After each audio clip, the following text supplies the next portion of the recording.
Right. 7th, 11:56. We have that.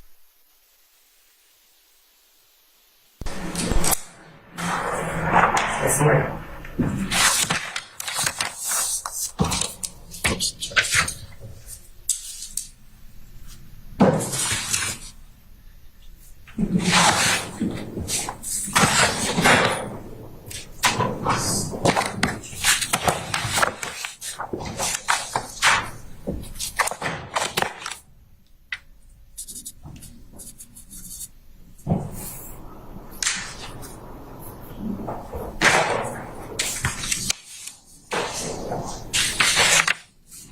Hold on. No, we'll go through once the judge is ready. I'm ready whenever you are. Okay, I thought you were not ready. All right, and thank you, Your Honor. Mr. Melnick, thank you for your time. Sure. What you said to this honorable court is that you represented Mr. Copeland in an unrelated case. Is that true? That's correct. Yes. All right. Was there any discussion with the Fulton County District Attorney's Office members that you represented Mr. Copeland for purposes of being a witness in this trial that's before the Honorable Judge Whitaker? Yes. Can you explain that to this honorable court? It goes back to 2021. I met with Don Geary, who at the time was, I guess, in charge of the state's handling of this case. And he talked to me extensively about Mr. Copeland, Mr. Copeland's involvement with YSL, and the fact that the state wished to use him as a witness in this case. And did you make it clear from your viewpoint that you were representing Mr. Copeland in this case, meaning the case that's on trial before Judge Whitaker? Yes. As a witness or as a potential co-defendant? Yes. Okay. And that the honorable court knows, I believe, but to your knowledge, who is Don Geary in 2021? What he introduced himself. I mean, I knew Don for a long time, but what he said, he was special counsel for the Fulton County District Attorney's Office. He was basically hired almost like in an of counsel position, as I understand it. And was he affiliated on working this case that's before Judge Whitaker on trial? We talked about this case specifically. At any time, I'm sorry. And nothing else. At any time, did you or any member of the District Attorney's Office in your presence ever say that you were not representing Mr. Copeland pursuant to a potential witness in this trial? No. Did you ever have conversations with Ms. Love, who is seated to your left? Yes. About representing Mr. Copeland as a witness in this trial? Yes. And when were those conversations? March of 2023. And was it clear from your standpoint, from your viewpoint, as the court said, people can observe things differently, but from your standpoint, was it clear that you made it known to the Fulton County District Attorney's Office that you were representing Mr. Copeland as a witness or a potential witness in this trial? Yes, it was. All right. Did you do anything to separate yourself from that representation? No. All right. The Honorable Court stated a little while ago, and you left here so quickly, but that your representation ended of Mr. Copeland, I heard, in 2023 when you entered some sort of disposition, I don't remember what it was, before this Honorable Court. And when I say this Honorable Court, I'm talking about Judge Whitaker. Sure, that's correct. Did your representation end of Mr. Copeland as a witness in this case? No. Did you ever make that known to anybody? No, I never did. Did you actually do the opposite? I was contacted by another member of the Fulton County District Attorney's Office in June of 2023. And about representing Mr. Copeland in this as a witness in this case. Were there any agreements between Mr. Copeland and yourself in the District Attorney's Office? Because you obviously got him not to be charged. That's a bad way of saying it. But you obviously did someone did something that he's not charged in this case.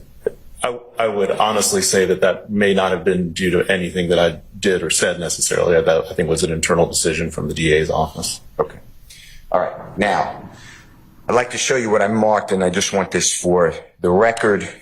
And I marked it number 1, Mr. Williams. And can you announce it just so the court, and we're going to give all this to the court, what this is, if you recognize it. Sure. And then go to number 2, 3. But for people looking on, just announce it by the title, if you don't mind. If you don't recognize it, please say that as well. No, I recognize this. This is an email I sent to Ms. Love, Ms. Hilton, from the DA's office, yourself and Mr. Shart, dated June the 6th, 2024 at 4:31 p.m.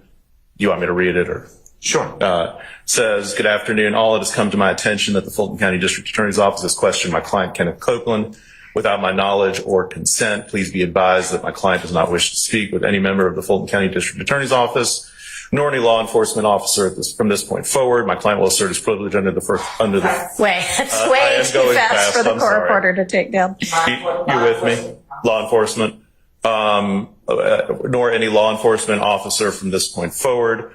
My client will assert his privilege under the Fifth Amendment tomorrow and will not testify. Thank you, John Melnick. Okay. On the 6th, and you made it clear, to your knowledge, was there any type of immunity agreement whatsoever in place? Use immunity, transactional immunity, any type of agreement? There was no response from the district attorney's office to this email to me. So I was not aware of any any offer of immunity to Mr. Copeland at that time. Did you personally know that if Mr. Copeland testified at this trial without some sort of protection, by protection I mean whatever type of immunity, that he could be making statements that would incriminate himself? Yes. No statute of limitations ran, he could be charged? So I can't say that with absolute. To the compound nature of that question. Okay, well, we're dealing with a bunch of lawyers, so I think Mr. Melnick can handle it. I'm going to overrule that. I can't say with absolute certainty that I investigated it to the point where I would know whether the statute of limitations would have run or not. About federal crimes for gun offenses? No. As far as I know, again, I didn't do extensive research into it, but it's my understanding that it would not have run in terms of the federal statute. And Mr. Copeland, of course, has been charged previously and convicted in U.S. District Court. So the feds, once the feds have their eyes on you, they have their eyes on you. And how bad is the co-defendant in this case being indicted later? And is statute of limitations barred to that? I don't know. Okay. I don't know with absolute certainty. Okay. Were you concerned that if he testified when you wrote this email, that when you just announced that Mr. Williams, number one, that he could be facing criminal liability? I absolutely was. All right. Is that the reason you wrote that email? Among other things, but that is one reason why I wrote the email. Was there anything in your mind at the time of sending it that was suspicious or clandestine or by CCing the Honorable Maxwell Shard or myself on that email? Not at all. I thought everybody had a right to know. Okay. And everybody being? Everybody from the prosecution and the defense team. Okay. All right. Your Honor, I move for the admission of Mr. Williams, number one, for purposes of this hearing. It's admitted. Your Honor, can I just get clarification as to which of the emails we don't have a number is defendant Williams number one? Can you clarify? June 6, 2024, 4:31 p.m. to yourself, Ms. Hilton, Mr. Steele, Mr. Shaw. Does it have the response at 4:57:05 from Ms. Hilton, or is it the one without response? I don't remember seeing a response. Okay. So is there a response on there Not a response. on Williams 1? There will be, Your Honor. Okay, Not so on this that one. has been, for purposes of the record, the one that does not have the response on it. Okay. Okay, so here's the response. But well, Is it a part of Williams 1? No, it's not. Okay, so I assume Mr. Steele might ask you about the next one. Go ahead. and that is, I'd like to show you what's in front of you, Mr. Williams, exhibit number 2 for purposes of today's hearing, okay? Yes. Tell us, take your time to look at it. Tell us if you can identify it, if it's true and accurate for what it appears.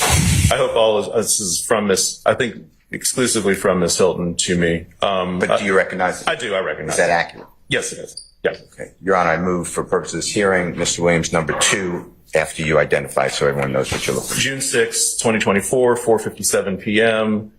I hope good as addressed to me. Good afternoon. I hope all is well. In our conversations with Mr. Copeland, he advised that you were not his attorney and he had not spoken with you.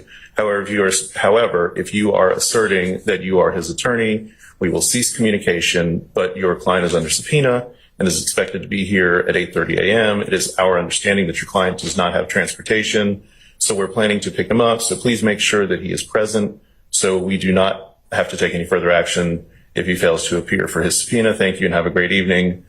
And then it's from Ms. Hilton.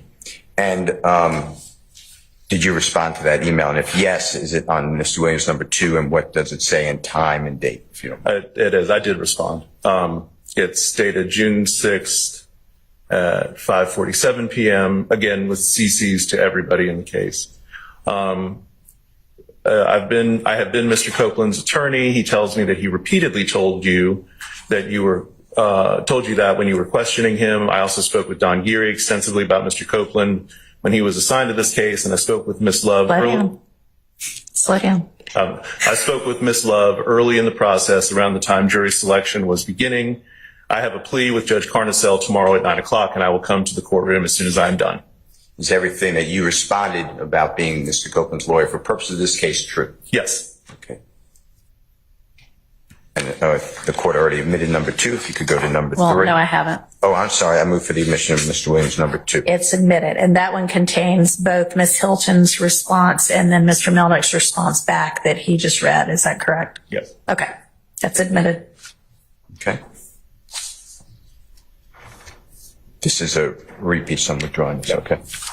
Okay, if we go to Mr. Williams, number 3, can you take a look at this and tell us whether you recognize it? And if yes, what is it? It's Your Honor, if we could just have what that is, and we don't have numbers on it, if I could just have in the court what it is that we're contendering. I don't know. I don't know how many things you got handed, but Mr. Melnick's about to describe it. It's dated June 7th, 2024, 11:52 a.m. It's from me to Miss Hilton and Miss Love. The first sentence says, "Here is a communication between myself and Miss Love, which pertains directly to the YSL case." And it's a forwarded message from a number of people, including myself and your case manager, Sheila Rosser, dated March the 3rd of 2023. And it's from Miss Love, stating, "Good morning, Miss Rosser. The state asks that the defendant be required to sign the conditions in front of a notary or a sheriff's official so that we can enforce the conditions upon his release since he was not apprised by the court in person." And I'm sorry, that is in reference to 2 bond orders, I believe, that I had prepared and presented to the court in reference to Mr. Copeland's case that was pending before you in 2023.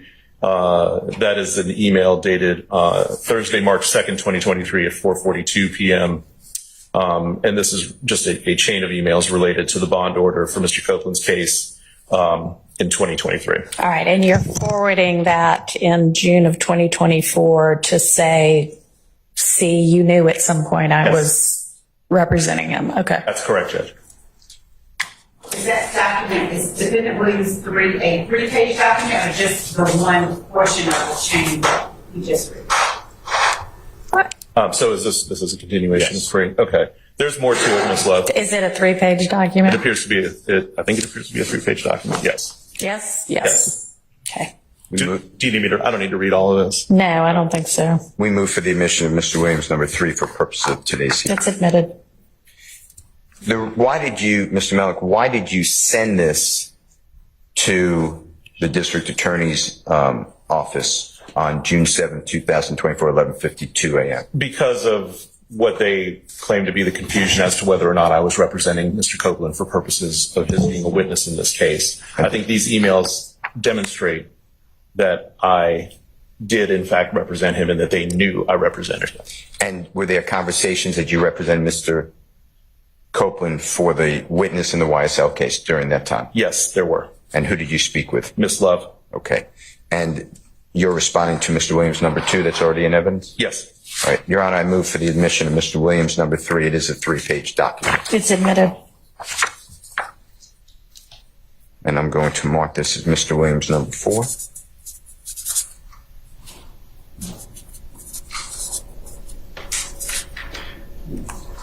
Can you take a look at this and tell us if you recognize this? I do. What is it? Okay. And what is that? It's an email that I also sent on June the 7th, 2024 at 11:54 a.m.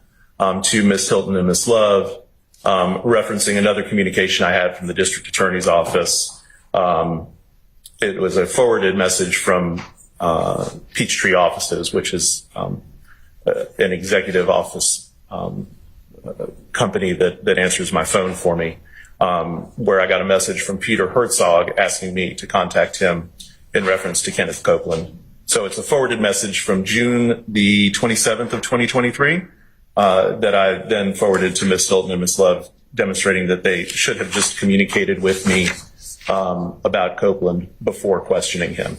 And go ahead. I'm sorry. And before we got into all this. And who is Peter?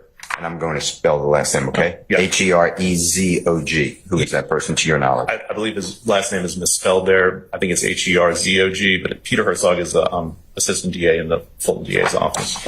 And Mr. Williams, which marked as number 4, is sent for that message on June 27, 2023, about 3 months after the March 1, 2023 correspondence with Ms. Love about Mr. Copeland. That's correct. Now, if your representation of Mr. Copeland had in fact ended when you disposed of the case before the Honorable Judge Whitaker, by that time, do you remember? Did it end? So my case with Judge Whitaker, is that what you're asking me about? Yes. Yeah, I believe it had, but honestly, I haven't gone back to check it. If y'all have the case number, I can look it up and let you know the disposition date. I don't have I'm it. happy to do that. Nobody has it. It was a 22 SC case, but that's all I know. It's fine. I can probably pull it up some other way. Y'all go ahead. Okay. And you forward this, you said why? This message. To reiterate the fact that the Fulton DA's office knew and should have known that I was representing Mr. Copeland for purposes of his testimony in the YSL trial. Mr. Herzog was never involved in the case before Judge Whitaker. I'd never spoken with him about anything related to the case in front of Judge Whitaker. The only attorneys that I ever spoke with about the actual disposition of the case with Judge Whitaker was Abigail Potter, Abby Potter from the DA's office, and Mr. Abadi. And the only reason Mr. Abadi was involved with it, that's Adam Abadi from the Fulton DA's office, was because he was concerned about Mr. Copeland's testimony in the YSL trial. And obviously Ms. Love, because she and Ms. Bond order. Yes, right. And Ms. Love is the bond order. That's correct. Okay. Now, I'd like to show you Mr. Williams number 5. Oh, Your Honor, I move for the admission of Mr. Williams number 4. It's admitted, and for purposes of the record, the case before me where Mr. Melnick represented Mr. Copeland is 22 SC 182134, and the final disposition was actually on June 29th of 2023. Is number 4 a one-page document, or are there any more? It's a one-page document. Okay. Okay, I'm showing you Mr. Williams number 5. Tell us if you remember that, look at it. I do. Okay, and is it accurate? It is. Can you describe, like you've been doing, the date and time, what it is, what it purports to be? It's dated June the 7th of 2024. It's to Ms. Love and Ms. Hilton from me, and it is in response to an email that I received. I'm sorry. It's okay. You can look at the document. It's multiple. Yeah, okay. So this is a part of the same chain of documents where I was referencing the fact that Miss Love certainly knew that I was representing Mr. Copeland. She and I talked extensively about Mr. Copeland, and she had told me that she wished to use Mr. Copeland as a witness in this case. Obviously, by the time we were having these communications in March of 2023, the case had long since been indicted, and Mr. Copeland was not charged as a party on the indictment of this case. So this is a continuation of the same emails going back to March 2nd and March 3rd of 2023, where we're referencing the bond orders. These emails actually go back to March the 1st of 2023, where Ms. Love is discussing whether or not Mr. Copeland should be subject to a curfew as part of his bond order. There are, I seem to remember, other communications in which Ms. Love references the fact that she's concerned about Mr. Copeland's safety and the like. And then so the last part of this email, which is at the top of the first page, is where Ms. Love questions whether my concern is for Mr. Copeland or Mr. Steele and Mr. Shart's client. neither of whom I've ever met or have any relationship with whatsoever. And then I responded to that. Did I ever do anything untoward to affect your representation of your client, Mr. Copeland? Absolutely not. Did Mr. Shard do anything? No. Did anybody come to you, at you, about your representation, Mr. Copeland, in this case? What Mr. Copeland did on June 7th of 2024, where he asserted his Fifth Amendment privilege, was entirely his decision. I was there just as his mouthpiece, as a lawyer, as his advocate for purposes of him asserting his Fifth Amendment privilege. Other than that, I have absolutely no agenda in this case whatsoever.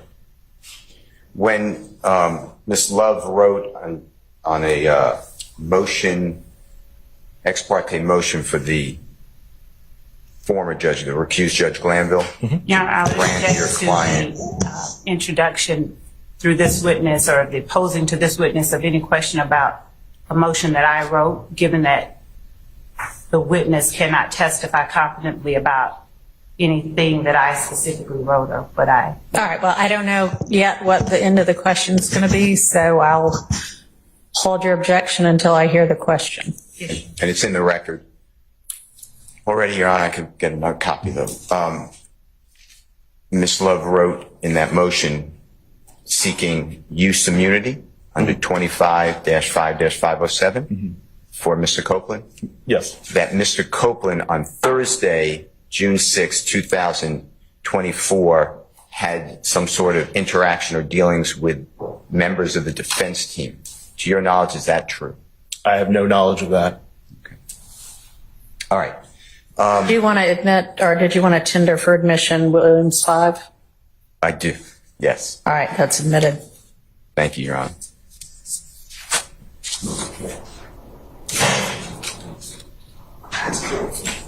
And Williams 5 is what? Okay, Mr. Mellon, I don't have any other Hang on. What are you questions asking? for you. Hang on, Mr. Steele. What are you asking? Just What it is? exactly, which one is it? Yes. It's the last one they discussed that, I don't know how many pages it is. I don't have any of it in front of me, but it's the last one they discussed that has the email from you asking who Mr. Melnick is most concerned about or something like that. And then Mr. Melnick's rather peppery response back. Okay, so it's just, could the court ask for clarification? Just one page or? I don't know. 4 pages. 4 pages. Mr. Mellon, were there any BCC? You know what a BCC is? Yes. Okay, I apologize for asking. Yeah. Were there any? We're all old enough to know that that means blind carbon copy. A whole lot of people don't know that anymore since we don't use carbon copies, but that's where somebody can see it, but the recipients who are CC'd don't know. Yes, I did not blind copy anybody on that last email. I just sent it to Ms. Hilda and Ms. Love. Any Ms. Hilda and Ms. Love. I apologize. Yeah. Any allegation that there was some sort of teamwork or conspiracy against the state of Georgia and against your client, Mr. Copeland, is that true at all? It is categorically untrue. All right. I want to thank you so much. I don't have any other questions. Ms. Love, do you have questions of Mr. Melnick? Hang on just a second. Just briefly. Okay, hang on. You have questions too? All right, I'll let Mr. Sharp go.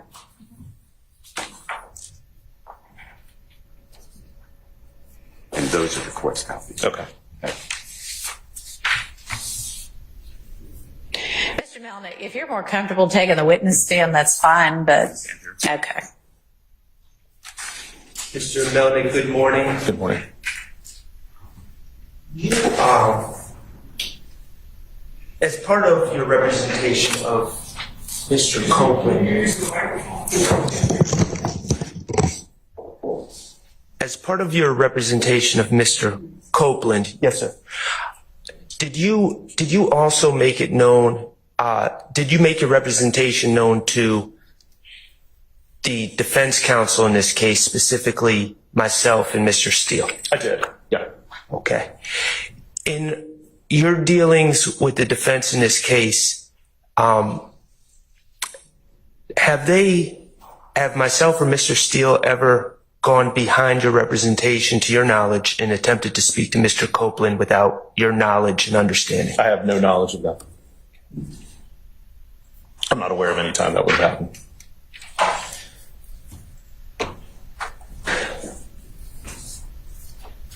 Since you were alerted about the state speaking to Mr. Copeland, have you read the transcripts from the ex parte communications? I have mostly read them. I'll be honest and say I haven't read the whole thing. Okay. Have you become aware that Mr. Copeland was speaking to the state in the week leading up to June 7th, 2024? Yes. Okay. Have you become aware that Mr. Copeland was in the actual courthouse speaking to the state on that week? I became aware of that on either June 6th or June 7th. Did you know anything about that as it was happening? I did not.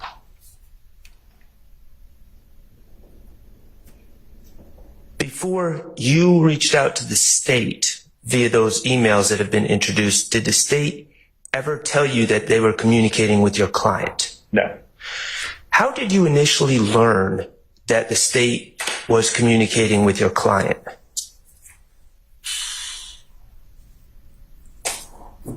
Are you referencing the week leading up to June 7th of 2024?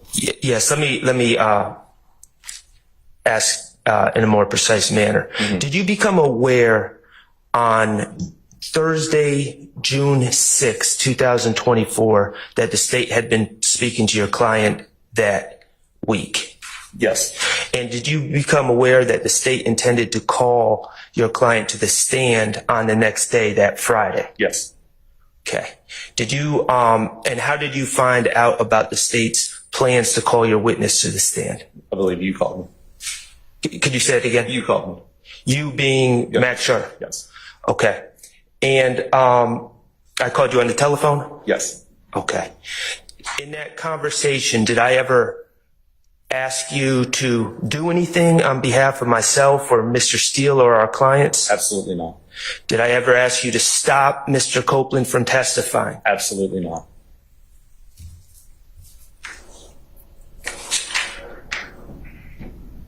As a lawyer, is it appropriate to contact another lawyer about their client?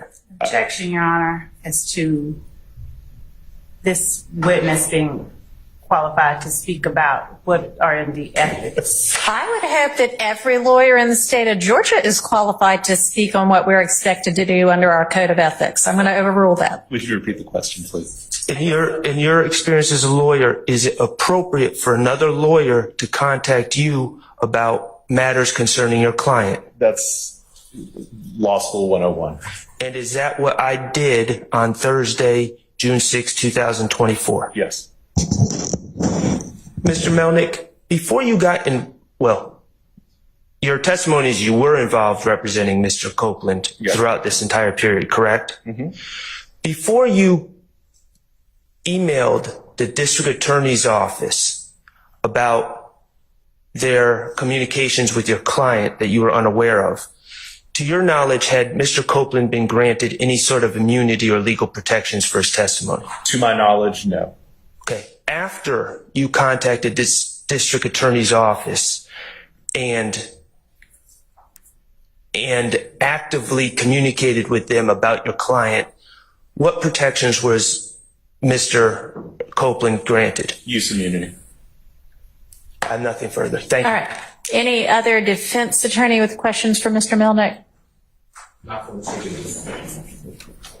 All right. Hearing no other. Go ahead, Ms. Love. Thank you, Judge. Mr. Melnick, I'm just going to be a little bit brief and I'm going to clarify some things. Is Defendant Williams' exhibit? Yes, Mr. Hart. Or speak just more loudly. Okay. Or come around and, yeah. You know what? I'll take the stand. Okay. No, I just can't get these two. You can leave him there. Okay. Does somebody have a copy of those exhibits for the court?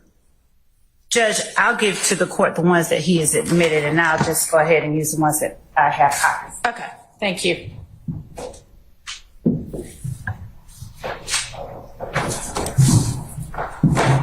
just pull that mic down towards you and make sure the green is on. Mr. Malik, there should be some button somewhere. You see where it is? Room's green. I don't actually see it. It sounds to me like it's on. Yeah, sounds like it's on. Yeah. All right, go ahead, Ms. Love. Thank you, Judge. Mr. Melnick, and Your Honor, I'm going to use, unless the court instructs me otherwise, I'm going to use the copies that I was given that I've marked as defendants the way that they've indicated they should be marked exhibits. Okay. Okay. Mr. Melnick, I'm showing you what is the copy of Defendant's Exhibit 1 Yes. that was given to the state and to the court. Is this an exact copy of Defendant's Exhibit 1 that I'm showing you? I believe so. I mean, I haven't printed them up. I don't know if there was another email that was. Y'all are welcome to just use these if you want. That doesn't need to be an issue.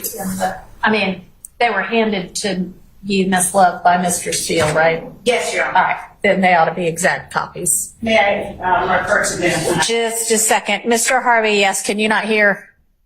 Oh, me? Okay, sorry. I was just saying, I'm sure that the copies are the same, but if she wants to use the admitted copies, she can. I'll trade you. How about that? Yes.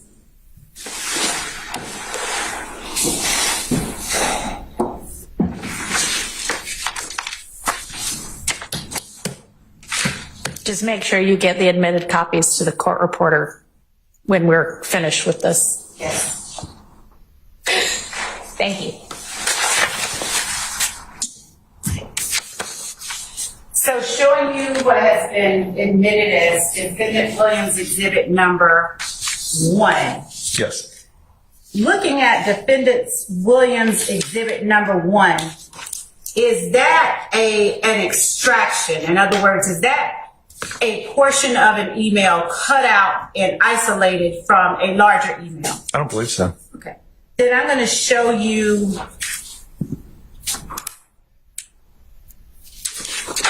Defendant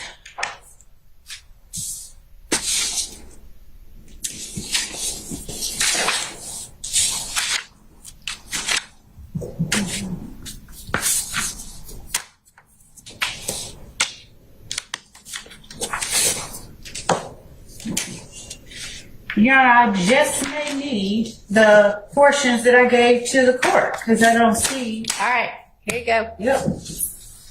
Thank you.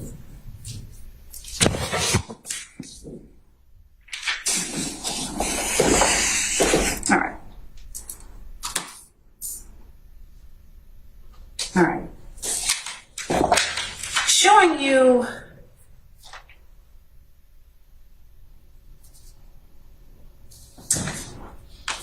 what I will mark as State's Exhibit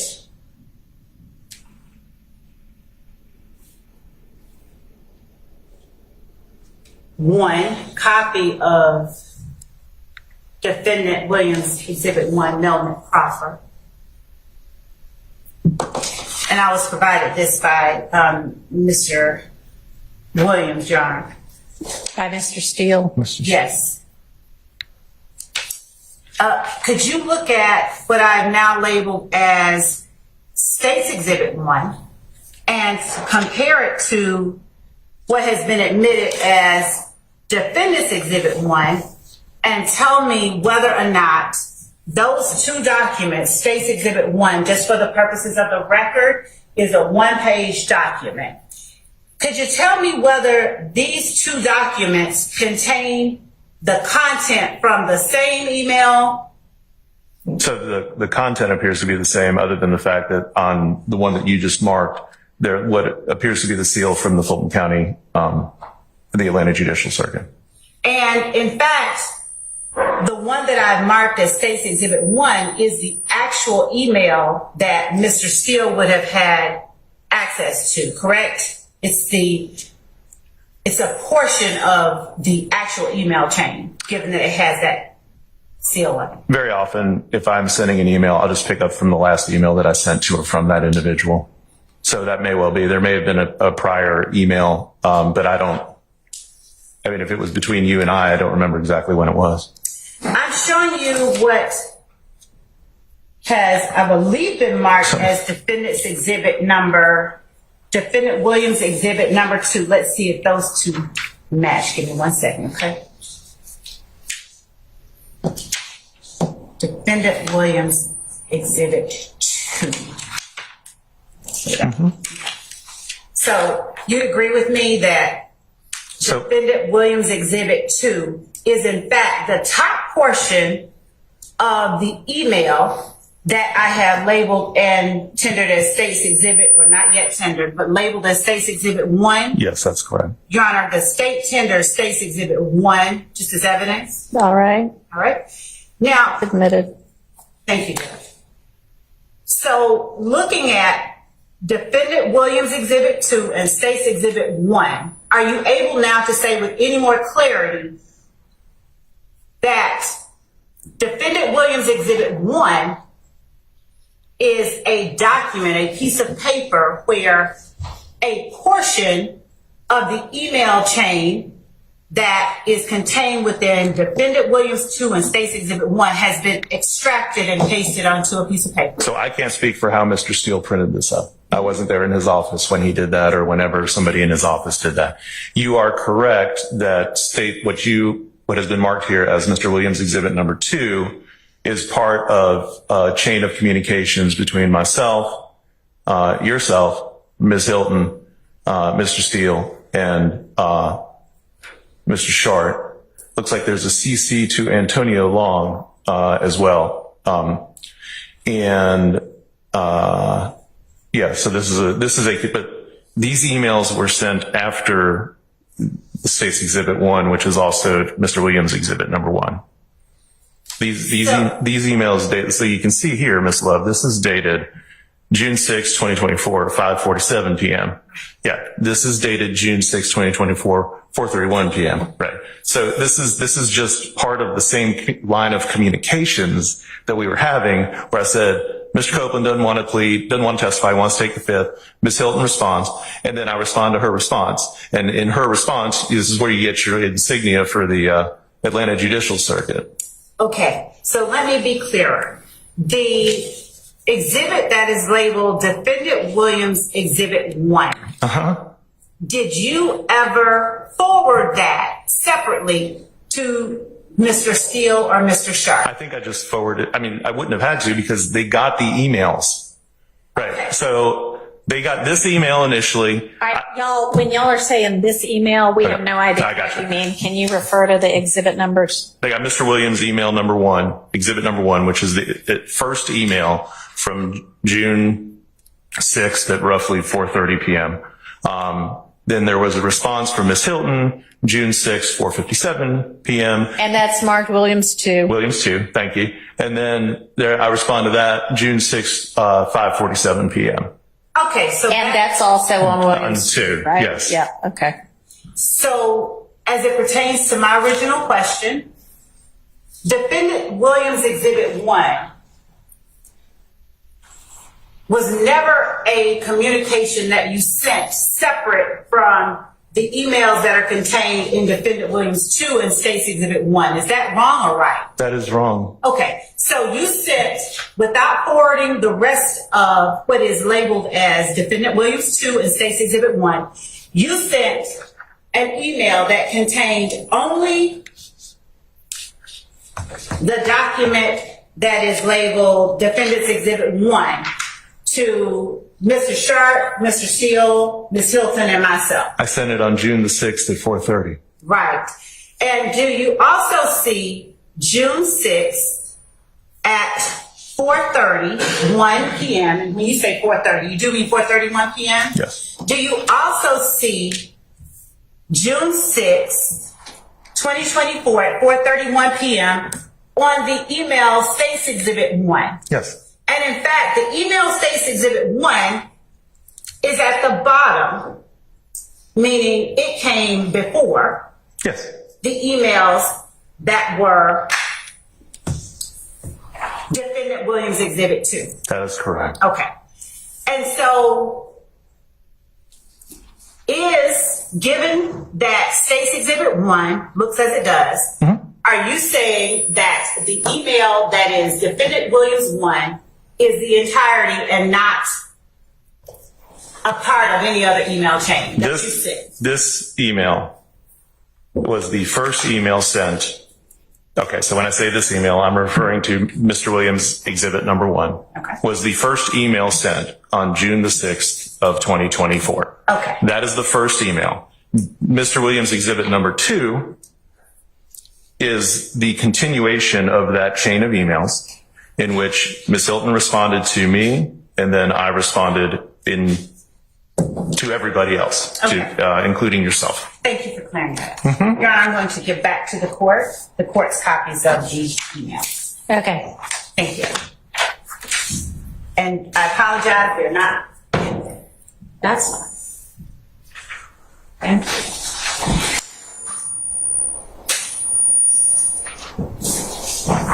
You were asked, Mr. Melnick, you were asked by Mr. Sharp, how did you become aware that the state was talking to Mr. Copeland? Okay. Let's try to figure out where that squelch is coming from. Might be from me. I may have been too close to the Where's microphone. state's one, Ms. Love? And Your Honor, if the you've court got- didn't, I'll ask him to. Yeah, you did. It's submitted. Thank you. Did we clear up the squelch? Is it gone? Okay. It seems to be. Where did we? Is it the court's mic? Okay. I'll step away from it so that I'm not echoing. Mr. Melnick, do you remember Mr. Shard asking you, how did you become aware that the state was talking to Mr. Copeland? Yes. And did you understand that question to mean in 2024? Leading up to June 7th of 2024, yes. Did you answer how you became aware that the state was talking to Mr. Copeland? I did. How did you become aware? Because Mr. Shard told me. Okay. And when Mr. Sharp called you, was that the first time that you were aware that the state had been talking to Mr. Copeland? I was aware of an interview that took place with, I think it was investigator Viverito. I don't remember the date of that interview, but it was during a time when I was representing Mr. Copeland. But other than that particular communication,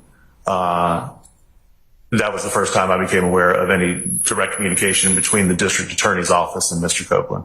And when you speak of the interview by investigator Viverito, was that while she was with the DA's office or while she was with the Atlanta Police Department? I do not know.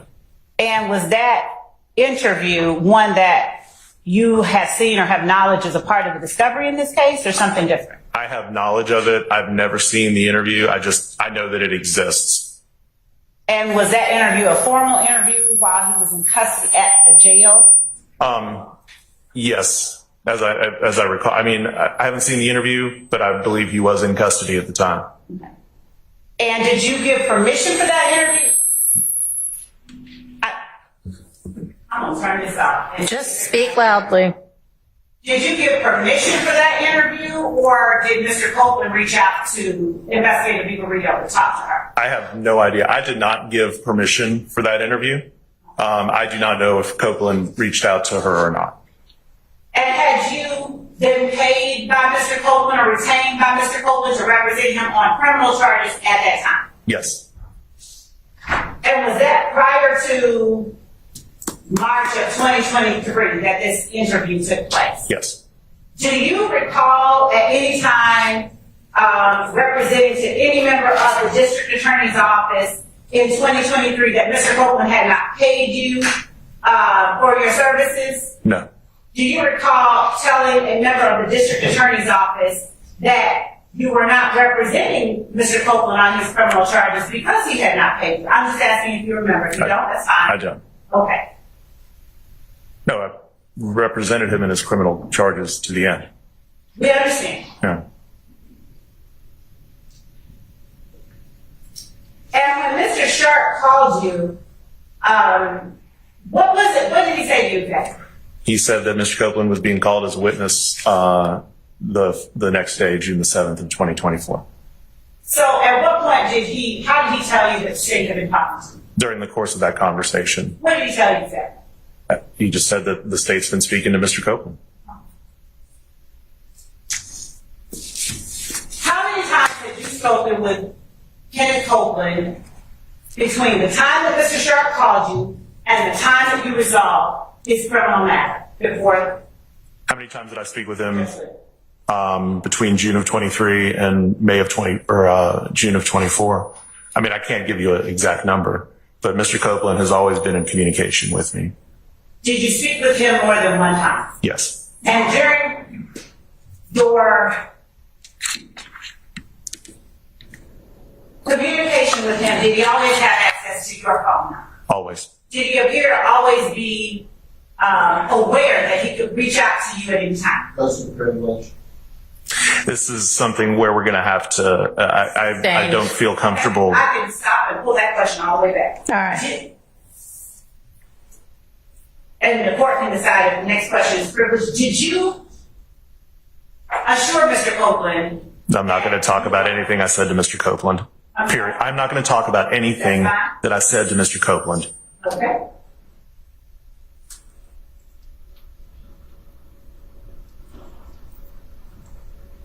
Based on how you have already testified, is it safe to say Mr. Copeland didn't reach out to you and say to you?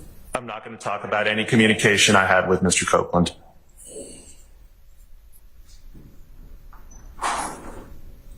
Do you have any idea why it would be Mr. Sharp who first alerted you that the state was talking to Mr. Copeland? No.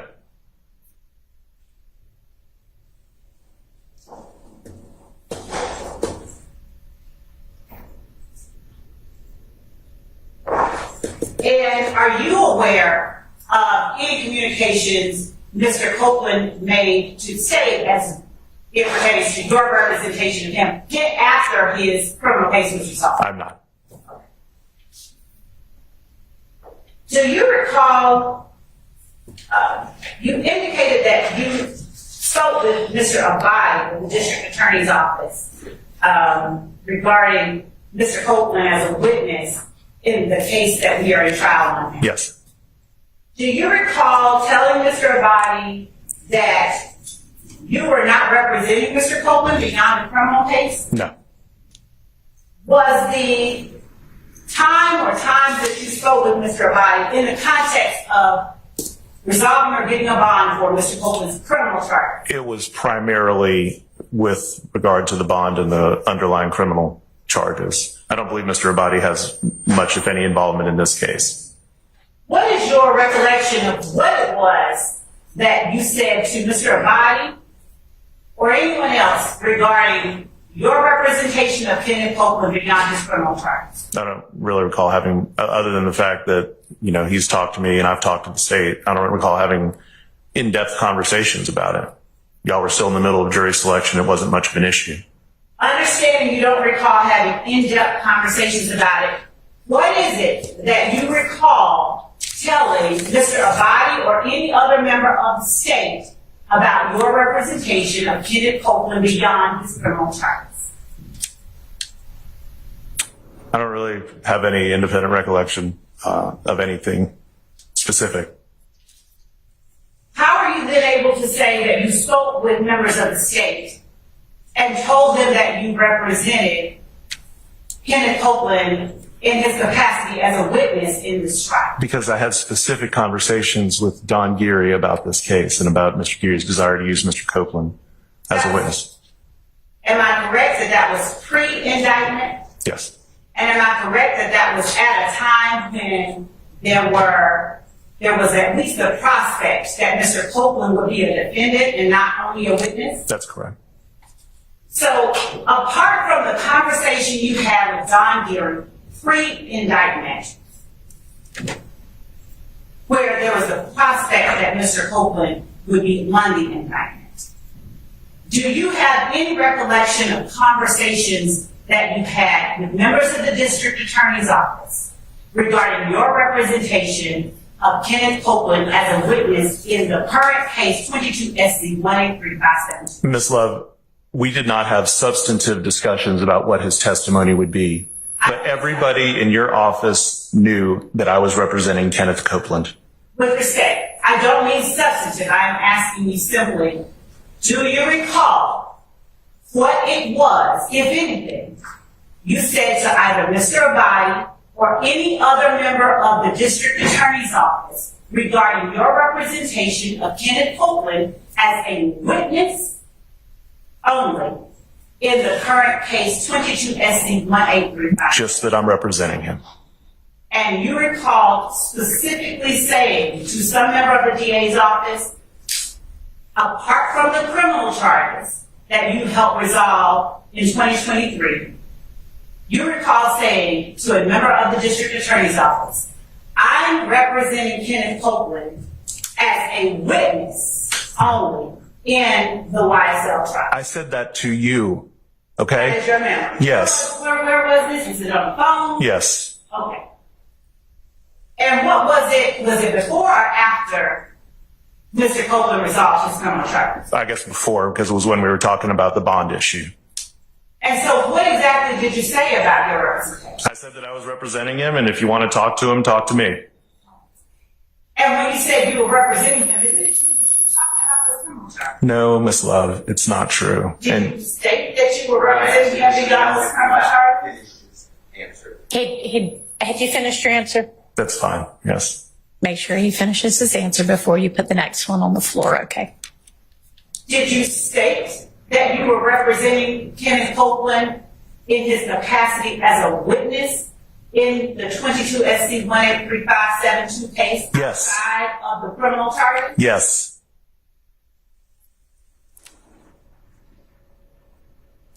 And did I hear you say that it was your testimony that you never once indicated that Kenneth Copeland had not paid you and you weren't even representing him in the criminal case? No. So is it also your testimony that no one from the DA's office reached out to you to try and get you to go speak with Mr. Copeland About what? about his criminal charges? Nobody tried to reach me to go talk to Mr. Copeland about his criminal charges. Is that your testimony? I don't know why that would be necessary. That wasn't the question. Answer the question. No, I don't recall anybody speaking to me about going to talk to Mr. Copeland about his criminal charges. And so is it fair to say you also don't remember telling any member of the DA's office that you were on vacation and you were not able to deal with Mr. Copeland's criminal charge? So I resolved Mr. Copeland's criminal charges. As far as I know, I resolved them to Mr. Copeland's satisfaction. And it may well be that at some point I was on vacation and not available to go speak to Mr. Copeland. I don't recall specific dates and times, but there is no issue with communication between myself and Mr. Copeland. Okay? So as it relates to the question that I asked, do you recall there being a time when you conveyed to the district attorney's office that you were on vacation and could not go to talk with Mr. Copeland? Ms. Love, if you have such a communication, then I'm sure it exists. The fact that I may have been on vacation a day or a week doesn't mean that I wasn't communicating with my client. Okay? And if you would mind answering whether or not you recall it. I don't recall. All right, y'all, we've been at this for over an hour and it's really not particularly relevant anyway, so let's wrap things up. Yes, Your Honor.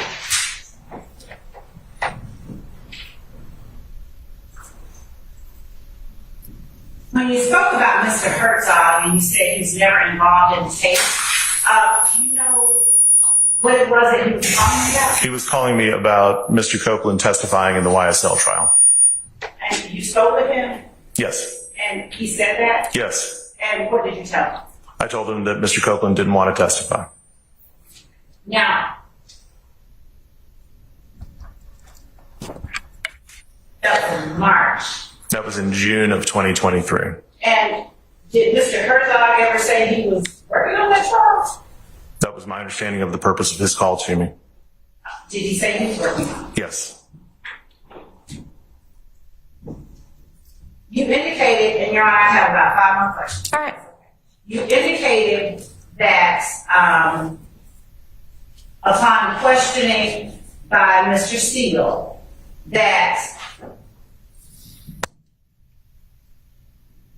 your concern regarding the district attorney's office communication with Mr. Copeland was Mr. Copeland's criminal exposure and that the DA's office was seeking use immunity.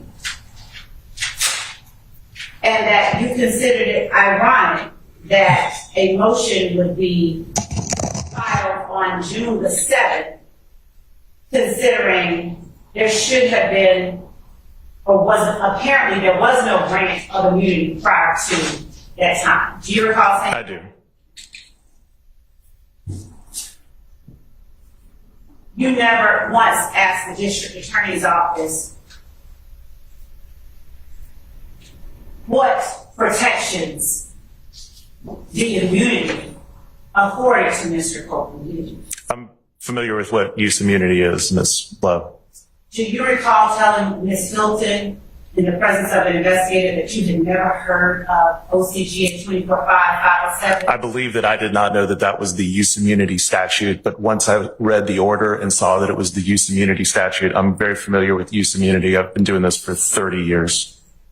And so you are aware then that there wasn't a need to seek use immunity, but that the motion was to compel Mr. Copeland to testify after the state had offered him immunity. I feel that the motion and the order that was granted to Mr. Copeland did not protect him very much at all. And finally, in writing to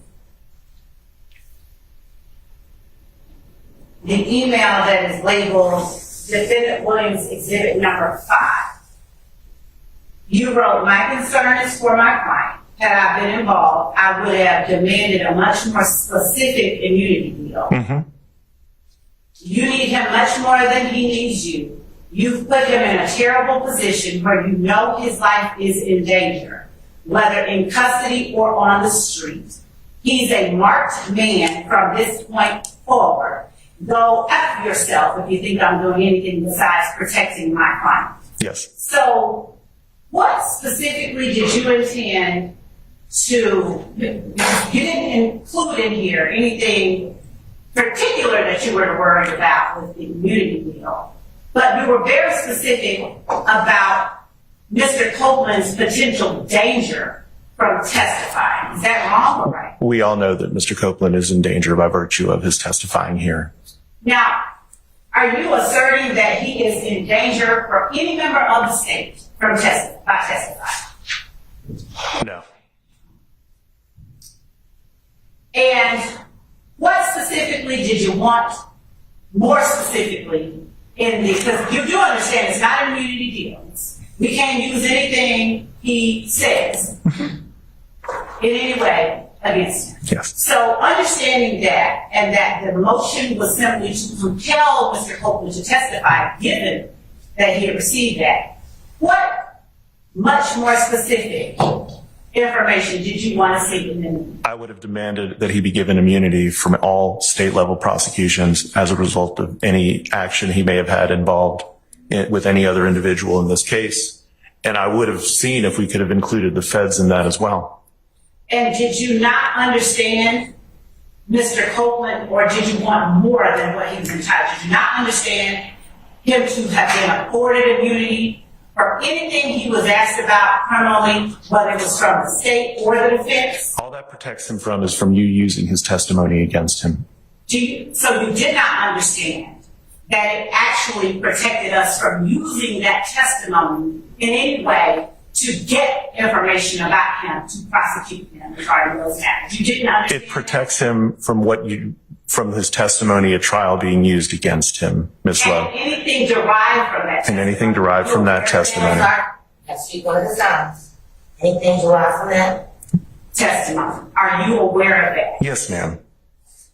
So, given that Mr. Copeland could not be prosecuted for anything he testified about criminally, and the state could not use his testimony to go seek additional information or reasons to prosecute him, What is it that you would have been seeking to get? So we are getting dangerously close to privileged communications here. So, but I told you what I would have demanded. I would have demanded absolute immunity from any state level prosecution for any criminal action involved in this matter.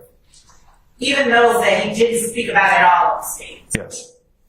And could you tell us just why it is that you would have felt that that was I think that's, something that should have been avoided? I'm not going to get into that. I'm not going to get into that, Ms. Love. I'm not going to get into that.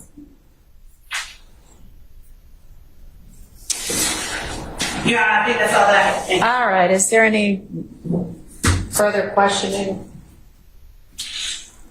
Okay, Mr. Melnick, this time you can actually go. Thank you for your time. All right. All right, let's move on to the next issue. All right, we're done with this, right? Everybody satisfied? Judge, I'll just proffer on the record, if without calling unless the court finds it necessary, that the lawyer who was Okay, in just a second. Yes, sir? I do not accept any proffer by Ms. Love. I've told the court that before, but that remains. All right. I'm rejecting it. She Your wants to Honor, testify, then that's fine. Don't talk while somebody else is talking. Let him finish. Let me rule. Then you can go ahead. I will listen to what your proffer is, because it's really not for Mr. Steele to accept or not. It's for the court to accept or not. Go ahead. that Mr. Abadi, who was earlier president of the court, was on the call that I think Mr. Melnick referenced that he had regarding, he said he had spoken to Mr. Abadi about Mr. Copeland and his representation of Mr. Copeland as a witness in this case. Mr. Abadi would testify that Mr. Melnick specifically and explicitly said that he didn't want to have anything to do with this YSL case, that he was not representing him in his capacity as a witness in this case, and that when he was dealt with criminal charges, that was it. I believe that he made some reference to a used car salesman or something like that. I don't remember exactly, but if necessary, I will bring Mr. Abadi back at some point to testify. All right. Well, if I am presented with a motion that makes that testimony relevant, then we'll hear from him at that time. My point in all of this was just so that Mr. Melnick could feel like he'd cleared his name. Yes. All right. Okay. So, anybody need a restroom break before we move to our next topic? All right. Let's take 12 minutes and be back at 10:30. And Your Honor, there's the omitted parts of the transcript. I just want to let you know before we move on to something else. Omitted parts of the transcript. Yeah, that's what the next topic's going to be. Yes.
Okay.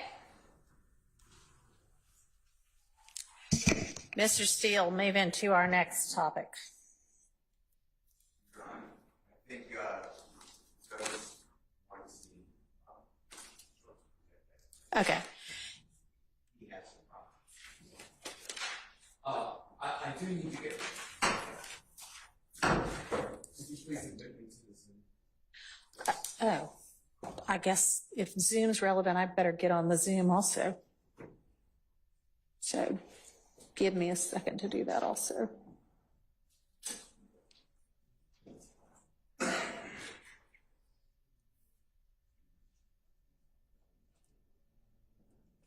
pretty Zoom illiterate, so I may need a little assistance. How can anybody be Zoom illiterate in this day and age after all of our COVID era Zooming? I know enough to not turn myself into a cat.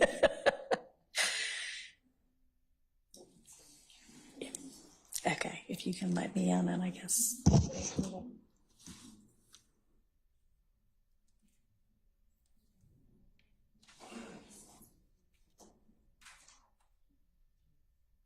Are we going to be hearing from somebody over Zoom?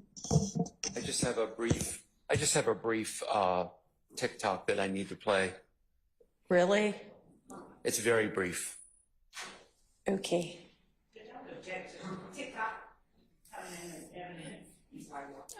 Well, this is part of the proffer, so it's your choice. I can do it or I cannot do it. I Your have Honor. no idea what it's going to be. I can tell you what it will be. Why don't you tell me first? This will be a TikTok of Mr. Copeland speaking to Miss Bumpus, where Okay. Mr. Copeland acknowledges that what is in the transcript the transcript is not complete from the June the 10th meeting. Did Mr. Copeland read the transcript? I don't know what Mr. Copeland has read or not. So, If you don't want to hear it, then I can just do my proffer, Your Honor. I mean, if that's what it says, it shows Ms. Bumpus talking to Mr. Copeland. Believe it or not, yes, Your Honor. Okay. And Mr. Copeland says, whatever. I mean, I don't care. Play it. You can take it for what it's worth, Your Yeah, Honor. I'll just. Let me just, if I can begin with my proffer, then I can play this, Okay. Your Honor.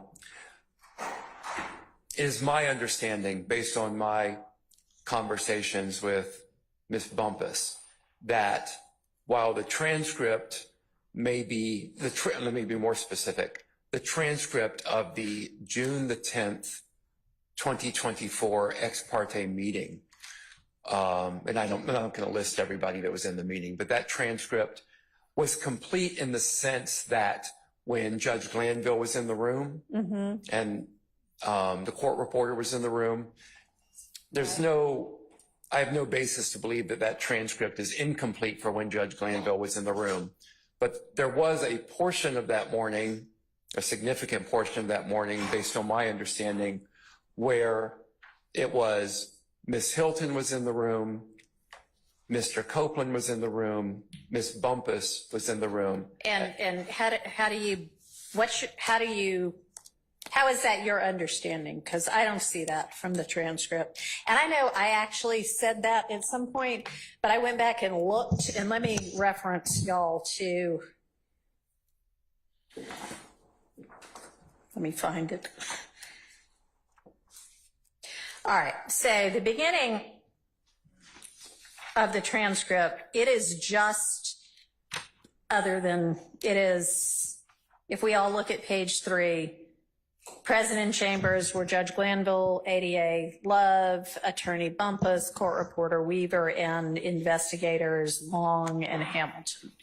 And then they have a conversation that goes through page 22. On page 23, the proceedings stood in recess from 9:34 to 10:03 because just before then, they had decided to get Mr. Copeland in and Miss Hilton in. So when they go back on the record at 10:03, this is reflected on page 23. It's Judge Glanville, ADA Hilton, Attorney Bumpus, Court Reporter Weaver, investigators Long, Hamilton, some deputies, and then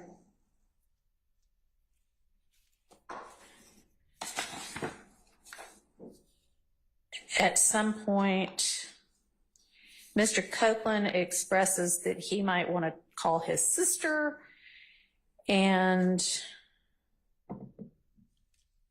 on page 36, Mr. Copeland says, this is not the sister, can I speak with her for a second, meaning Miss Bumpus? And it shows that Judge Glanville, ADA Hilton, Court Reporter Weaver, and the two DA's office investigators leave chambers at 10:17, return at 10:33. Then Mr. Copeland has a question for the court. And then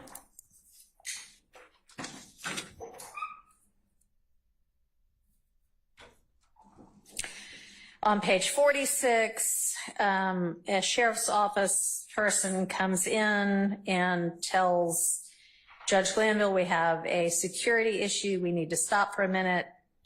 And it reflects that Judge Glanville and that officer, Lieutenant Dean, exit chambers at 10:45. Judge Glanville returned to chambers at 10:47.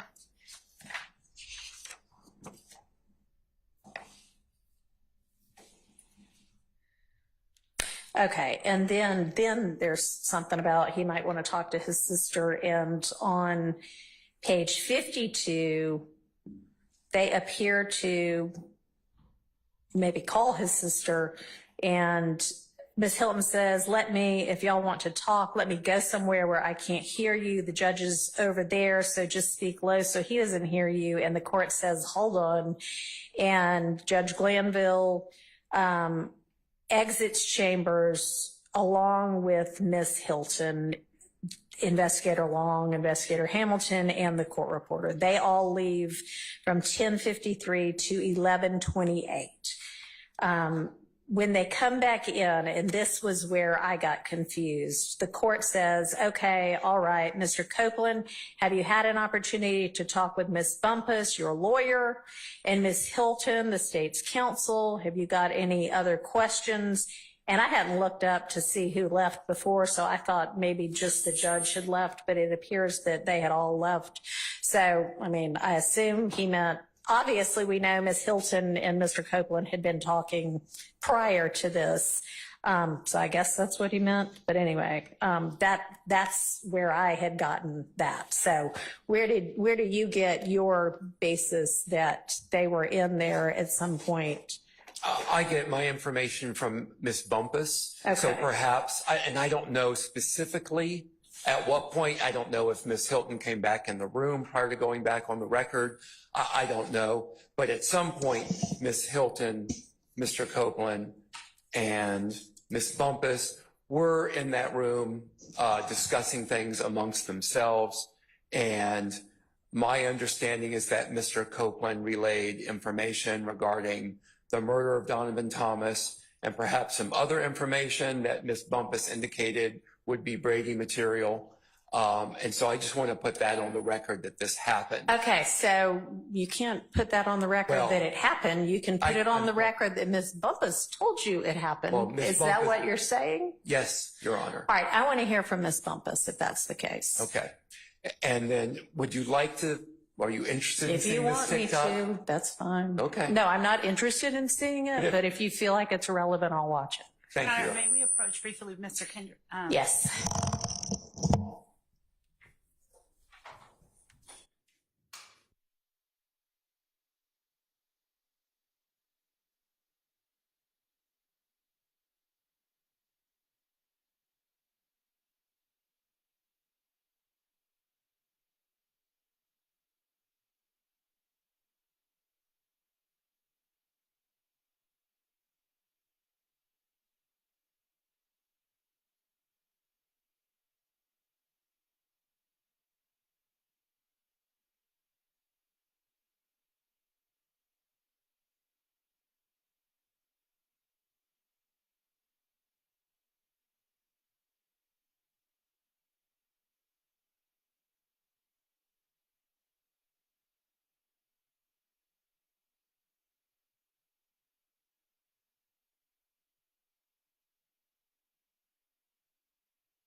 correct? Yes. Have you read the transcript to the ex parte meeting? Yes. I'm not sure if that is already an exhibit in this case, Your Honor. It is, it's a part of the record as a transcript. Okay. It's been filed All right. in Odyssey into the case. Okay. So I don't think it needs to be an exhibit unless you want to make it exhibit for the purposes of this hearing, but it's in the record. Okay. I'll just be referring to that transcript. So have you read the transcript from the June 10th ex parte meeting? Yes. And does that reflect everything that occurred the morning of June the 10th during the course of your meeting? I believe that was in chambers. Is that correct?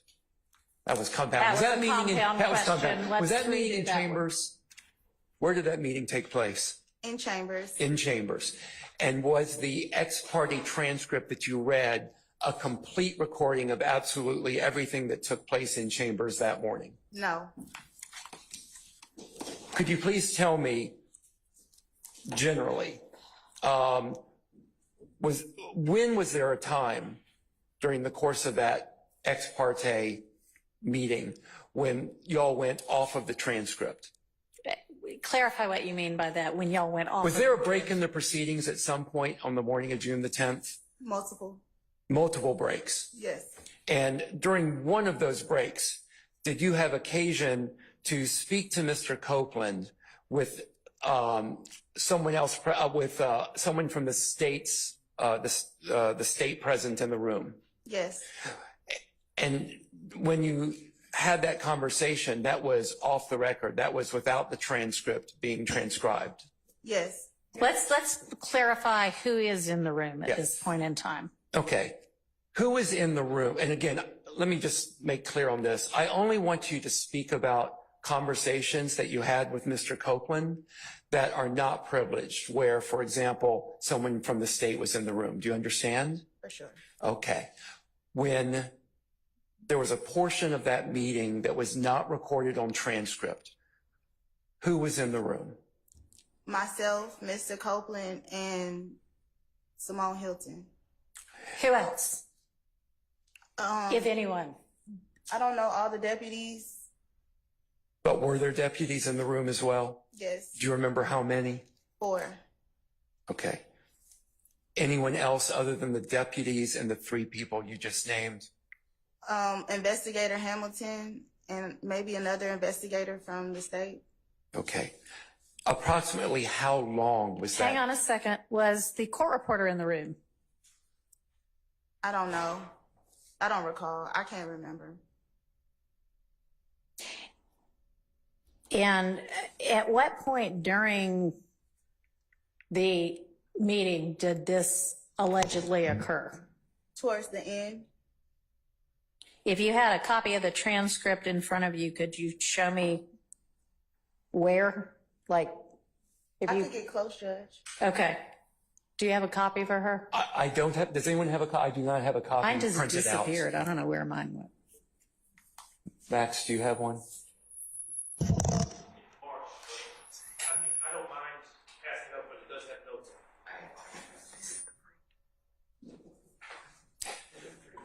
Maybe not.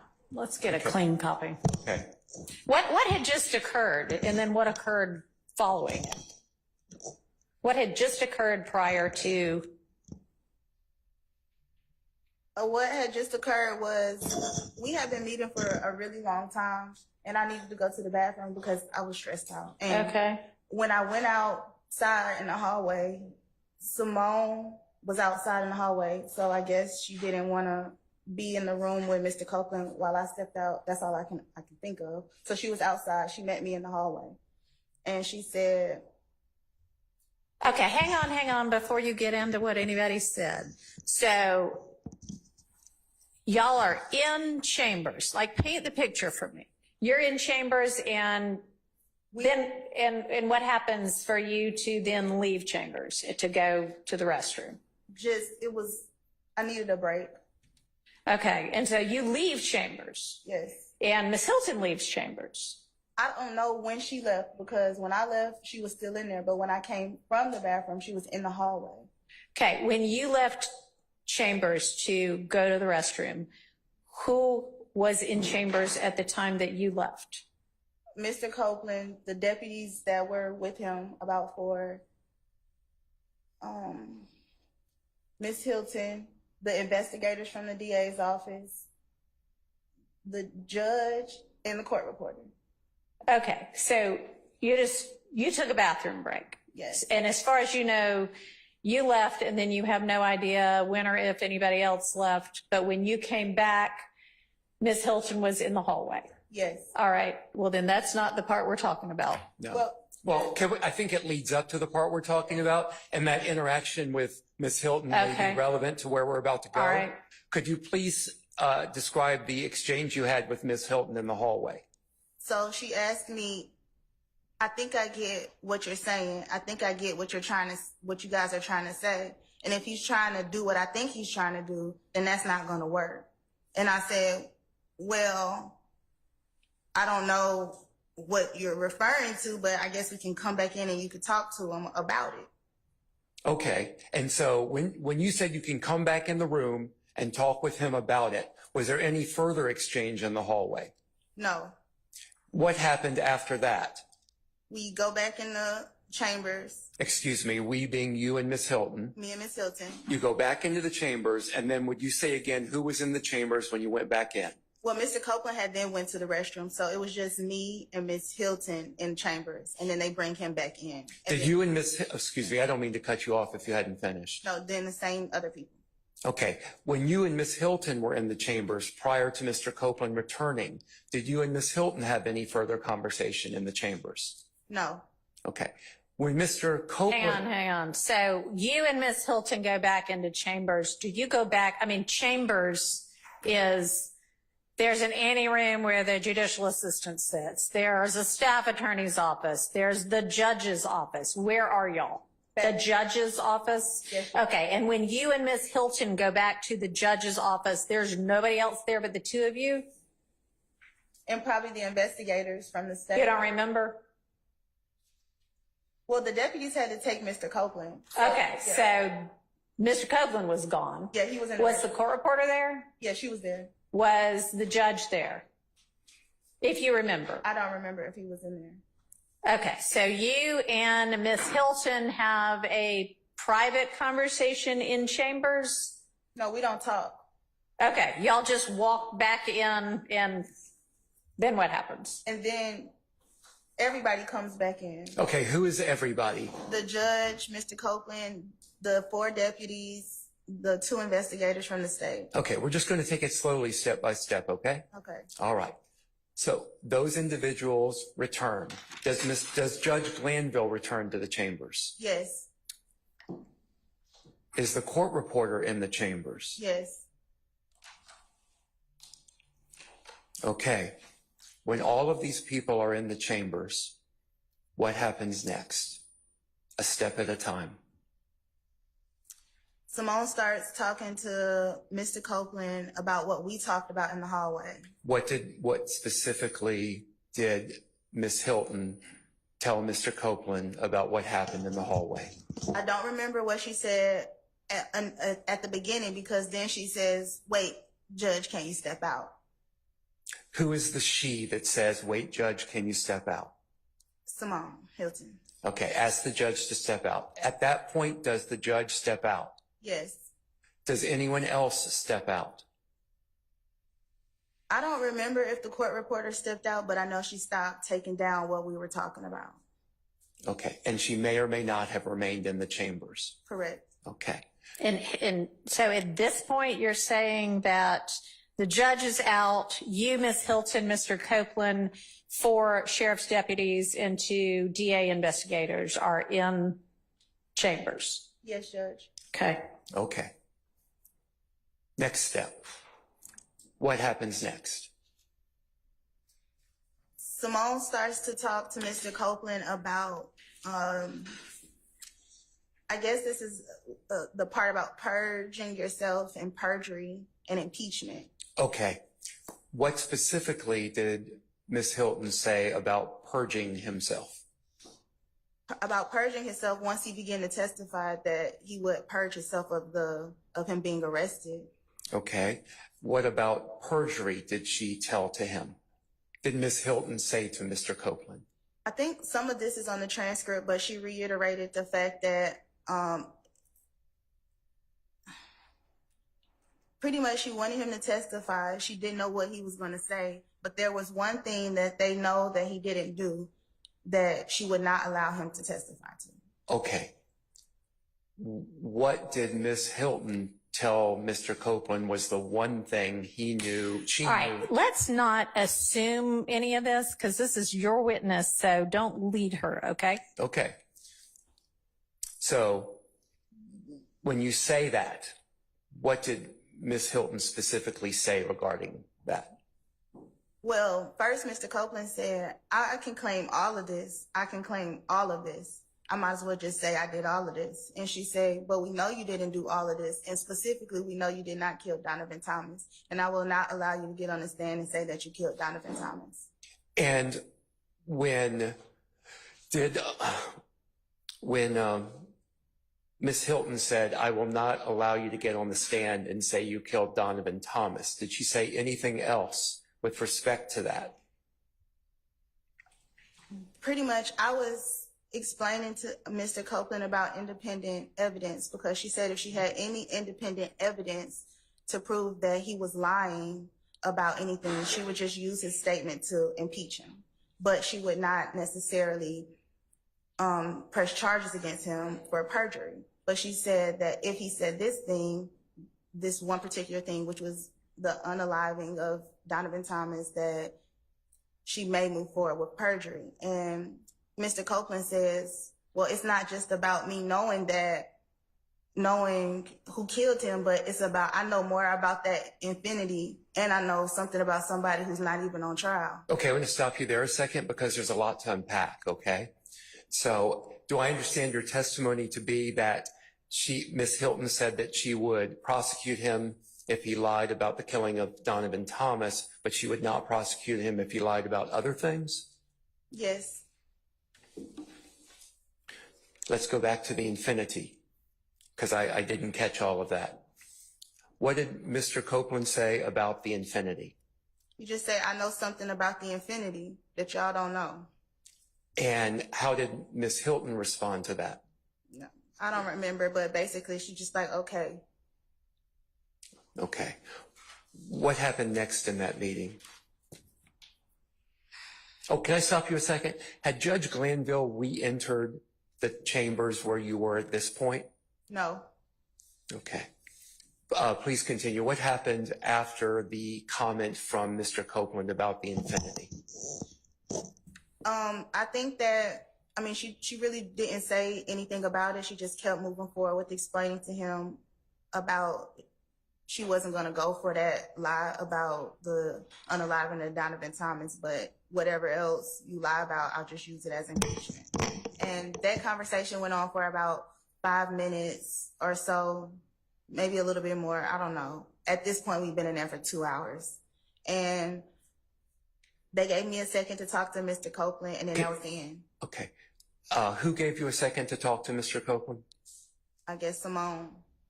Did Simone Hilton remain in the room while you spoke to Mr. Copeland? Yes, but she couldn't hear what we were saying. And why do you believe she couldn't hear what you were saying? She couldn't. I know because we were whispering in we scooted away from her and we just kind of whispered in each other's ear. Okay. Is there anything else that happened during the course of this meeting where Judge Glanville was not in the room that you haven't told us this morning?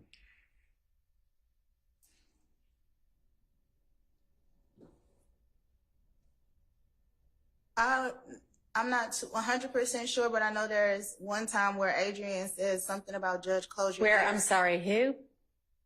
Adrian Love. Okay, let's stop just a second, okay? Because I want to make sure we clarify this. I believe your testimony earlier was that Ms. Love was not in the room, at least during this portion of that meeting. Is that correct? That's correct. Are you referring to another portion of the meeting that happened that morning? I don't remember if he stepped out or not. I just remember at one point she said, "Judge, close your ears." I don't remember if who said, Okay, let's go back. but yeah, that's very Here, unclear. we're going to go back and try to clarify. Let me. Yeah. All right. So the beginning of the meeting, it is Judge Glanville, Miss Love, and you, Yes, Judge. the court reporter, and then whomever the deputies are. Mr. Copeland is not there. Miss Hilton is not there. Is that correct? No deputies. Okay. They don't come until Mr. Copeland comes. Okay. So then it is just the judge, Miss Hilton, and you, and the court reporter, correct? And the investigators. The DA investigators. Yes. Okay. And so is it that portion of the transcript that you're moving to now? Yes. Okay. All right. And what did Ms. Love say? I just remember her saying something about "Judge, close your ears." And I can't remember if he steps out then for a second or not, but that would be the only other time I remember him stepping out. What did Ms. Love say after Ms. Love said, "Judge, close your ears"? I don't remember. You don't remember? Okay. So we've discussed that one portion of the morning where the judge was not in the chambers. Was there another time that morning, other than that one time we've been discussing, was there another time that morning where the judge was not in the chambers, but there was a conversation among you, Mr. Copeland, and someone from the prosecutor's team? No. Okay, that's the only time. Yes. Okay, I don't have any further questions. All right. Does any other defense attorney have questions for Ms. Bumpus?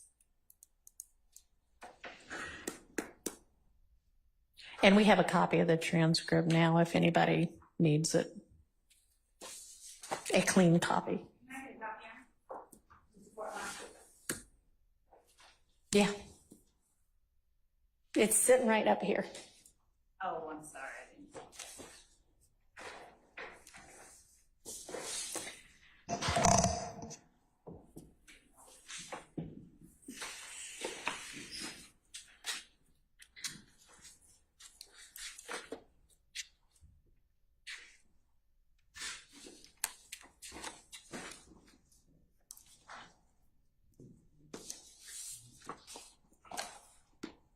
Go ahead, Mr. Steele. Thank you, Your Honor. Good morning. Good morning. Counselor, was there a time in your presence that you heard someone give a direction for the sheriff deputies to shut off their body-worn cameras?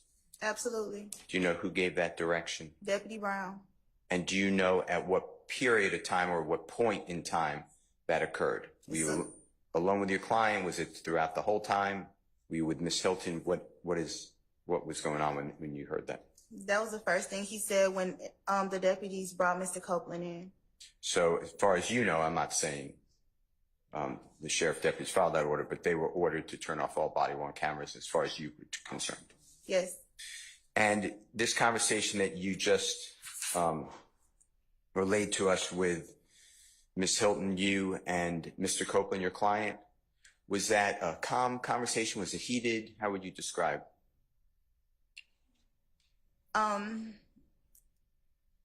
It was, we had been in there for 2 hours. It was a high level of emotional tension, if that's a thing. Okay, were people getting louder than we're speaking now? Yes. And who was that person or people? Simone. Okay. And when you were talking about Mr. Copeland not being permitted to take responsibility for the killing of Mr. Thomas, you know what I'm referring to? Yes. Did Mr. Copeland in any way take responsibility for that killing that day to Ms. Hilton? Pretty much, he just said, "You don't know what I did or didn't do." Okay. And that was said to the prosecutor about the killing of Donovan Thomas? Yes. Do you know if you saw Ms. Hilton taking any notes or recording the meeting, or any of the people with her recording this meeting or taking notes? I'm not aware. All right. It says, and the court just gave a transfer, I don't know where it is, but you can look at it. No one's trying to trick you. It says on page 40, towards the bottom, it's the Honorable Yes. Judge. It's fine. If you need to look at it, if you don't need to look at it, that's fine. Just let the record reflect. It should be on page 40. If you need it, it's June 10th. It should be 2024 ex parte conference that you were part of. And Judge Glanville says something to the effect, I'm not looking at, this is not a quote, but it appears to be to Mr. Copeland. Do you remember when Mr. Love told you that as long as you don't tell a bold-faced whopper, something like that? Do you see that? Yes. Can you just, so the court, unless the court has it in front of her, what line I've that got is? it in front of me. Do you know what line that is? Or it begins on? 12. Okay. Well, 9, but 12 specifically, what you're referencing to. I couldn't hear the last part. 9 is when he starts talking, but 12 is when he gets into that part. He being Judge Glanville. Yes. Okay. And what information do you have that Miss Love spoke with Mr. Copeland about the bald-faced whopper? What do you mean? I'm sorry. Can you ask that again? Or Yeah. apparently Ms. Bumpus didn't understand it any better than I did. Yes. Do you have any information to educate us on when Miss Love spoke with Mr. Copeland about you can't make a bald face, whatever it says, whopper? Hang on just a second. Yes, Ms. Love. My objection is that the question itself assumes a fact that has not been established. Sustained. Read what it says if you don't mind. Since it's Tell me in what there. page we're on again. 40. Okay. Thank you. The court, the state can still give you immunity. They can give immunity to whoever they want, okay? And they can make that choice. I don't even make that choice. So if they, like I said earlier, they want your testimony, they figure it's that the jury needs to hear what you have to say, good, bad, or indifferent. And what Ms. Hilton is telling you is just the truth as you know it. And let her worry about, I mean, even though you may have said different versions of whatever, that's for impeachment. That's not going to get you in trouble. What will get you in trouble is you just invoking your First Amendment privilege because you've been given immunity. Or as Ms. Love said this morning, remember, Ms. Love said, if you overtly lie about something, like if you tell a bold-faced whopper, then they can indict you on that particular charge. I mean, that particular false statement. That part you said about, you remember earlier this morning, Miss Love telling you about the bold-faced whopper. That's what I'm focused on. Can you tell us, were you present when Miss Love spoke with Mr. Objection, Copeland that Your Honor. morning? What's your basis? Again, assuming facts that have not been established. The question, I believe, was, were you present when Ms. Love spoke with Mr. Copeland? Okay, so I think that's based on the fact that what was just read out was read out. So I don't know that Judge Glanville's statement establishes that, but that's why he's asking it. So I'm going to permit him to ask that, and she can, keeping in mind that that doesn't establish that it occurred. Ask it as a more conditional question, I guess. Do you have any information how that came about, if it occurred at all? So the meeting was really long and a lot happened. I can't remember if Ms. Love was ever in the room at the same time as Mr. Copeland. So I don't remember them being in the room together. And if they were, they did not have any communication. Okay. All right. Do you remember in that transcript, I have to get you the page if you don't remember, Judge Glanville handing something to you for Mr. Copeland? Absolutely. Can you tell this court what that was? Which time? Every time. So go one at a time. So the first time, I believe he handed me a copy of the immunity order. Okay. And the second time, he handed me 2 statutes one on perjury, and I think the other either on impeachment or, yeah, I think that's what it was. Okay. Any questions, written out questions you remember being handed to you or Mr. Copeland? District Attorney's questions, was that given to Mr. Copeland? No.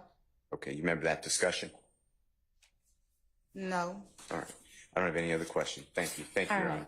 Honor. Any other defense attorney have questions for Ms. Bumpus? Okay.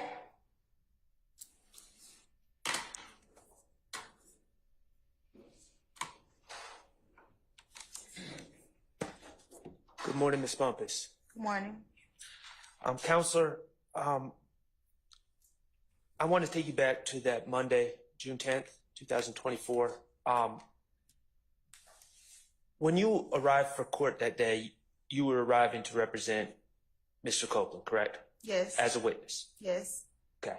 And where did you go when you entered the courthouse? I came right here.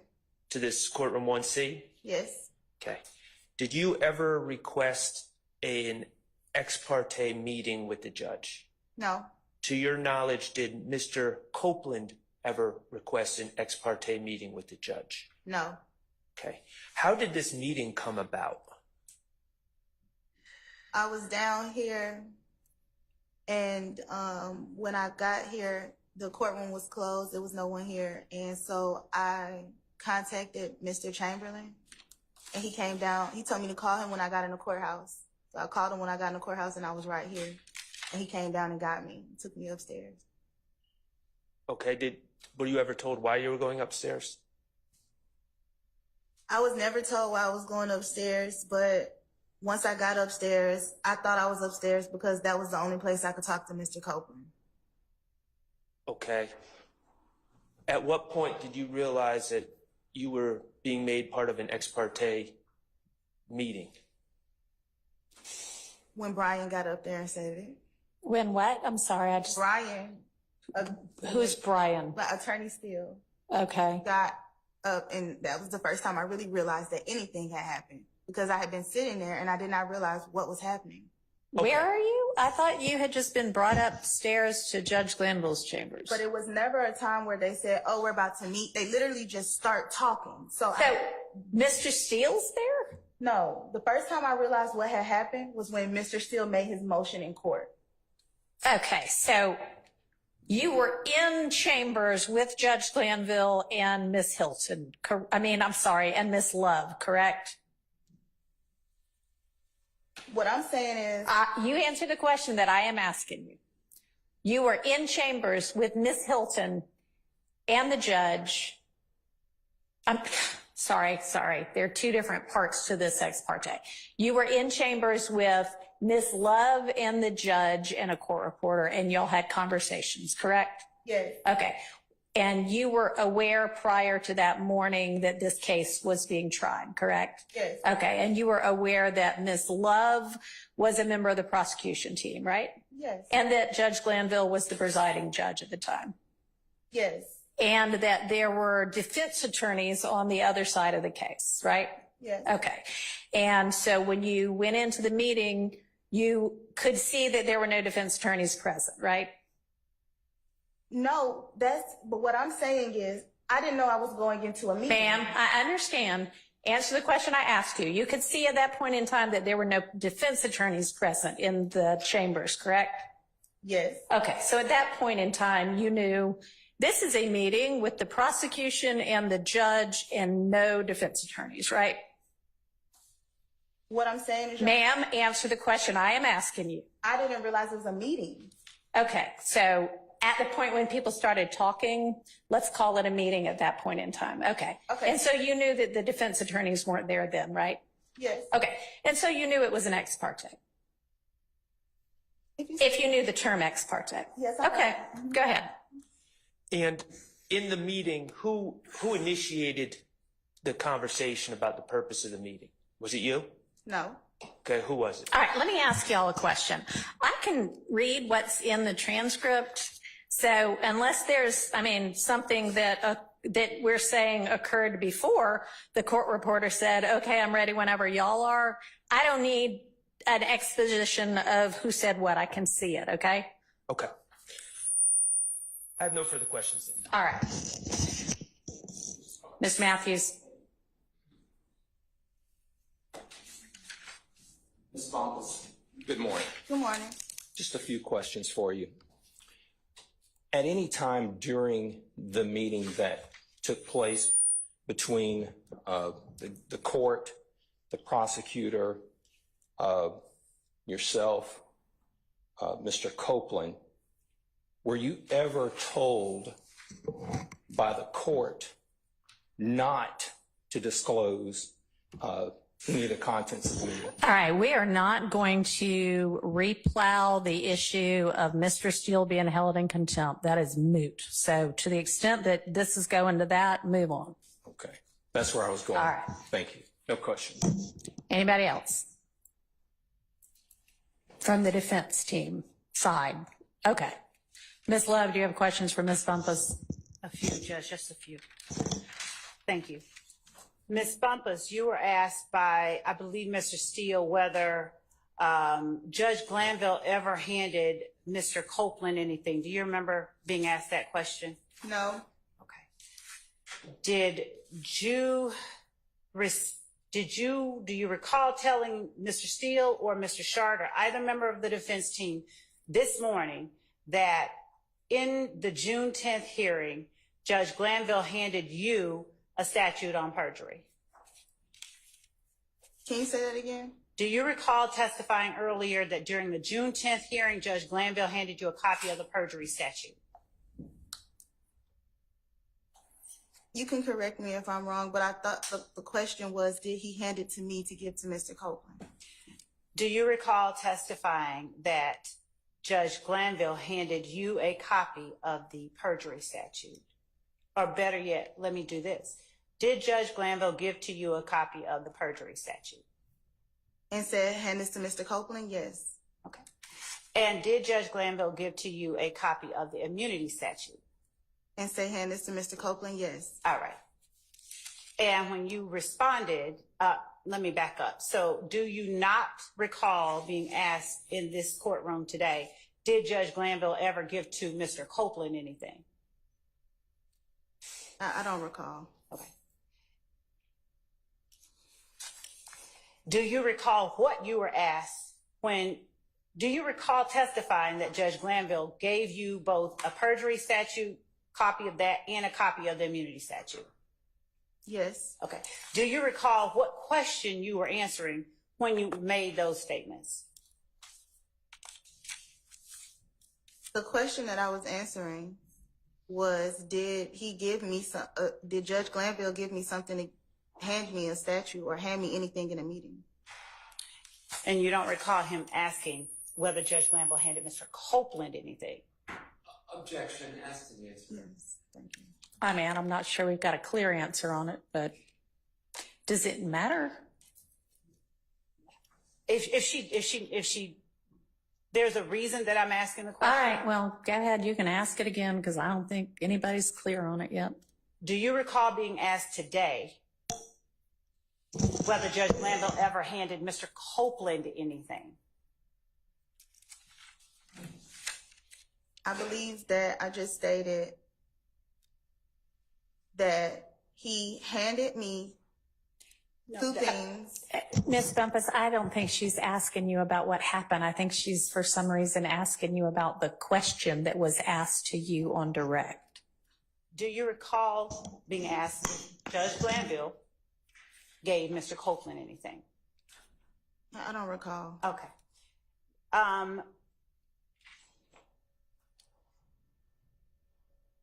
At the time that you were called to the meeting, you already knew that Mr. Copeland had been granted immunity, correct? Incorrect. Okay. At the time that you assumed representation of Mr. Copeland, you were aware that he had been arrested, though, right? You knew that Mr. Copeland had been arrested? No. Okay. At the time that Mr. Melnick spoke with you about standing in his stead on that Monday morning, did you learn during that conversation with Mr. Melnick that Mr. Copeland had been arrested? No. At what point did you learn that Mr. Copeland had been arrested? After he had been arrested. Was that before or after the Monday morning meeting? Objection, Your Honor. You asked us to just focus on the contents of that meeting. You asked me to not get far from that, and we're far from that. Your Honor? Yeah, what does this have to do with whether or not some off-the-record discussion that Ms. Hilton was privy to occurred? Your Honor, the reason I was asking about the giving to Ms. Bumpus the statutes is that my understanding is that at the time that she was called to represent Mr. Copeland, she was not familiar with certain statutes. Okay, well, maybe not, but that's not relevant to what we're trying to figure out here. And so to the extent that she was asked by the defense whether Judge Glanville gave to Mr. Copeland anything, and she then responded, he gave it to me. All right, I don't recall. I'm sorry, go ahead. I was establishing the reason he would have given her that, and I was establishing further the extent of the questions that I had for her dealt with her understanding of her responsibilities. And then finally, I was going to ask her, she'd already testified to my memory that she doesn't recall this counselor ever being in the room with Mr. Copeland, and if there was no communication. Okay. So I was going to... That part seems relevant. You can ask about that. Miss Bumpus,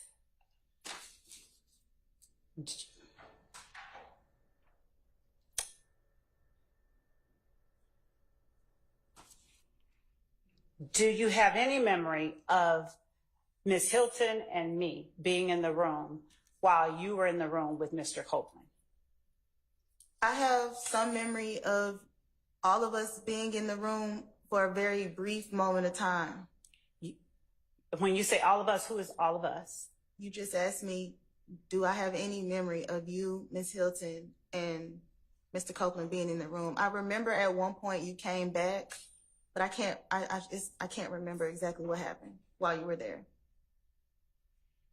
Is it your recollection that I was there when Mr. Copeland first came into the room? No. And when you say you remember that I came back, where is it that you're remembering that I came back to? I don't remember. Maybe it's when Miss Hilton came back. But at one point, all three of us were in the room. Who's all three of us? Me, Miss Hilton, and Miss Love. In chambers. In chambers. Was Mr. Copeland in the room? I don't remember. I just said I don't remember. Well, I mean, it's kind of important. We're relying on your memory for certain things. So, were there deputies in the room then? What I'm saying is, if Mr. Copeland was ever in the room with Adrian Love, then it wasn't a long, extended amount of time, and I don't think there was any communication. I remember that Simone left, and it was just me, Adrian Love, and the judge and the court reporter. All right, so your recollection is that at the beginning of the meeting, before Mr. Copeland ever arrived for the first, when he ever arrived with the deputies, that there was a point in time when the judge, Miss Love, Miss Hilton, and you were in chambers? There was a point in time where Miss Love and Miss Hilton were in chambers with me. I cannot affirmatively state whether Mr. Copeland was there or not, but there was at least 2 minutes of us all being there together. Did y'all have any conversation at that time? I can't recall because Miss Hilton was doing all of the talking. I honestly believe it was when Miss Hilton left at the beginning, when we first got in chambers, when we were in not the judge's office, but all of us were there. Antechambers, like outside of chambers, but inside of the door. Yes. Who is all of us? Simone Hilton, Adrian Love, me, Investigator Hamilton. Mr. Chamberlain was in and out. The judge was in and out talking to us, and that was it. In and out talking to you about anything substantive? No, Judge. Okay. All right, so y'all are all out where the JA, the judicial assistant, sits. At first, okay, we'll call that the ante chambers, ANTE chambers.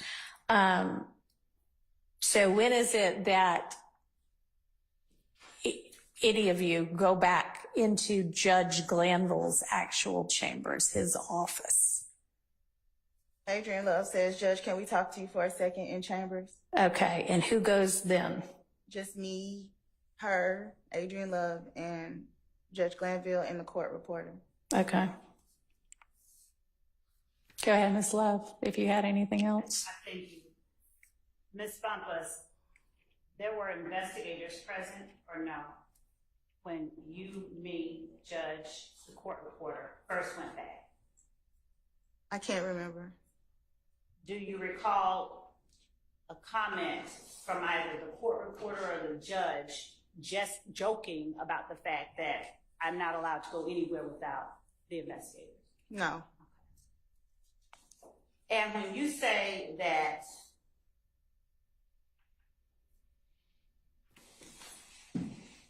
we went into the chambers, you, me, the court reporter, Judge Glanville,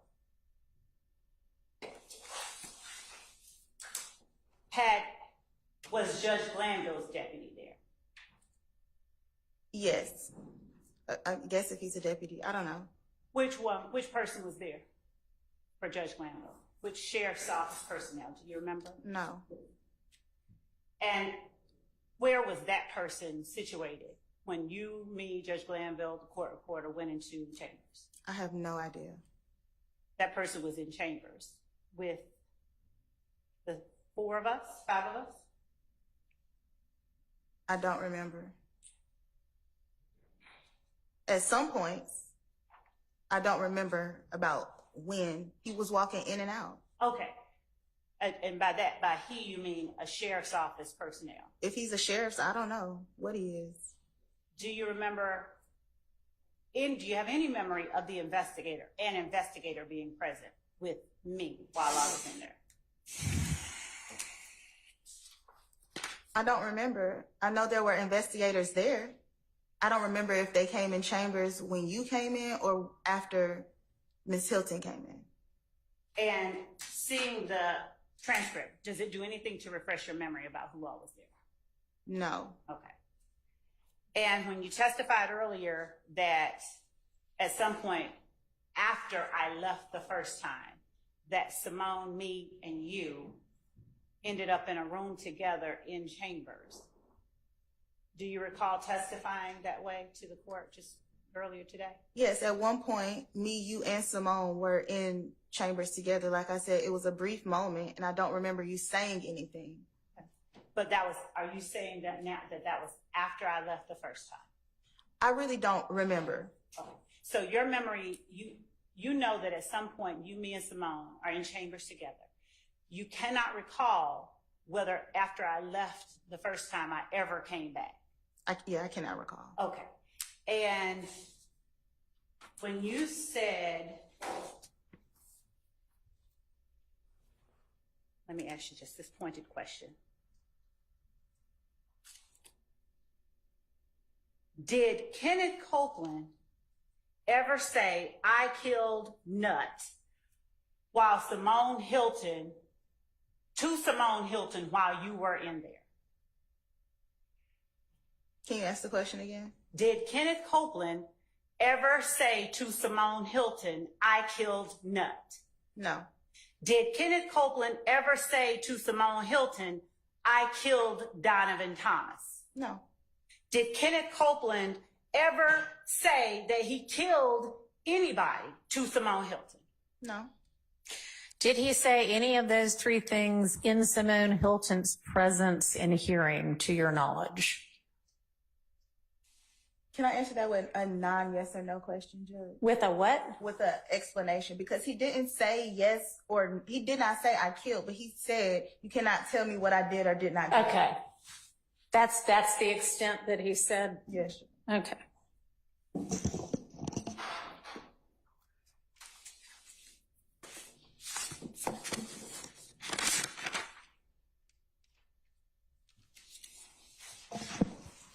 When you spoke about someone asking the sheriff to turn off their body cameras, was that Miss Hilton? Did you say Miss Hilton told the sheriffs to turn off their body cameras? Did I hear that wrong? You heard that absolutely wrong. Please tell me who it was. I clearly said Deputy Brown. Thank you. Thank you for clearing that. You're welcome. Do you recall what was being talked about when Deputy Brown told the sheriff's deputies to turn off their body cameras? Nothing. That was the first thing that he said when he walked in the room. And at that point, was Ms. Hilton, you, Mr. Copeland, judge, court reporter, and DA's office investigators all present in the room? I don't remember who was in the room. It may have just been me. So it may have just been you when Deputy Brown said to the sheriff's deputies, turn off your cameras? I don't remember exactly who was sitting in the courtroom. But that's in the chambers, but that's possible? It is possible. It's possible it might have been when you and Mr. Copeland were just in there together? It wasn't. Well, Mr. Copeland had to have been in there, right? Because you said the deputies didn't show up until Mr. Copeland arrived. No, what I'm saying, Judge, is that was the order as he walked in. Right. But what did you say might have just happened when it was just you? Nothing. I was saying I may have been the only one sitting there. I can't remember, but there wasn't like, oh, step out. It's as soon as they walked in, this is what was said as Mr. Copeland was walking in.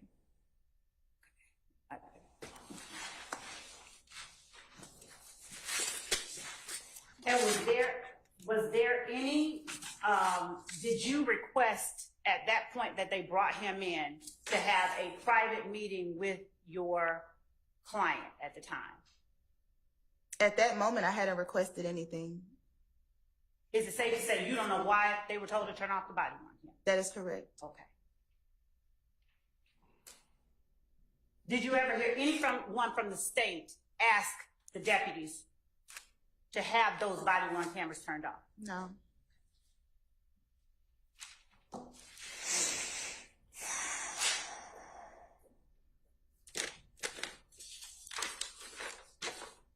You testified earlier that Mr. Copeland said something akin to, I can claim all of this. Did I hear you right? Yes. Okay. And who was he talking to? And Simone. okay. And did you know, or did he ever make clear what all of this was that he was talking about? I believe he was referring to everything that. Wait, that's not the question. It wasn't what do you think he meant. It was, did he ever make clear? He said everything in this case. He said the words, everything in this case? I don't know if those were his words verbatim, but that's what he said. Was the court reporter there when that happened? I don't know. This was an off-the-record conversation. Okay, so it was an off the. So when what about his words? What words did he say that makes you now say that's what he said if you don't remember exactly how he put it? I said I don't remember his words verbatim. Right. But I was there and he said, I can claim all of this. I can take all of this. That's what we were talking about. We were talking about this case. Okay. Is what you just testified to the extent of the words that Mr. Copeland spoke regarding claiming something?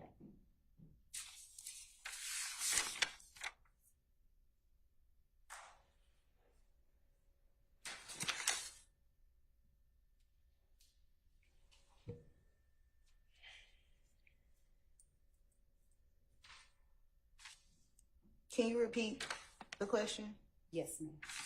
It's what you just testified about, the extent of the words Mr. Copeland spoke about claiming something. I don't want to say that is a complete lead to the extent because he said it over and over. He said it various ways. He changed the way he said it. Do you recall what specifically was being discussed at each of the points that he said that? Objection has been answered. Overruled. specifically, not generally, not broadly, specifically what was being discussed at each of the points where he said, I can claim all of this? The whole conversation was about Donovan Thomas's unaliving. Are you aware, are you familiar with any of the shootings that occurred after Donovan Thomas was killed? No. Okay. Are you aware or are you familiar with any allegations about any retaliatory events that occurred that the state considers a part of the Donovan Thomas shooting? No.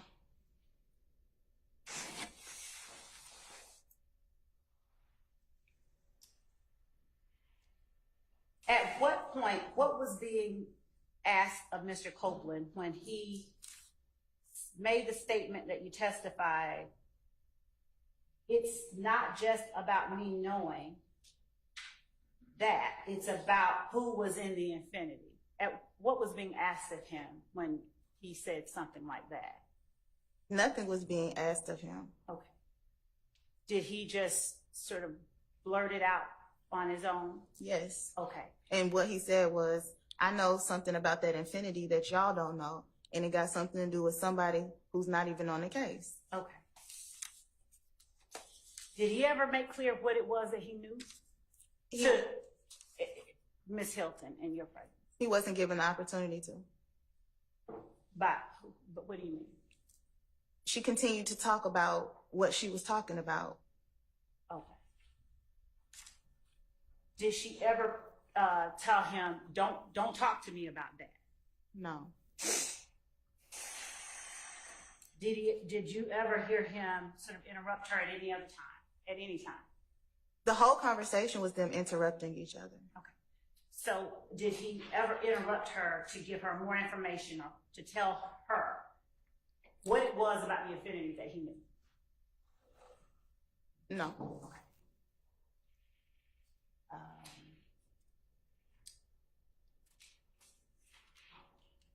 When you said,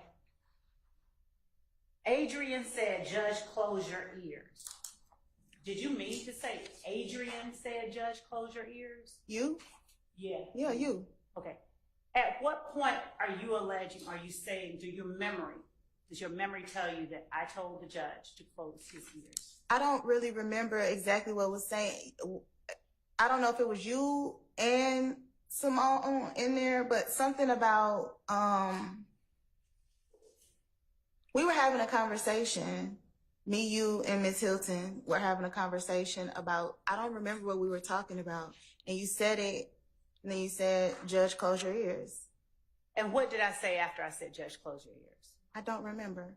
All right. So then it's now your recollection that there was a point in time when you, Miss Love, Miss Hilton, and the judge were in there and Miss Love was talking.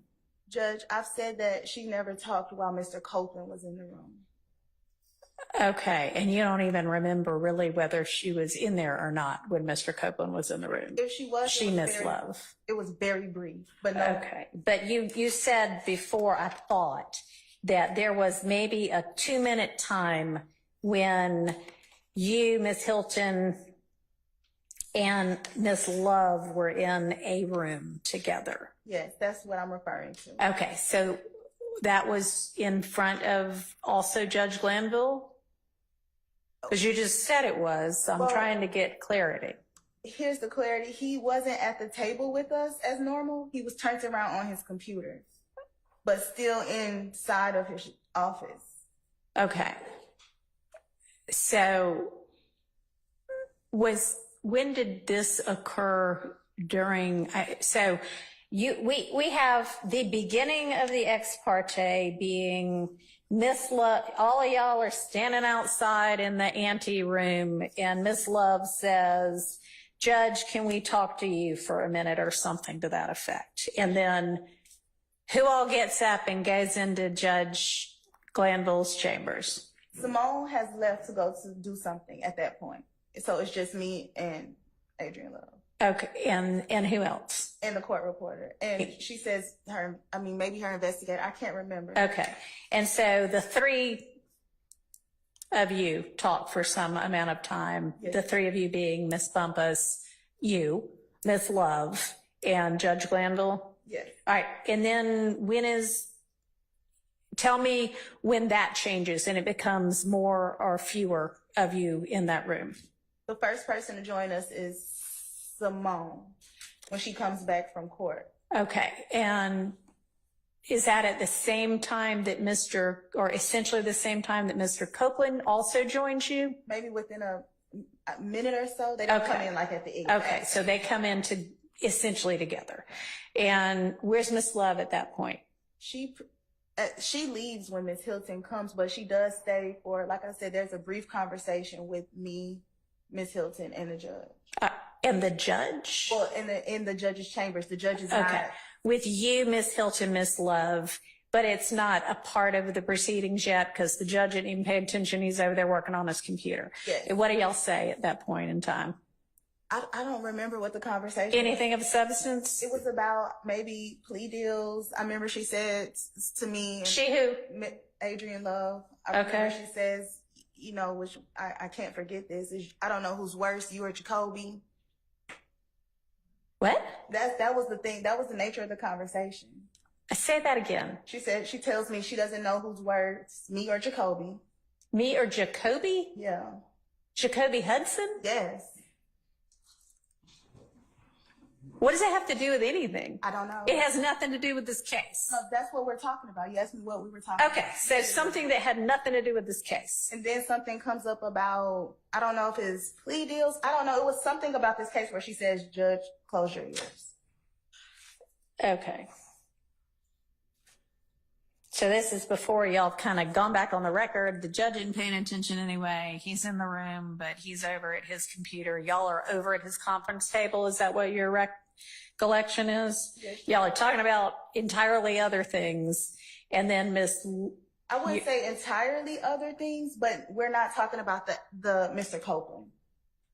Or the case. If you're talking about Jacoby Hudson, you're not talking about the case. No, we're talking about the case. She's talking about, I guess she's talking about the reference to me hugging people. I don't know. But we were talking about the case. Okay. Anyway. And then at some point, Miss Love, to your recollection, says, Judge, close your ears because she wants to talk to you about a plea deal. I don't remember exactly what she was talking about, but it was something pertaining to the case. And but she doesn't want to talk to me about a plea deal because I'm not a defendant. Right, that wouldn't have made any sense. But she was discussing something pertaining to the case, and she says, "Oops, Judge, close your ears." And how long does that conversation go on? Like two. That's the 2 minutes I'm talking about. Okay. And then what happens to Miss Love? She leaves She leaves. And then when do y'all go back on the record? immediately. Okay. Well, no, I talked to Mr. Copeland for a second. Okay. Privately or? Okay. And then y'all go back on the record. And then does the record reflect everything the record reflects accurately? Other than whenever this conversation between you, Miss Hilton, and Mr. Copeland allegedly occurred? Yes. Okay. Do you have a copy of the transcript in front of you at this point? Yes, Judge. Can you kind of point out where this conversation allegedly occurs? It's somewhere around page 40. Okay. Between 39 and 40. Okay. Your Honor, could I just get, if it's between 39 and 40, are there any specific lines? Well, it was like off the record, so I wouldn't know exactly which line it starts back at. Okay, but you had represented previously that Judge Glanville was not in the room at that point in time. Yes, he was asked to leave. Okay. So him being asked to leave isn't reflected. Is that right? Let's see. Okay. Do you remember who asked him to leave? Miss Hilton. Okay. And that's not on the record either? No. And you can't remember whether the court reporter stayed or left. I can't remember whether she stayed or left, but she definitely stopped taking down. Okay. All right. And when did you, sorry, Miss Love, go ahead. You know what? Go ahead. I'll save my questions. Your Honor, I honestly defer to the court. Please continue. I have no. All right. So after this conversation concludes, then what happens? And by this conversation, I mean the conversation you referenced that is not reflected in the record, but that takes place between you, Mr. Copeland, and Ms. Hilton. What happens after that? But if it's not in the record, it's not going to be in the record. So you just tell me from your recollection what happens after that. That's probably towards the last 5 minutes of this meeting. Okay. And so we go back on the record and so the conversation finishes. How does everybody get back in the room? And how is it that y'all go back on the record? Give me the details of that. she just, we just finished the off the record conversation and just Simone just says everybody can come back in. And then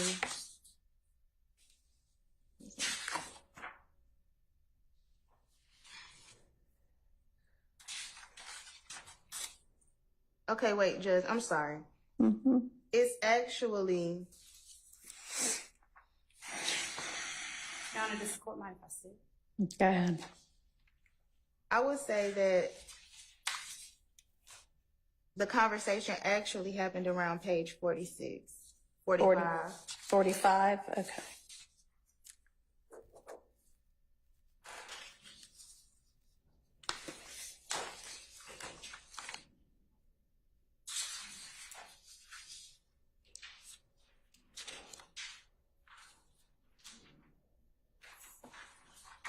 And is that conversation, in fact, reflected on the record?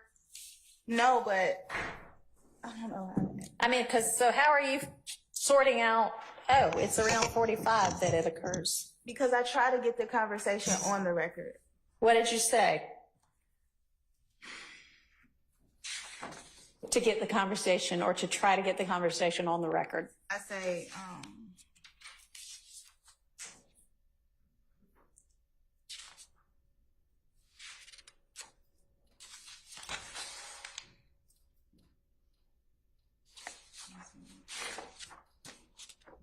I'd like to hear it from your recollection without reference to the transcript first, okay? I'm trying to make sure. So I just, So Ms. Hilton says, Judge, can you leave? And at that point, do you say anything? Like, no, Judge, stay, or anything like that? no, she already told me in the hallway that she was going to ask the judge to leave and have a conversation with him. Okay. So show me where in the transcript y'all come back from the restroom break. Well, you want me to, you asked me to. Now I do want you to look Okay, at the okay. transcript. Yes.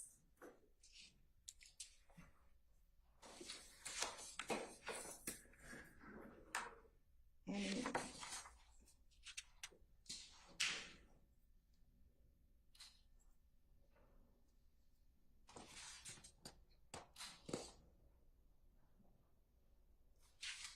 have a security issue. Okay, I'm sorry. You asked when. Okay, I think we came back. Yeah, the restroom break. Show me the restroom break. See, that's not in here where me getting up. I don't know how to find that. Okay, so the restroom break y'all take, but it isn't reflected. Yes. Okay. Is the restroom break after Mr. Copeland's with y'all? Yes. Okay.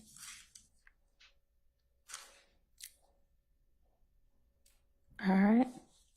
And it's immediately after this restroom break that you and Miss Hilton and Mr. Copeland have the private conversation? Yes, sure.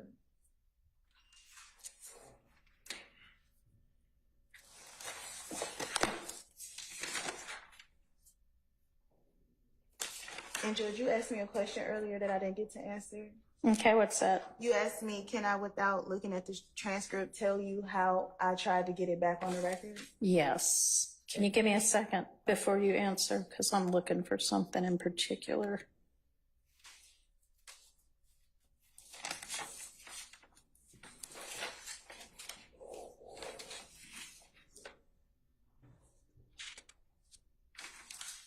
All right. So y'all take a restroom break. You see Miss Hilton in the hall. Y'all walk back in. Mr. Copeland's gone because he's taking a restroom break at that point. The court reporter is there. Mr. Copeland comes back. The judge comes back. And that's when Miss Hilton says, oh, wait, Judge, go back out? Yes. Okay. All right. Now, what were you going to answer? You asked me how did I get it back on the record. Yeah. So after the conversation, I say pretty much, I want to get what she just told him about what he cannot go to jail for. Okay. Because the whole point of the off the record conversation is he's trying to figure out, can he go to jail for lying? Mm-hmm. And so I'm trying to get back on the record that she says that she's not going to prosecute him for anything other than one thing. Okay. Okay. And so y'all have had, the three of you have had this conversation. Judge is gone. You can't remember whether the court reporter's there or not. But then what happens? That's what I'm saying. That's on page. So then you say, I'd like to get this on the record, or? No, we go back on the record. Okay. So how does that occur? No, she just says, let's go back on the record. Simone. So Ms. Hilton says, let's go back on the record. Yes. So you don't say, I want to get this on the record. No, I just do my best to get it on the record when we go back on record. It's in the. Oh, I see what you mean. You say, you don't mean, I'm really trying to get this on record. You mean Miss Hilton says, all right, let's go back on the record. And then you try to like give a rendition of what occurred. Yes. Okay. And that is reflected where? On page 48. On page 48. Well, between 47 and 48. Okay. All right. And does page 47 and 48 reflect the off-the-record conversation that allegedly occurred between you, Miss Hilton, and Mr. Copeland? There's a part where I say, so he can go to jail for anything but what?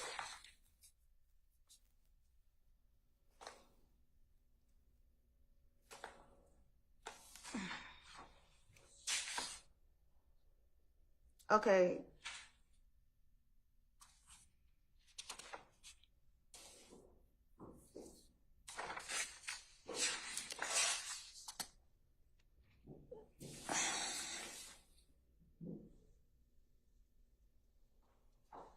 And okay, page 51 specifically, I tell him he has to make a decision. And I ask, so if he starts testifying today, is he going home today? And then I say, but if he says he don't recall to everything, he'll be okay. Okay. Okay. So, at that point, between, whatever you said, 47 and 51, y'all are back on the record, right? Yes, Judge. Nobody's like declining to take down what you're saying. No, Judge. Okay.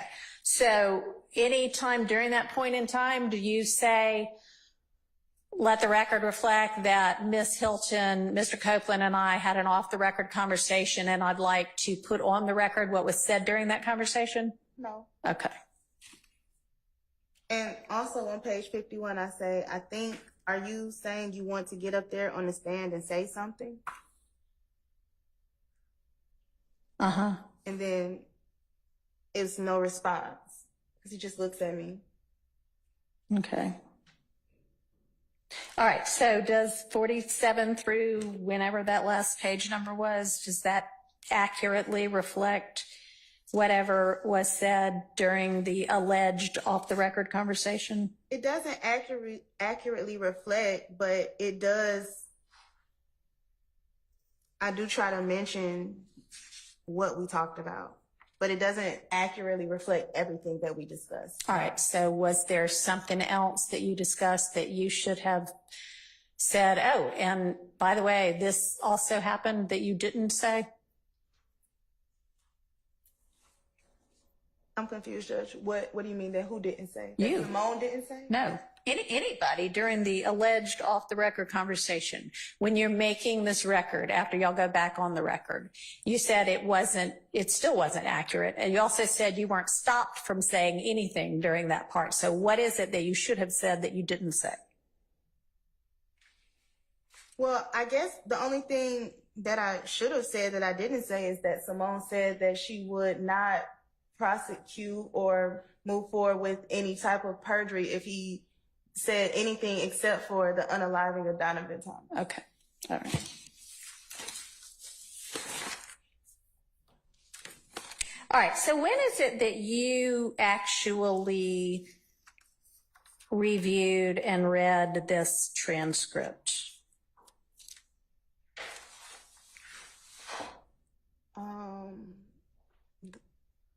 I really don't know. I think maybe around the time that I had to retain counsel, I think we reviewed it together, which I cannot tell you the exact date, but Sometime in late June? Yeah, somewhere after 6/12. Okay. And we all in this room know this to be the case, but you are an attorney licensed and barred to practice in Georgia, right? Yes. Okay. And as such, you have a duty of candor to the court?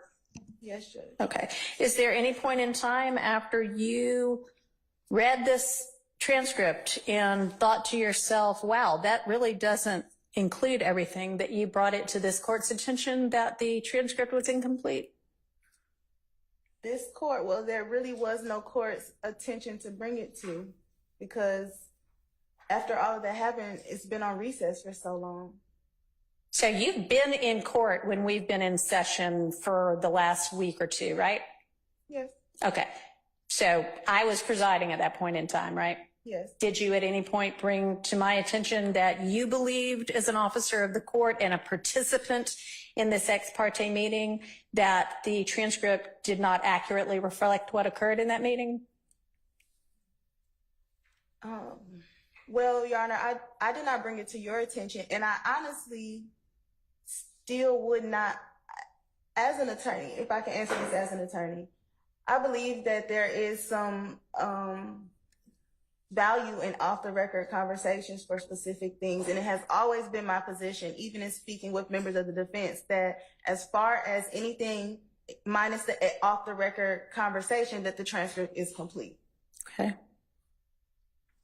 All right. So what is your answer then to my question? Can you ask me again? I'm sorry. Did you ever at any point in time bring to my attention your belief that this ex parte transcript was inaccurate because it was incomplete? No. Okay. Why is that? Well, because of what I kind of just said, I don't believe that it was incomplete per se, minus the off-the-record conversation, but there are a lot of off-the-record conversations that are had that are not included in transcripts, and that's not unusual to me. Okay. All right. So you don't actually believe it's inaccurate then? No, I just think it's missing the off-the-record conversation. I'm not missing. I just think that the defense did not have knowledge of the off-the-record conversation. Okay. Not that it's missing from the transcript per se. Okay. Because it was officially off the record. Is that what you mean? Yes, Judge. Okay. And did you ever, if it in fact occurred, did you ever object to it being off the record? No, I didn't. Okay. So at some point you brought it to the defense attorney's attention? Is that how you decided to deal with it? I had a conversation with the defense attorney. I don't want to say I brought it to them, but we just had a conversation about what happened. All right. Ms. Love, do you have other questions for Ms. Bumpus? Ms. Bumpus, did you tell any member of the defense about the details of the content of the off-the-record conversation that you had with Ms. Hilton on June 10th? That I had with Ms. Hilton and Mr. Copeland? Yes. When did you tell them? The same day.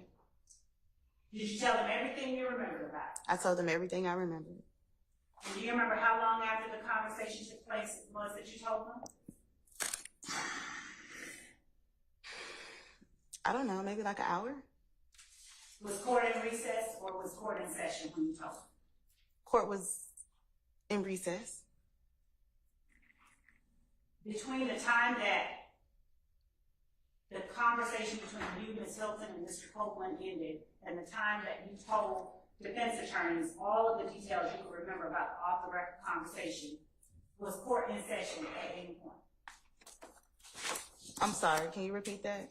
Was court ever in session between the time that you finished your conversation with Ms. Hilton and Mr. Copeland and the time you told defense what happened in the meeting? Yes. Court was in session during that hour? Had court resumed? Correct. Did court at any time resume from the time that you left the meeting in chambers to the time that you had the conversation with defense? Just in that moment, from chambers to conversation with defense. Oh, no. Court had not resumed. No. And when you said earlier, I mean, because remember, we came straight down here and sat down and immediately started, so I didn't speak to anyone. and when you were speaking earlier about when after Mr. Copeland came in, you said you weren't sure whether I was in the room. Mm-hmm. Okay. Did the portion about Judge Close Your Ears occur before or after Mr. Copeland came into the room? For sure before. Okay. And at that point, was the court reporter taking down anything? No. And at that point, did the court give any indication, did the judge give any indication that he was paying attention to it, whatever it was?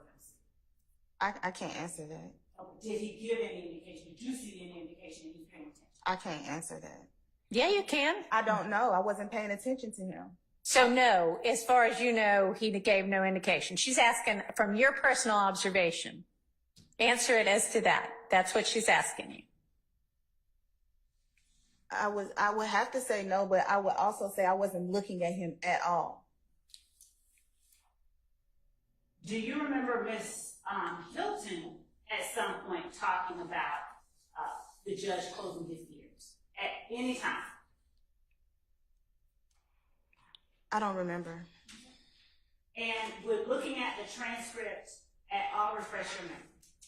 I'm sure. Okay. Would you take a look on page 26, line 5 of the transcript? And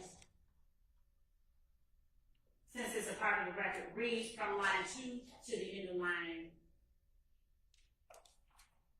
Let me just ask you this.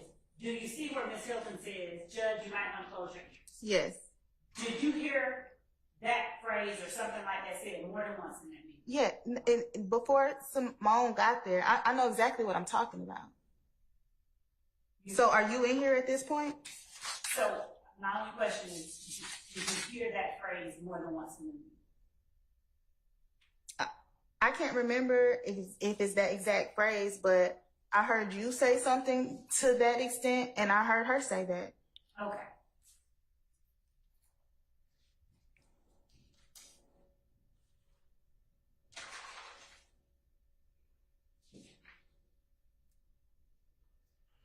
Were you the first person, to your knowledge, that brought to defense's attention that there was in fact a meeting in chambers? No. Who do you know? Do you have personal knowledge of who that person was? No. How then do you know that you were not the first person who brought that to their attention? Because they asked me about the meeting.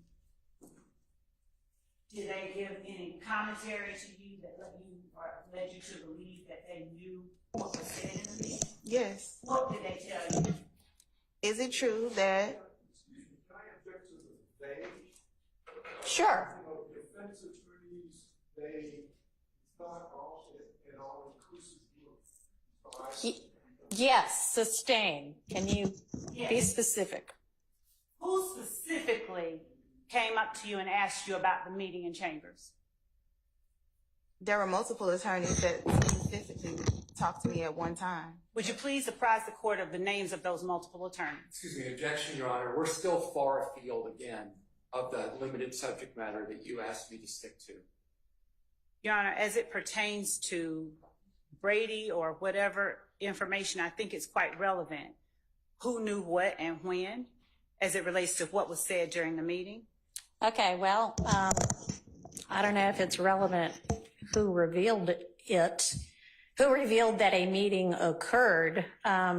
Ms. Bumpus has said that essentially, if I understand you correctly, that at some point during the day immediately following the meeting, the day of the meeting, you had a conversation with some defense attorney or defense attorneys, and we can sort out who, where you relayed to them everything you knew and everything you recalled about what went on in the meeting, including the off-the-record conversations, right?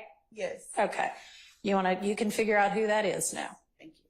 Who was it? Name the attorneys that you referred to just a moment ago. Just a moment ago with the question she asked me, Judge Whitaker? With the one I asked. Okay. I mean, it's the same topic, right? Okay, ask the question again. Which attorneys by name first came up to you and asked you about the meeting? See, Judge, that's two different questions. Then answer the question Ms. Love asked you. I don't recall, but I think Judge Glanville did judicial notice of me on camera. I don't recall. No, my only question to you is who first came up to you and asked you about the meeting? I don't recall everybody who was there. Who do you recall? I recall Attorney Steele and Attorney Adams, and I can't remember who was the other person. Do you remember how many? How many lawyers were there when Mr. Steele and Mr. Adams came up to you an hour after the meeting and asked you about it? How many lawyers were there? 3, I think. Okay. Do you recall seeing Mr. Sharp? Just throwing out names. At some point. Okay. So Mr. Sharp, Mr. Steele, and Mr. Adams, within an hour, is that accurate, of the meeting, came to you and talked to you about what happened in the meeting? I would say yes. Okay. Other than Mr. Sharp, anybody else you remember? No. And when they spoke with you, regardless of how they got it, did they share with you any details from the meeting? Yes. And what details did they give to you that they already had before you started talking? Objection. This is not. Sustained. Okay. Last couple of questions, Judge. Ms. Bumpus,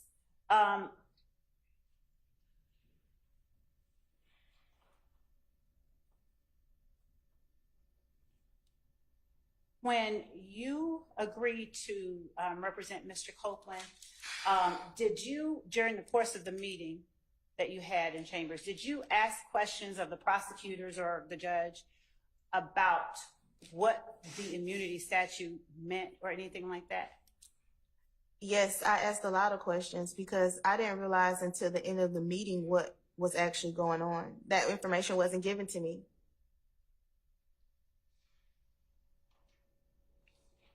That's all. All right. So Ms. Bumpus, you knew to show up for court that Monday because Mr. Melnick had asked you to be stand-in counsel for Mr. Copeland, right? Yes, Judge. Okay.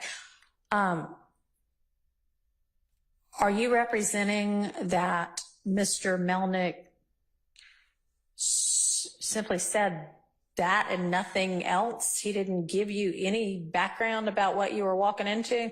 Well, what I'm representing is I was given specific instructions, and those instructions were I'm standing in for him. If Mr. Copeland chooses to plead the fifth, which I anticipate he will do, then you won't have to do anything else. If he chooses to testify, we have agreed that he's discharging me. Okay. And I made that very clear to everybody multiple times that morning that that's what I was here to do. Okay. But you had no idea that there was an immunity order in place? No. Okay.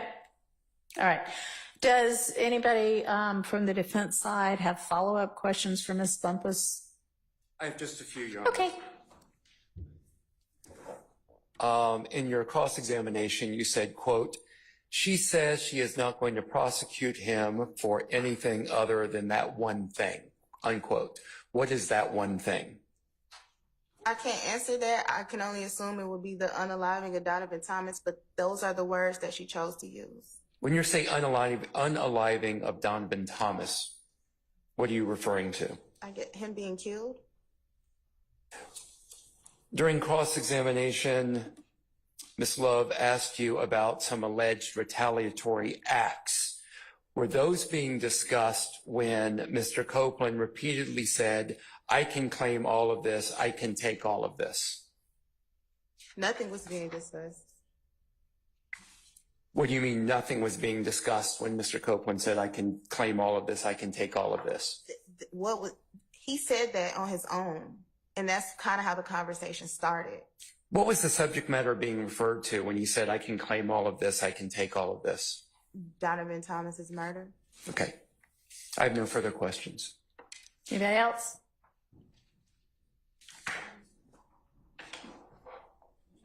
While Mr. Steele's making his way up, just so I am clear on this, you're saying that are you saying that in the off-the-record conversation that you, Mr. Copeland, and Ms. Hilton had, that Ms. Hilton told Mr. Copeland that the one thing she would prosecute him for perjury for was if he got on the stand and said that he, Mr. Copeland, was the one who killed Mr. Donovan Thomas? Yes, Judge. Okay, and that she would prosecute him for perjury if he said that.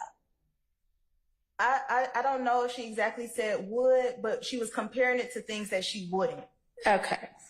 All right. So I guess more of a highly possible situation. That would be the one thing that Yes, could Judge. get him in criminal Yes, Judge. perjury type trouble. Okay, thank you. Go ahead, Mr. Steele. Thank you, Your Honor. I just want to do timing or sequencing you were asked about. When you left Judge Glanville's chambers after not bathroom breaks, after Mr. Copeland was removed from the chambers, etc., where did you go, if you remember? I came and sat right there in the courtroom. At that point, had you spoken with anybody to alert anyone that there was an ex parte meeting? No. Where did next time you saw Mr. Copeland was when? When you left the ex parte meeting, came into the courtroom? Up here. He was up here. Testifying where you're sitting? Yes. Okay. And then did the jury come in? Yes. And did Mr. Copeland testify before the jury? Yes. At any time during that moment when Mr. Copeland's testifying in front of the jury, did you tell anybody about this ex parte meeting that you attended? No. Or the contents? No. Okay. Do you remember there being a break at any point for lunch? Yes. Is that the first time that you were approached? Yes. Ex parte meeting? Yes. True? Yes. Did anybody, and that's after you were under no restraint, you told the truth? Yes. Okay. And that was to myself and the other people you told? Yes. True? Yes. Okay. Thank you. Thank you, Your Honor. All right. Mr. Sharp? Can I ask one more question? Sure. After the lunch break, do you remember when I raised it before Judge Glanville? Yes. Did I do it right away after we spoke? Yes. First time the court reconvened? Yes. Thank you. All right. And Mr. Sharp, come on up. And speaking of a lunch break, we're way past time for hours. So let's plan to do lunch right after we wrap up this witness. Ms. Bumpus, were you in the courtroom when Mr. Copeland was called to testify after the ex parte meeting? Were you present in the courtroom? Yes. Okay. Did you hear the Judge Glanville, did you hear him tell anyone from the defense that an ex parte meeting had occurred? No. Did you hear anyone from the state tell the defense on the record that an ex parte meeting had occurred? No. Was there any discussion about the substance of said meeting? No. Okay, thank you. Anybody else? All right. Thank you, Ms. Bumpus. You are excused. Let's take our lunch break.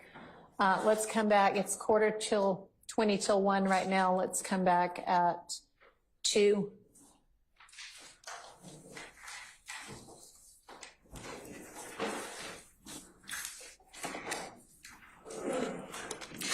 Just for my knowledge, does anybody on the defense team have any other witnesses as to this issue? Not for Mr. Pender. All right. Is the state going to have anybody? If the court could just, I'm sorry for being obtuse, which exact issue is it that we are addressing? I know it's the June 10th, but what exactly are we addressing? So I can have. I mean, the defense maintains that there was an unrecorded portion of this ex parte where Brady information was revealed to Ms. Hilton that Ms. Hilton did not then share. So that's our topic.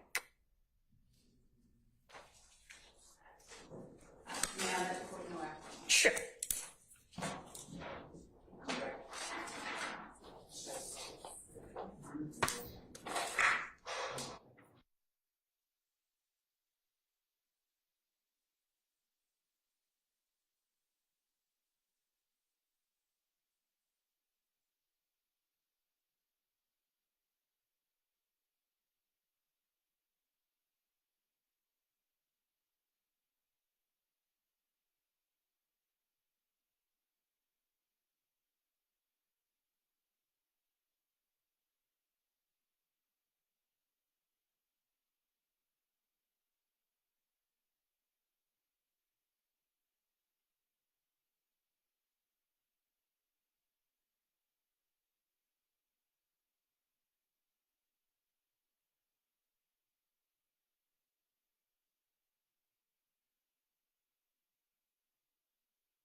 No, he's not. Mr. Box. All right, well, in the meantime, one thing we can do that is not anything of substance but is important is I want everybody to speak into your mic and let's make sure each of them works, all not at the same time, one at a time. And if there are any that don't work, I'm going to try to see if we can get a hold of one that does. So can we start with the state? Yes, Sean. All right, and I also am going to try to get a longer neck on each of these, which might help. But for the meantime, let's just see if it works at all. Mr. Weinstein. Good afternoon, Your Honor. Does that help at all? Did y'all? I don't know that yours works. Pull it towards you some more.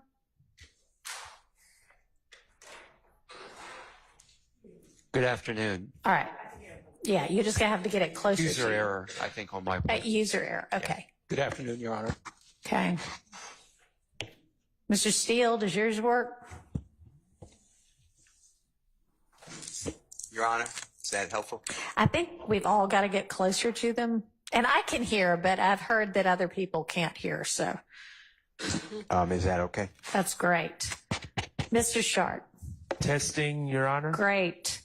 And then who else is left? Misty Williams. Good afternoon, Your Honor. All right. Wonderful. Good afternoon, Your Honor. Awesome. Thank you. Okay. All right. And now we have somebody here for everybody as well. So let me cross-check mics off my list. Okay. Ms. Love, was there any evidence you wanted to present or any witness you wanted to call with regard to our morning proceedings? Your Honor, given the scope of what the court has already told us that we were looking into, I don't have any witnesses based on Ms. Bumpus's testimony. And my understanding is that it was Brady material disclosed during the June 10th, 2024 hearing in chambers. Correct.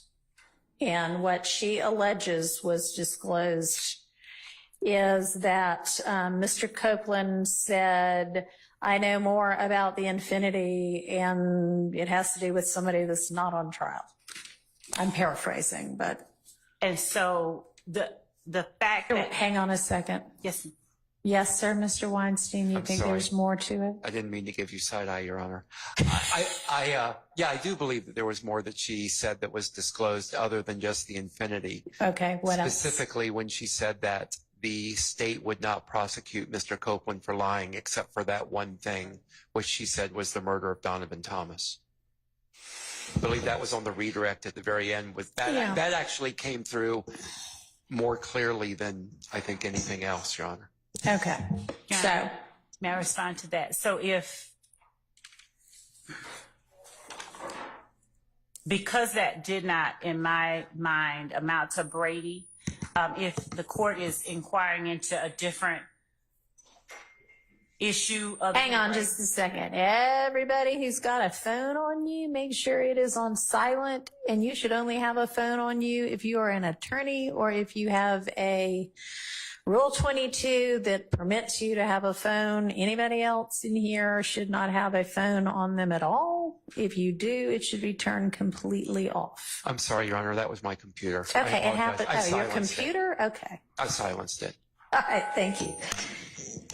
So, Ms. Love. I was just saying that based on the parameters that the court set forth, my understanding was that anything that is alleged to have been said by Ms. Hilton in that regard does not impact whether or not Brady material was disclosed. And I'd have a different argument at the appropriate time that the court tells me is the right time to make it. But my position would be that given that defense attorneys came to Ms. Bumpus within an hour of the meeting before court went back in session, and asked her. So they had information. They had, I assume, the content of whatever it is that they are alleging took place. And then Ms. Bumpus, based on what I heard her say, told them, sort of filled in the blanks. I'm using my words, not hers. And gave to them this information. My understanding of what Brady is that it is information that is not available to them by any other reasonable means. And they have, obviously, they had someone telling them something about what was going on. So it's not a Brady violation if they had access to it. If there's a different argument, a different issue that we're going to be arguing, I'll hear that from the court. But as to the Brady violation, my argument is that based on her testimony, there was no Brady violation. Let me add this, Your Honor, too, if I may. Also, the testimony of Mr. in the off-the-record meeting where Mr. Copeland... The alleged off-the-record meeting. The alleged off-the-record meeting with Mr. Copeland, to which Ms. Bumpus testified to, where Mr. Copeland allegedly said, I can claim all of this, I can take all of this over and over again, and the all of this was regarding the unliving, the murder of Donovan Thomas. I would submit that Mr. Copeland allegedly saying, I can claim all of this, I can take all of this, would also be Brady material. And Your Honor, again, given that Ms. Bumpus is the person testifying about it today, and that Ms. Bumpus is the person that was approached by members of the defense within an hour of the meeting, that assertion made by her, though I don't agree with counsel's characterization of it, is information that is available to them. But more importantly, Your Honor, I asked Ms. Bumpus specifically what was asked right before. What she said, she understood it to mean Donovan Thomas. But I can claim all of this. My position is that it's not Brady. I can say I can claim it all too. But a hypothetical, I can. What you can do is not saying something that is. All right, I understand your argument. So just for clarification, you said I had set parameters as to what is and isn't Brady, and No. I haven't set any parameters as to what is and isn't Brady. Brady is what Brady is. I agree. No, I'm saying the parameters that I was speaking of was that you were talking about. This hearing is about whether Brady material was disclosed. And my position was that what Ms. Hilton is alleged by Ms. Bumpus to have said to Mr. Copeland would not, I don't think it would amount to Brady, but if it did, I can put up a witness about it. I just didn't think that it was necessary unless the court saw it differently than I did. So I guess what I wanted to have us look into is whether what was alleged to have occurred, i.e. an off-the-record conversation that was between Ms. Bumpus, Mr. Copeland, and Ms. Hilton occurred, and then if so, what the substance of it was and whether it contained any Brady. So if you don't want to dispute whether it occurred, that's up to you. I'm not going to tell you how to run your case, but I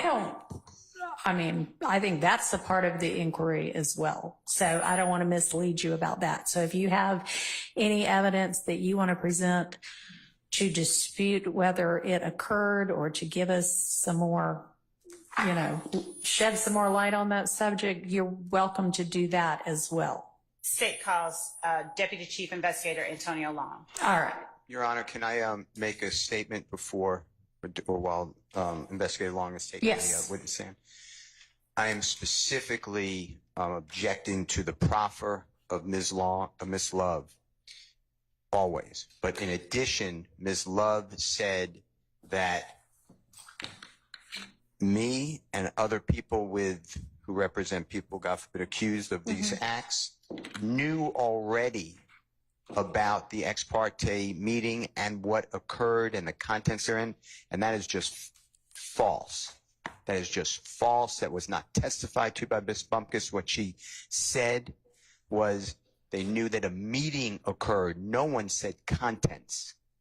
Actually, my recollection is that I asked her specifically that question. Did you share the off the record portions as well? And that she said, yes, she did. I agree with that. Ms. Love said that before meeting with Ms. Bumpkus, that me and other lawyers or people on the defense side knew about what was said at that hearing, and that did not happen.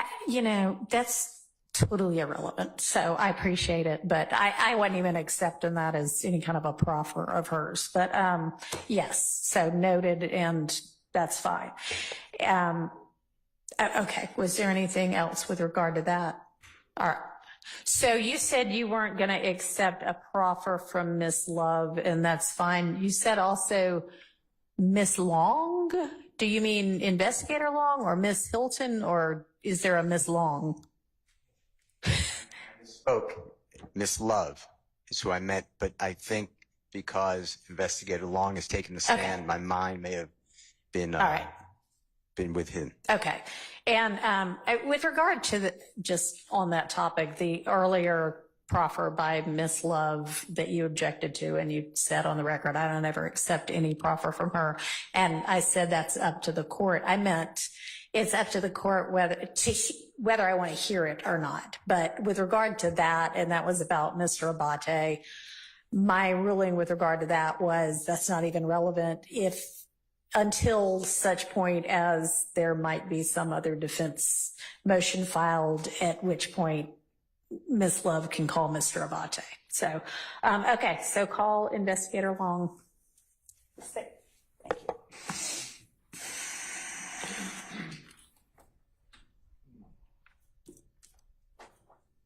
Raise your hand. Swear for just on you the truth, that's not true.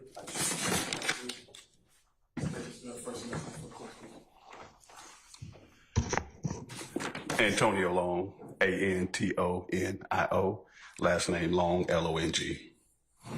And Your Honor, before I begin, I just wanted to point out that I'd like to just make the record. I know that everyone may be familiar with Deputy Chief Long, but I'd like to ask the preliminary questions that establish who he is and where he works, with the court's permission. Okay, that's fine, but he's going to be testifying as an expert, so let's just, cut to the chase.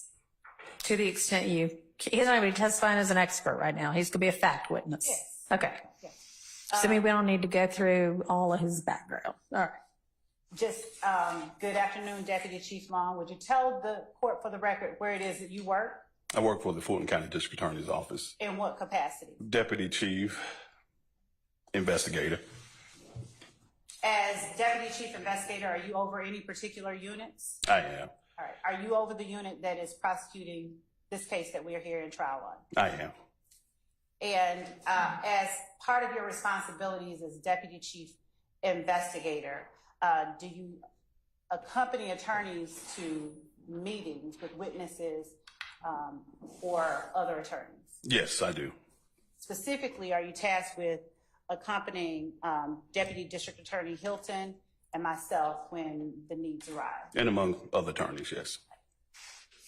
On June the 10th, 2024, do you recall that date? I do. And did you accompany myself or Ms. Hilton to the chambers of Chief Judge Glanville on that day? I was with Ms. Hilton. Was there anyone accompanying me? As yes. And was that person one of the lieutenants with the DA's office? That is correct. While as Deputy Chief Investigator, do you give instruction to lieutenants and investigators regarding how they are to keep the lawyers in mind and keep their eyes on the lawyers? Yes, I do. I give guidance and counsel in reference to that. And are you all required to remain with us at all times during those types of meetings? Yes. June 10th of 2024, do you recall who was present in the judge's chambers at the time you arrived with Ms. Hilton? I do recall Judge being present, court reporter, Miss Kayla Bumpus, several deputies, and with Kenna Copeland, and myself and Miss Hilton. Was I present in chambers at the time you arrived with Ms. Hilton? Not when Copeland was there, no. Did I ever come back after Copeland arrived in chambers? You did not.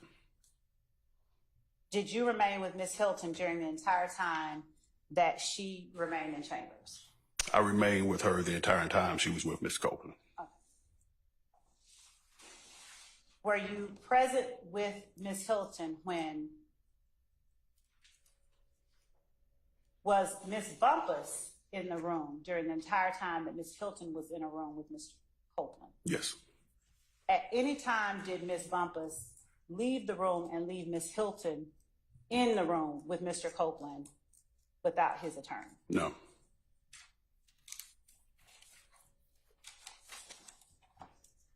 Were you present in the courtroom today when Ms. Bumpus testified? I was. Did you hear Ms. Bumpus talk about an off-the-record conversation that took place between Ms. Bumpus, Ms. Hilton, and Mr. Copeland? I did. Do you recall during the time that you were in chambers with Ms. Hilton, how many times, if any, that you all went off the record? Make sure I understand your question. How many times do we go off the record? Yes, and let me back up and ask you this. Were you able to discern when you all were off the record? Yes. How? When the court reporter was not documenting what was taking place. Was there ever a time that you all went off the record at either attorney's request? That is either Ms. Bumpus or Ms. Hilton's? From what I recall,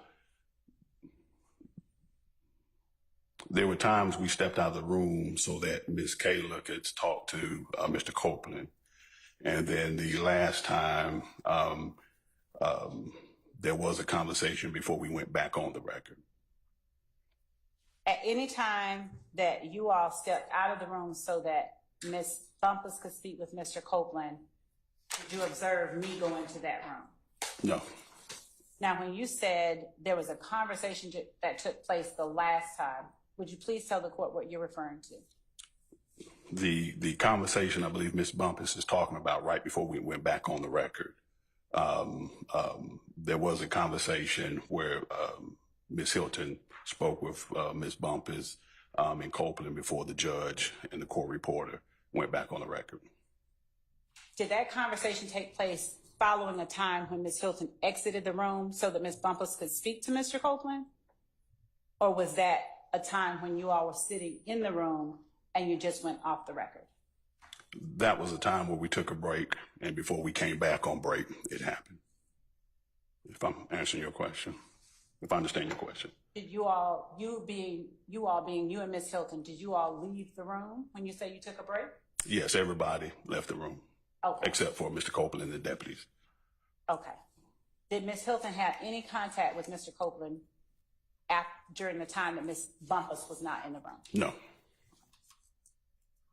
Were you present when, or do you have any memory of Mr. Copeland saying something akin to, "I can claim all of this"? No. Were you and Ms. Hilton within close proximity, within 2 feet of each other during the entire time that you all were in chambers? Yes. Are you able to say whether you all would have been privy to whatever was said? If she heard it, you would have heard it. If you heard it, she would have heard it. Correct.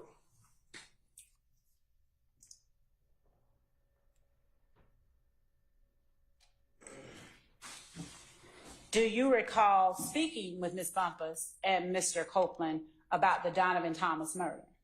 No.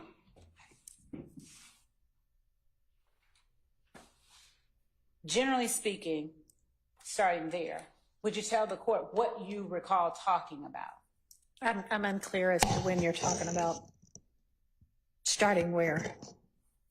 During the time that you were in chambers with Ms. Bumpus, Mr. Copeland, and Ms. Hilton, can you tell the court the topics that you discussed? That not you, but Ms. Hilton and Ms. Bumpus and Mr. Copeland discussed? The topic at that time, Ms. Hilton just made it clear to Mr. Copeland that she expected him to tell the truth, and that if he was going to get on the stand and claim something that he know he didn't do, then she would be looking at prosecuting him for perjury. And so I'm clear, is this on the record or off the record that this conversation takes place? This was off the record just before the judge came back in. Have you had an opportunity to read the entire transcript of the in-chambers hearing? I have not.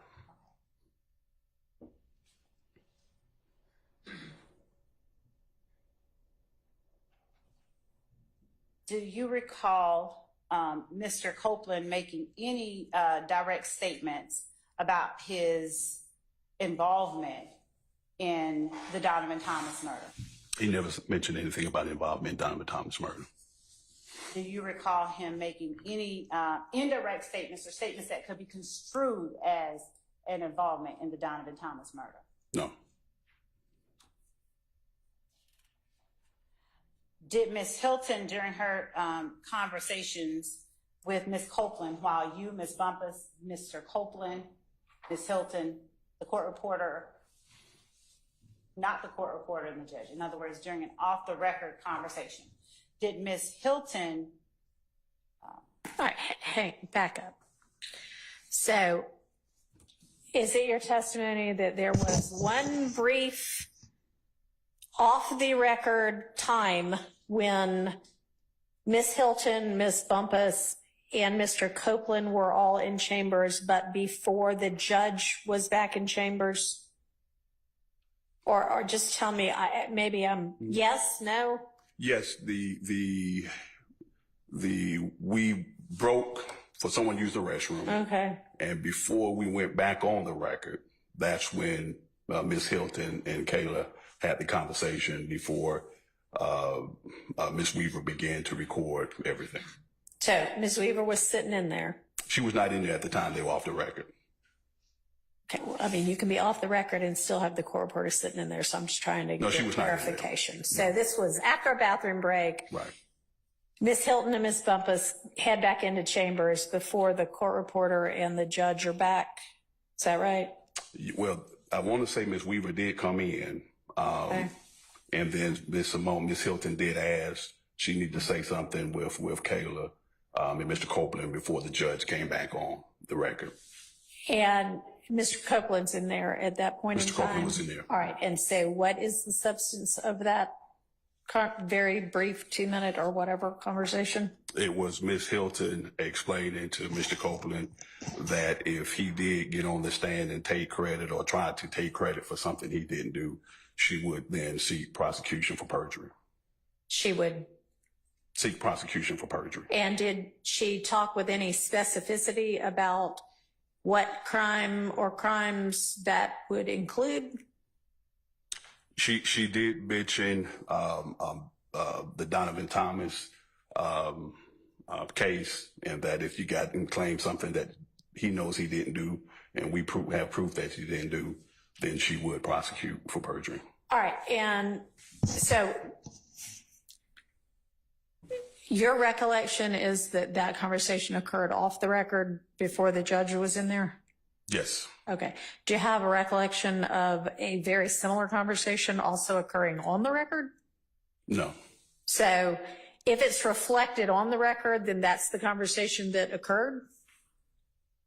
Say that one more time, Judge. Were there two very similar conversations about that, where Ms. Hilton is saying, if you get up and say something that we know you didn't do, we're going to prosecute you for, or we or I'm going to prosecute you for perjury?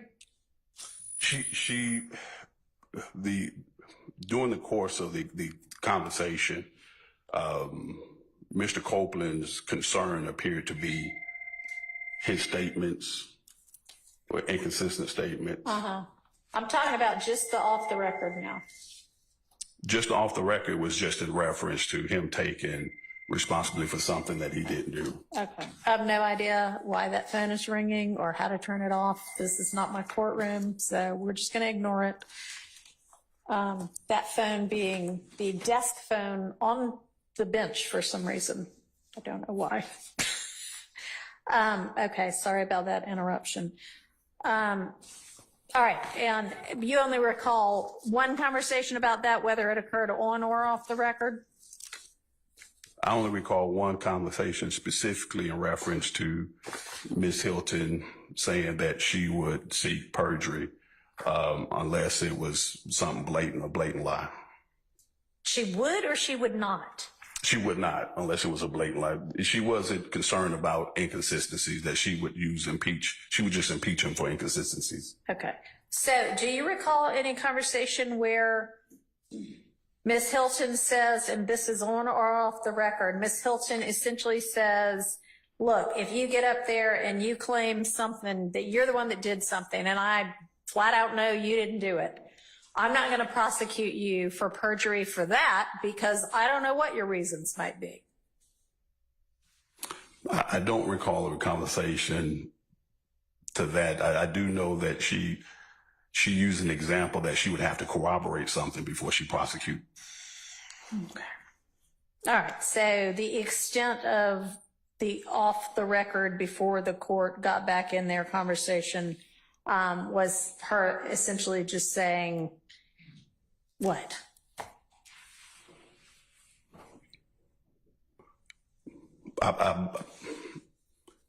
Her conversation was in reference to him getting on the stand and taking responsibility for something that he know that he didn't do, or falsely admitting to something that he did after receiving use immunity. All right. Go ahead, Ms. Love. Thank you, Judge. Did Ms. Hilton attempt, or did she make any effort to explain perjury beyond what you just described for the court? Do you remember her doing that? Doing this off the record or just in general? In general? Yes, she did. Was the conversation that you are relating to the court that happened off the record, did it refer to matters that you later discussed on the record as well, or not? All of it, in a sense, was stuff that per se was explained on the record. It was just clarifying what would constitute perjury versus inconsistent statements, or whether she would need to impeach him. And showing you, for instance, just page 50 of the transcript, line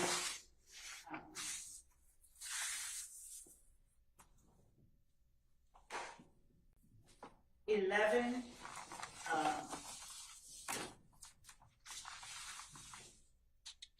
I'm sorry, line 19.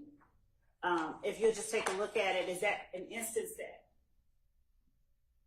is similar broadly in nature to the type of the conversation that took place off the record that you were just describing for the court? And by that, I'm talking about where Ms. Hilton is saying that's different, referring to the word purge. And Mr. Copeland says that can get me back in jail. And Ms. Hilton says yes. And Ms. Hilton in line 24 of page 50 says, it's not what you're saying, what you're saying is not perjury. What you're saying is what we call a prior inconsistent statement, and so forth and so on. Is that the type of conversation that took place off the record? Objection, lady. Sustained. Yeah. Sustained. Ask a different question. Yes, Your Honor. During the conversation off the record, did Ms. Hilton endeavor at any time to help Mr. Copeland understand the difference between perjury and purge? If you remember. I don't remember if that was substance of the off the record. I do know during the course of the meeting, she repeated that several times, trying to explain the difference between purge and perjury. And off the record, the comments, any comments that were the comments that Ms. Hilton made regarding hypothetical instances where perjury could be occurring, did she clarify for Mr. Copeland in any way? Did she seek to clarify how she would be able to distinguish between perjury and something that wasn't perjury? Objection, maybe. Overruled. The off the record conversation was very brief and very short. And there wasn't a whole lot of explanations because that had already taken place. Do you remember anything that Mr. Copeland said in response to what Ms. Hilton said about being able to, if he got up on the stand and admitted something that she could prove he was lying about? Yeah, is this you asking during the off the record conversation? Yes. Okay. He said he wasn't going to do that. And what is it that he said he wasn't going to do? Get on the stand and lie for something he didn't do. Okay. Do you have memory of him asking or saying something about not going to say that he killed Donovan Thomas?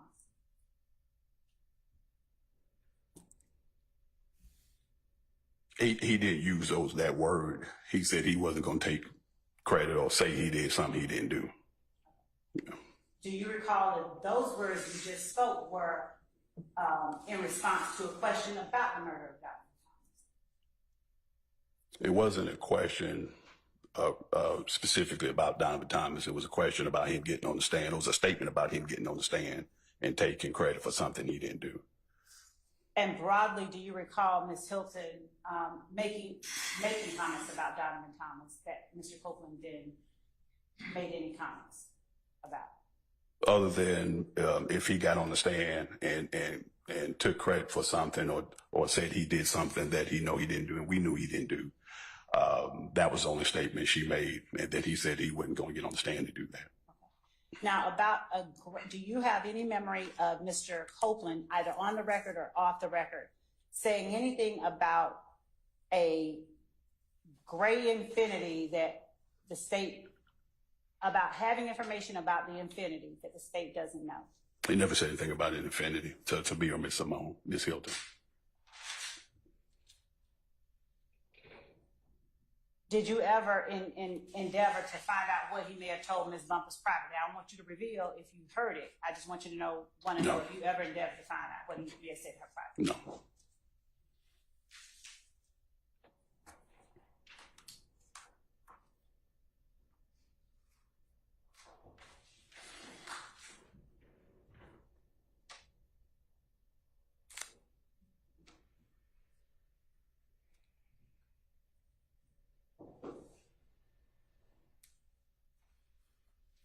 And would it, Go ahead. Would it have stood out in your mind if Copeland had made any kind of inculpatory remarks about the murder of Donovan Thomas? Almost definitely. If he had made a remark about the murder of Donovan Thomas, then we would initiate an investigation. And I would assign one of those lieutenants to assist me with looking into that.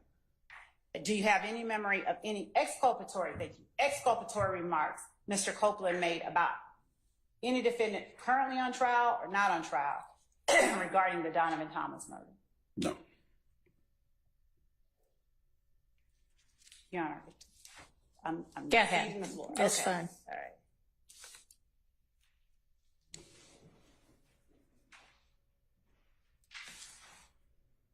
Does your memory of what took place during any portions of the conversation that were off the record, does your memory align with what you heard Ms. Bumpus testify about regarding off the record conversations? The restroom break, just the restroom break. And what about the content of the off the record conversations? Does your memory align with what her memory is as she testified about? Not for the majority of it, no. Would you tell the court any discrepancies between what you recall and what you heard that she recalls? The off the record, like I said before, basically, Ms. Hilton having the conversation about, Mr. Copeland getting on the stand and taking, credit or claiming something that he didn't do and that we know he didn't do. That was in just the gist of the off the record, conversation before the judge came back in. And what, if anything, did you hear Ms. Bumpus talk about that you have no memory of whatsoever, or that you can testify in your recollection did not happen? The incident about the infinity, him claiming that I can claim all of this,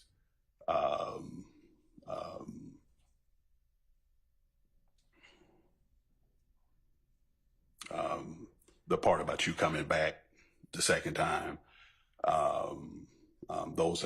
that's what stands out to me right now.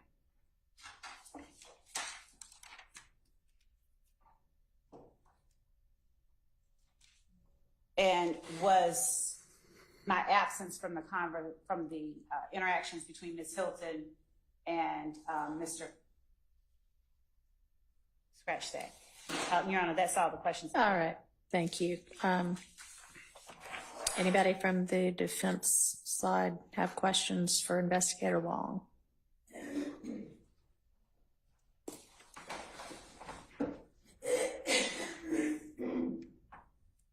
Miss Love, do you need a cough drop? Because I actually have some. If you need one. Okay. Please, court. Okay. Investigator Long, good afternoon. Good afternoon. I want to talk to you specifically about the off the record portion of the meeting on June 10th, 2024, okay? Okay. All right, and if I haven't mixed up was off the record versus on the record, just correct me. I'm trying to understand myself, okay? Yes, sir. All right. First of all, the off the record portion of this ex parte meeting, you said that Ms. Weaver, the court reporter, did come in to the judge's chambers, the judge's back room and chambers during that discussion, correct? Everybody was coming in initially. Okay. And that was before what we're deeming the off the record conversation, correct? And Ms. Hilton specifically requested Ms. Weaver not to take those communications down, correct? I wouldn't say she directed Ms. Weaver, but she did say she wanted to talk to Ms. Bumpus before we went back on the record. She made the request, Ms. Yes. Hilton. Okay, and that was to remain off the record was requested by Ms. Hilton and Ms. Hilton alone. Yes. Can I get a little clarification there? So this is after the restroom break, right? Or whatever kind of break it was? Yes, Judge. Okay, and when Ms. Hilton said, I want to speak off the record to Ms. Bumpus for a minute, was Judge Glanville already in that room by then or not? He had stepped in and then ended up stepping back out. Okay, and so, all right. Yeah. Thank you. And you indicated that during this off the record portion, Ms. Hilton stated to Mr. Copeland that she would not pursue perjury charges unless it was a blatant lie. That was said during the off the record portion, correct? No, that's not what I testified to. Okay, when was that stated? I don't ever recall her saying that she wouldn't seek charges unless it was a blatant lie. Okay. I think she was trying to explain the difference between the inconsistent statement and then a outright lie, if I can use that terminology. Well, what did she say? What do you mean? What she said? Well, you said that when I said she would not pursue perjury unless it was a blatant lie, you said that was not what she said. So what did she say regarding that? And off the record? Yes. Yeah. Her statement or comment to Mr. Copeland was that if you did get on the stand and you took claim or took credit, this is me paraphrasing, for something that you did, then knowing that you didn't, knowing we know you didn't do it, then she would see perjury charges for that. Okay. And you indicated, my understanding of your testimony is you indicated that at some point Ms. Hilton specifically referred to getting on the stand and claiming responsibility for the Donovan Thomas situation. Is that correct? Yeah, if he took credit for something he didn't do, yes. But specifically, it was stated the Donovan Thomas situation, correct? Yes. Okay, and that was out of Ms. Hilton's mouth? Yes. Okay, so Ms. Hilton specifically, during the off-the-record portion, referenced Mr. Copeland taking credit or taking responsibility for the killing of Donovan Thomas. Yeah, it didn't come exactly like that, but yes, it just yes. And Ms. Hilton specifically said that if Mr. Copeland did that, she would seek perjury charges against Mr. Copeland, correct?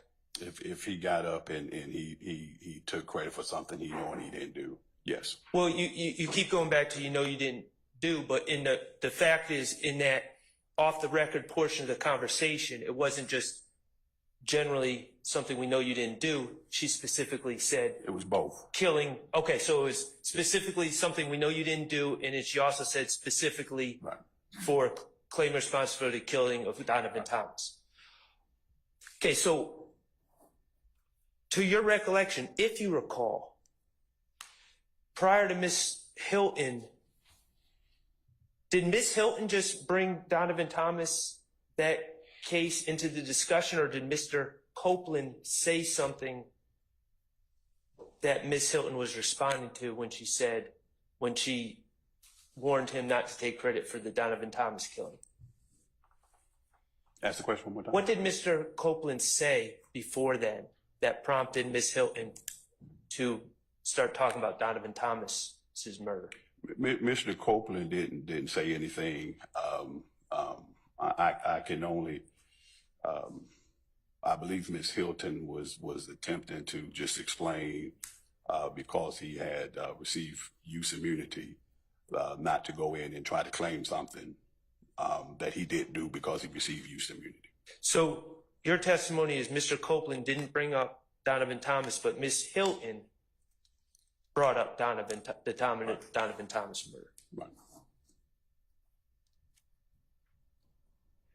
Did Ms. Bumpus bring up the Donovan Thomas murder prior to that? Not that I recall, no.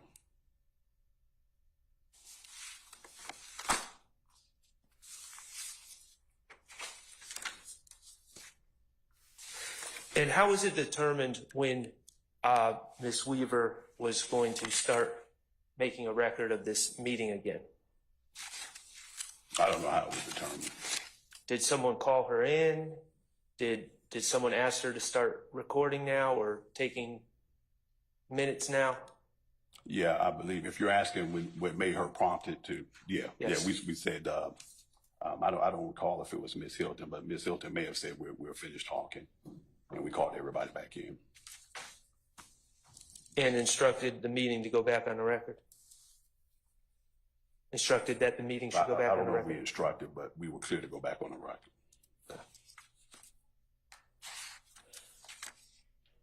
I have no further questions. Thank you. Thank you. Anybody else?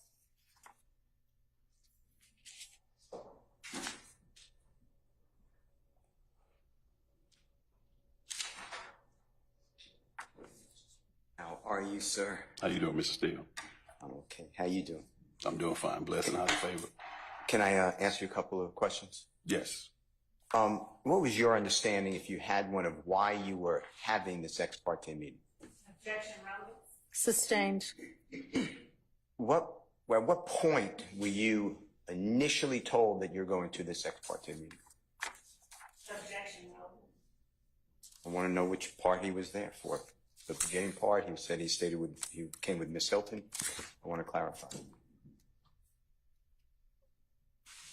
Ask your question again. At what point did you become aware that you're going to this ex parte meeting? I'll allow that. I believe that morning. And when you say that morning, was it before the meeting began? Do you know when the meeting began? It was before. Okay. It was before the meeting. And who alerted you then? Miss Hilton, I believe. Yeah, because of course we had to escort him over to the judge chambers. And did you escort, when you say them, who did you escort to the Say one more time. Miss Hilton. And was Adrian Love already there in the meeting, or did she come with you or go after you? She was already there. All right. Now, how often, besides this day, have you had these type of meetings with Judge Glanville? With me, just this one. How about with other people that you know about? With Judge Glanville, no. Never happened with Judge Glanville. Well, in this case. Just this one. Okay. All right. Thank you. Thank you, Your Honor. You're welcome. Anybody else from the defense? Oh, I have one other question. Go ahead.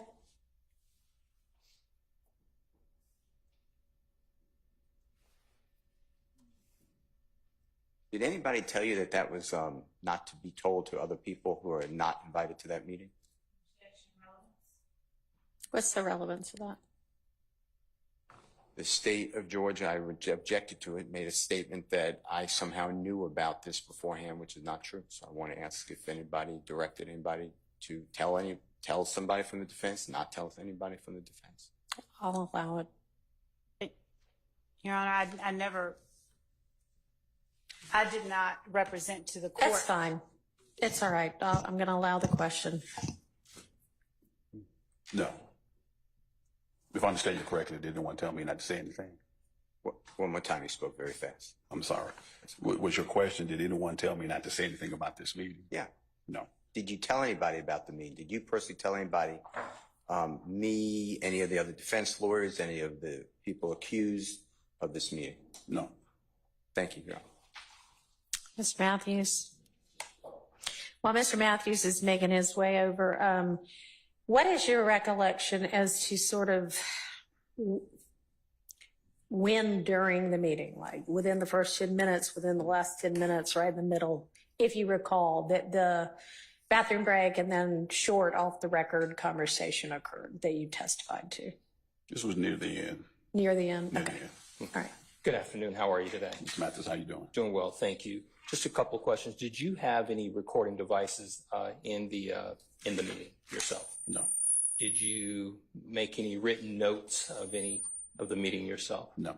Okay. And just for the record for today, you were actually in the courtroom during the time that Kayla Bumpus was testifying before this honorable court, correct? That's correct. Okay. Did you know this morning before court that you might be testifying about this matter today? I did not know. Okay. I could ponder, but I did not know. Okay.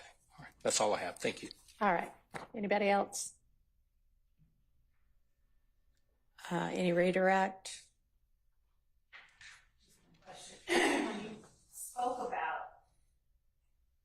When you spoke about the comment that Ms. Hilton made about claiming something that he didn't do, or the Donovan Thomas murder, did she qualify her comments in any way? What do you mean by qualifying? Did I hear, did she tack on anything about if she could or couldn't prove it? Or did she just say, if you do this, I will charge you with perjury? She consistently, if she's mentioned charge, she would say that she would have to corroborate anything for we charge. But she did mention the fact of I can only speculate, I would use the word, the concern about him trying to take claim for something after receiving free use immunity.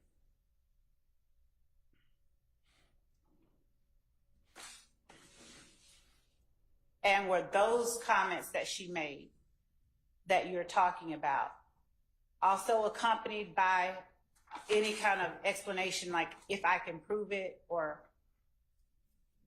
Yeah, because she mentioned the fact of if we knew, and we know you didn't do it. Yeah. Thank you. Mm-hmm. Thank you. Anything else from the defense? All right. Is the transcript before the witness at this point? I don't know where it went to. Yes, Your Honor. Okay.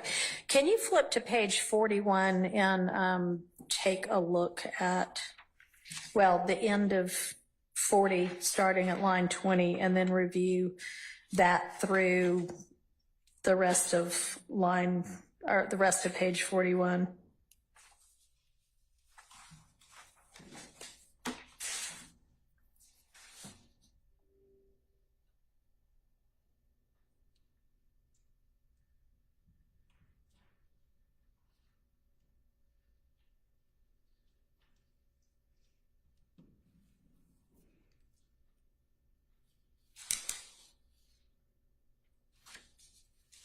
Let me know when you're done. Okay.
I'm done, Your Honor. All right. Is it a fair characterization that during that portion of the meeting, Ms. Hilton, Ms. Bumpus, and Mr. Copeland are talking about what might or might not get him charged with perjury or false statements? Yes.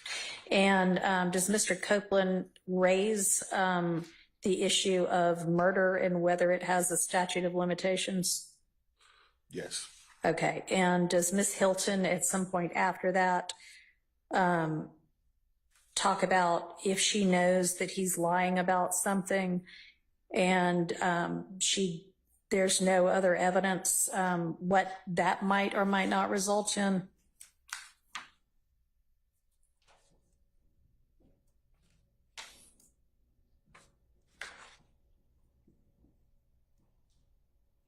Yes. All right. Do you recall whether the off-the-record post-bathroom break conversation occurred before or after this on-the-record conversation?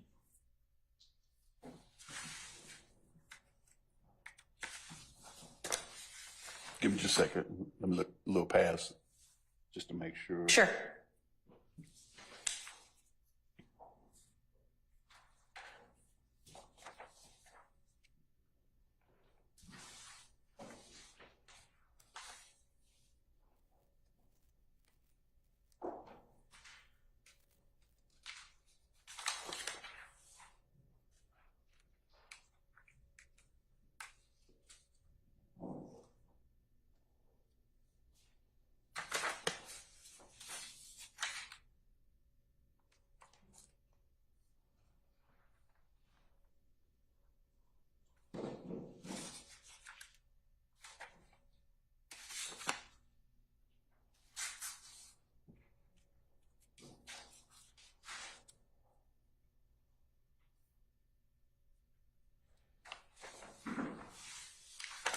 It happened after. Okay.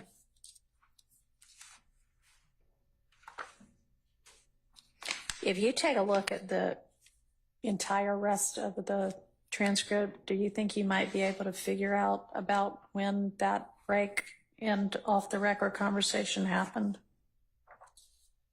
I will take a look. And I mean, you may or might not be able to, but if you can, let me know. If you can't, let me know that as well.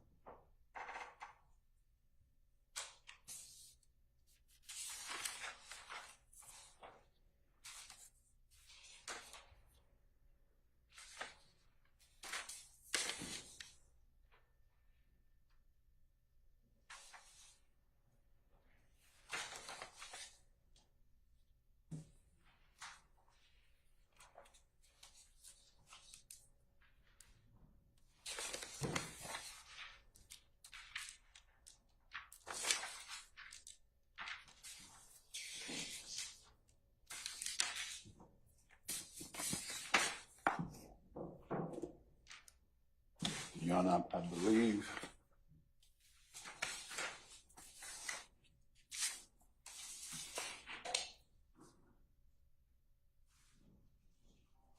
page 52. Can you find out whether that's somebody who has a Rule 22? And if it is not, they cannot come back in with that phone. Thank you. Go ahead, I'm sorry. No problem. Your Honor, I believe 52, around 13, 14, Okay. when we come back in. Let's see.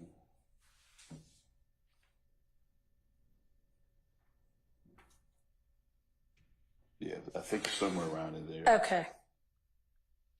And a break is actually indicated at lines 9 through 13 or so. Is that right? Okay. Right. And then at line 14, the court remarks, Mr. Clopin, have you had an opportunity to talk with Ms. Bumpus, your lawyer, and Ms. Hilton, the state's counsel? Have you got any other questions? Yeah, 'cause so that it's was near right the end. before that the off-the-record conversation occurred? Okay, thank you.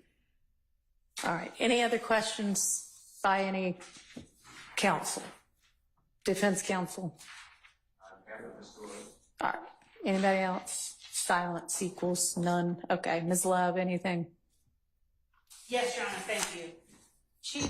Deputy Chief Long, on page 40, lines 20 through 25, when the court refers to comments made to Mr. Copeland earlier by Ms. Love, did you ever hear those types of comments made by Ms. Hilton?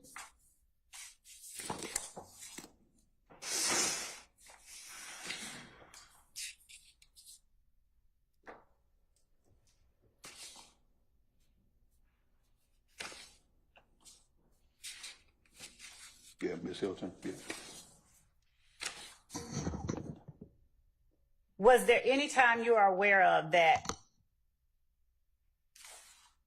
Chief Deputy Love, myself, would have been in a position to make those comments to Mr. Copeland that morning? No, not with Copeland in the room. You weren't around at all. Okay.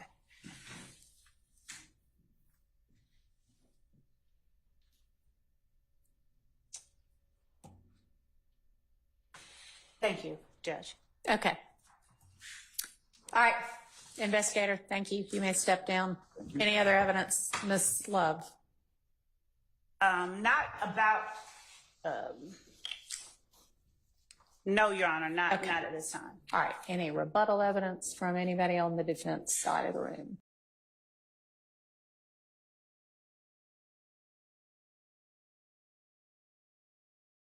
Actually means.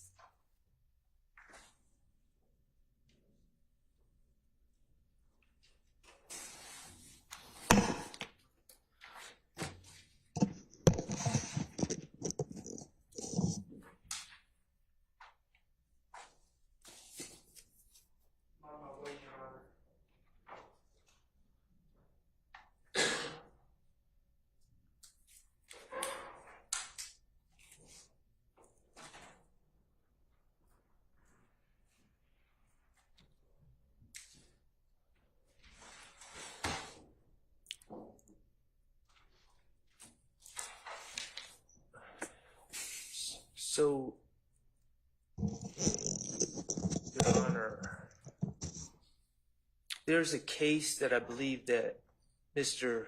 Steele has shared with you. I'm trying to get the site right now. Ford Motor Company versus Young, 322 Georgia Appeals 348. And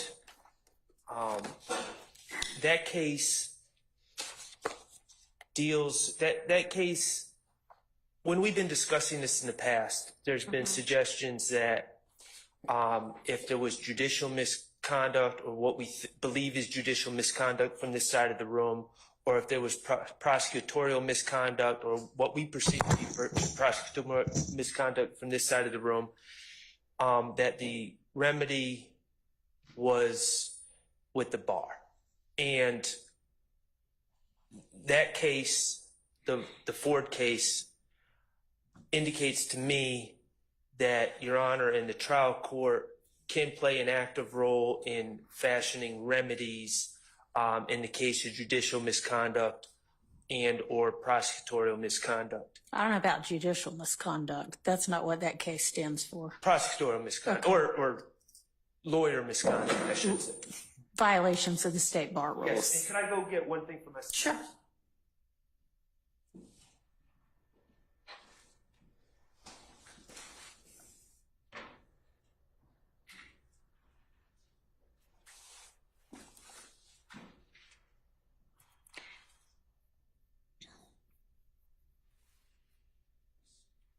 So I filed a motion on Friday. Yes, I worked diligently over the weekend on writing an order with regard to that motion.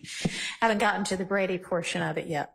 So, and I appreciate that, Your Honor. I appreciate the attention that you've given it.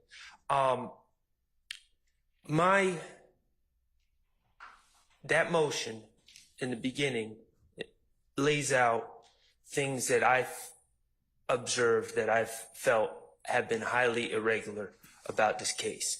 The point of my inclusion of that in my motion was not to draw extra attention to it or for anyone to feel sorry for me or anything else, because it's really about my client, Mr. Stillwell.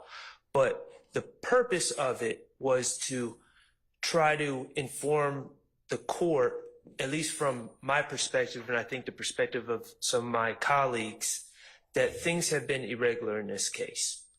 And that there are real life consequences and consequences to the trial when we perceive what we believe is the lack of an impartial trial judge and also of prosecutorial misconduct.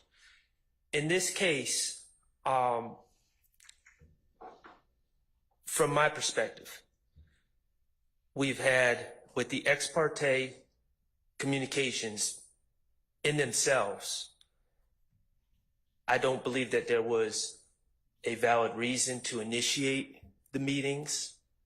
I believe that the state and members of the state's prosecution team in particular took something very small and jumped to unbelievable conclusions as a way to get their foot in the door of the judge's chambers to have a discussion.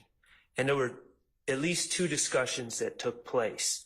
I'm assuming that there was a third discussion which may have strictly involved the grant of immunity. All right. Right. I think we cleared that up on Friday because we specifically asked, was there any hearing or any kind of ex parte, anything with regard to getting the order, or was it just the motion being filed? So, right. I mean, I don't have any reason to believe there's yet another one, but. Right. And you know, there's a potential under the King case that one, if it was just for the purposes of granting immunity, may have been a proper ex parte. But these were not. The substance of these meetings exceeded what is appropriate. They violated Uniform Superior Court Rule 4.1, which says that judges shall neither initiate nor consider ex parte communications by interested parties or their attorneys concerning a pending or impending proceeding. Georgia Code of Judicial Conduct Rule 2.9 prohibits ex parte meetings except for a narrow exception, scheduling administrative purposes or emergencies that do not deal with substantive matters or issues on the merits. Provided that, so we don't believe that it falls under an exception to begin with, provided that the judge reasonably believes that no party will gain a procedural, substantive, or tactical advantage as a result of the ex parte communication. In my view, the transcript reveals open discussions about you're going to testify, you can say you don't recall. They're basically walking through the procedures for laying the foundation for prior inconsistent statements. To say that that doesn't put that meeting with just the judge and the witness who has been sworn in doesn't put the state at a tactical advantage over the defense who's excluded, I don't believe that to be the case. Secondly, even if it falls under the exception, the judge must make provision to promptly notify and give the parties the substance of the ex parte communication and an opportunity to respond. We were not promptly notified. We found out through, I keep saying, doggedness and happenstance. I believe that's what it was. We learned about it, and then when we asked for an opportunity to respond, we were promptly greeted with an invitation to go to the jail for 20 days. So that was violated. The Georgia Rule, Professional Responsibility Rule 4.2, regarding communications with a person represented by counsel. The state, it's the worst kept secret in this courtroom that John Melnick represents Kenneth Copeland. Worst kept secret. Everyone knew that. I knew that, and that's why I called Mr. Melnick. Okay. The state is somehow claiming that in this case where the world is watching, it's a huge case, that they did not know that Mr. Melnick was representing Kenneth Copeland, and they went behind Mr. Melnick's back and initiated conversations with Mr. Copeland. Let's be frank, all these gentlemen are facing RICO charges with overt acts going back to 2013. So this is not a case where Mr. Copeland could not possibly be prosecuted. He could easily be indicted. He could easily be indicted and put with the rest of the gentlemen who were severed off of this case and be in Rice Street right now. He was in legal jeopardy when the state was seeking to speak to him outside the presence of his attorney. From our perspective, that was a knowing violation of Georgia Rule of Professional Responsibility 4.2. Additionally, Your Honor, there's Bar Rule 3.3, candor towards a tribunal. Now, I can't flesh this out without Ms. Love taking the stand. I would love to ask her about it, but in the motion to grant Mr. Copeland immunity, in paragraph 12, I believe it is, they specifically stated that a member of the defense team had contact with Mr. Copeland, and that prompted him to begin to assert that he was going to exercise his Fifth Amendment right. I would prefer that since there continue to be allegations back and forth amongst the lawyers, that we specifically get what is actually stated in there instead of, and I know you're not trying to misrepresent anything, you're trying to give it your best recollection, but let's get the actual motion and read the actual words, okay?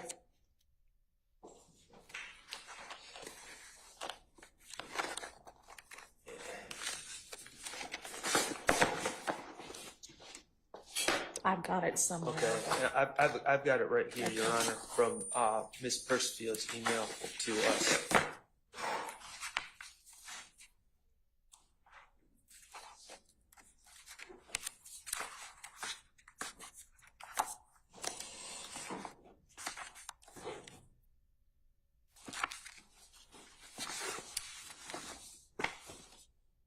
I've got it.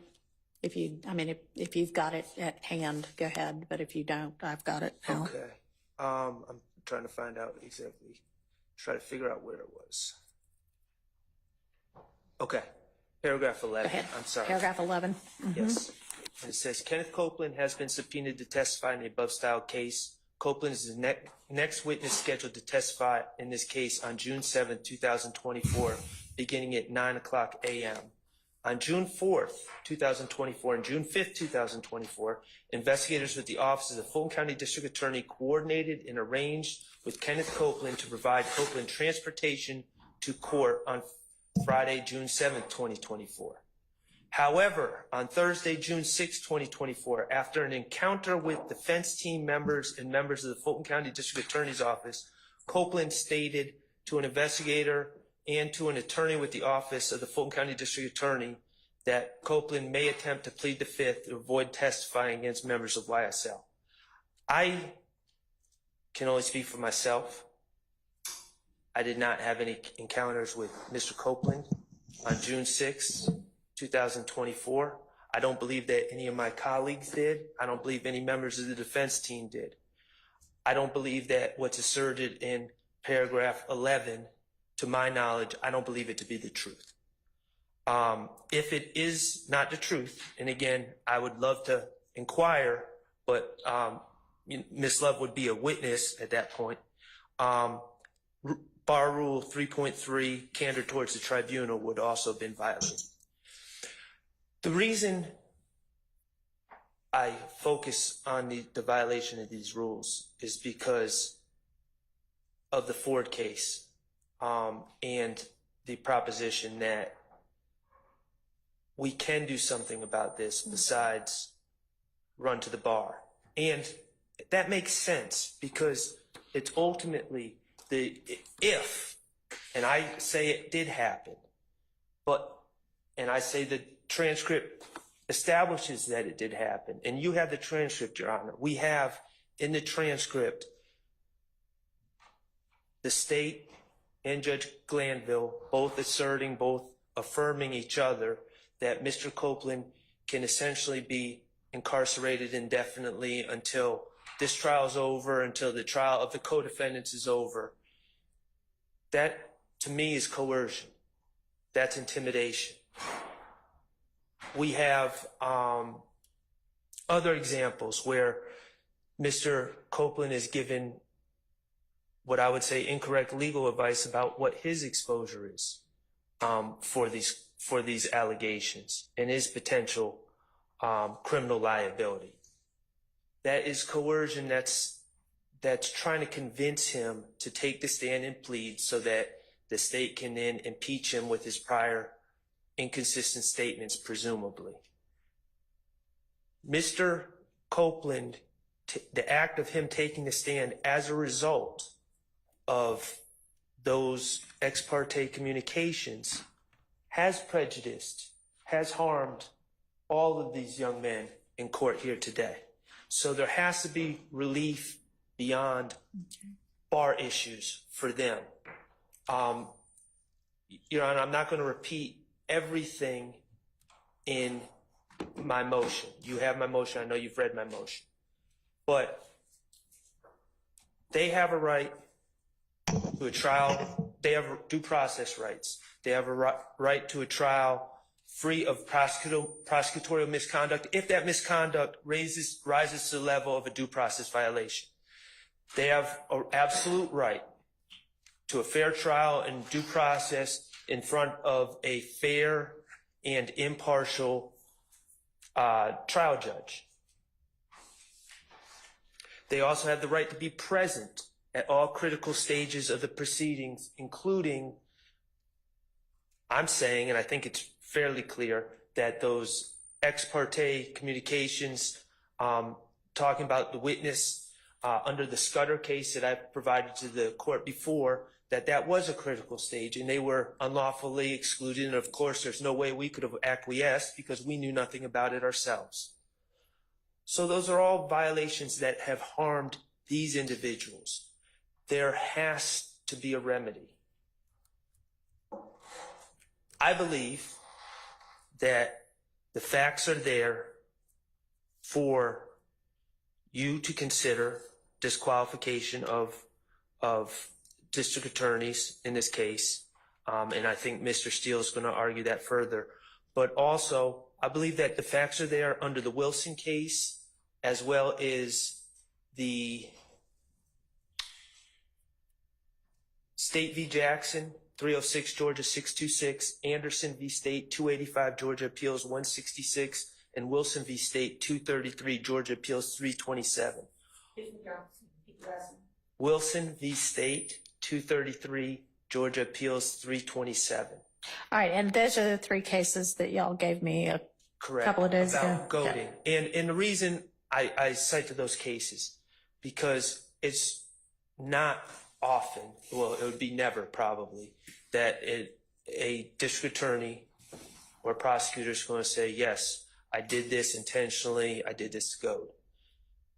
These cases looked at the egregiousness of the violation, the experience of the prosecutors involved. Ms. Love is a chief deputy district attorney in the office, head of the unit All right. that deals. Can I interrupt you for just a minute?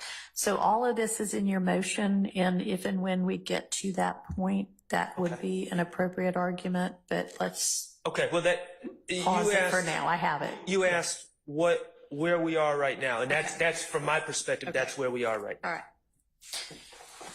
And I don't mean you can't argue anymore. I just mean I understand. the information about their qualifications is in your motion. Yes, Your Honor. All right.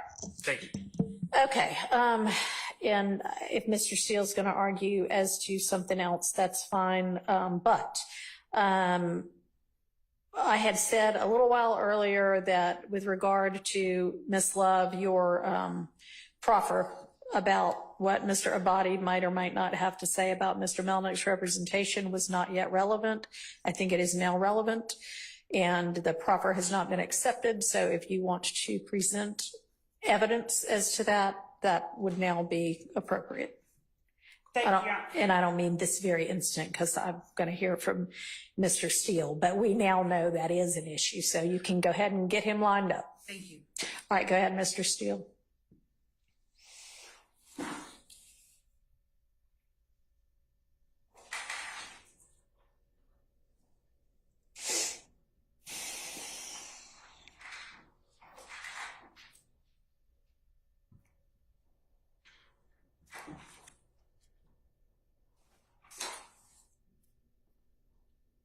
Your Honor, I would just like the court to consider the case that was announced to this honorable court by Attorney Shard. I emailed it earlier today to your honorable court's co-worker and all the parties. It's Ford Motor Company versus Young, and it was 322 Georgia Appeal, 348.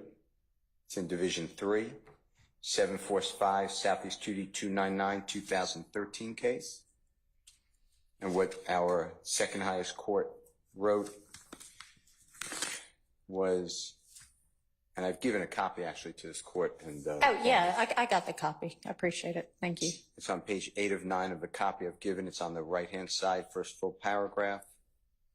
And it specifically states that in the center, and we have previously held that trial courts may disqualify attorneys for violations of the disciplinary rules.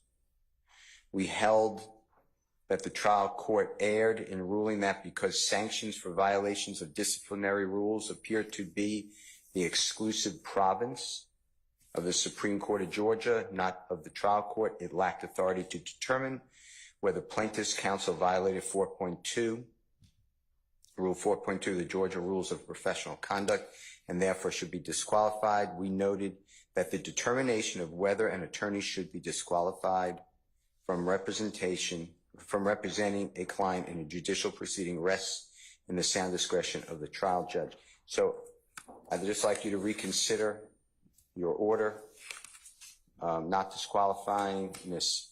Hilton and Ms. Love, and you've inherited a case that has a lot of has a lot of history and a lot of it bad. And I put into my motion, I could go over it with the court, and I also attached the YouTube links. It's on July 10th, 2024. I also filed in case the link goes away, I filed on a thumb drive to preserve it. So that's with the clerk's office, and a copy was sent to the prosecution as well. But it started before, but an opening statement. I don't know if you've read it. So I read your motion and I looked at the portions that you were talking about. Hurtful. It's hurtful. And then as of last week, a new court comes on.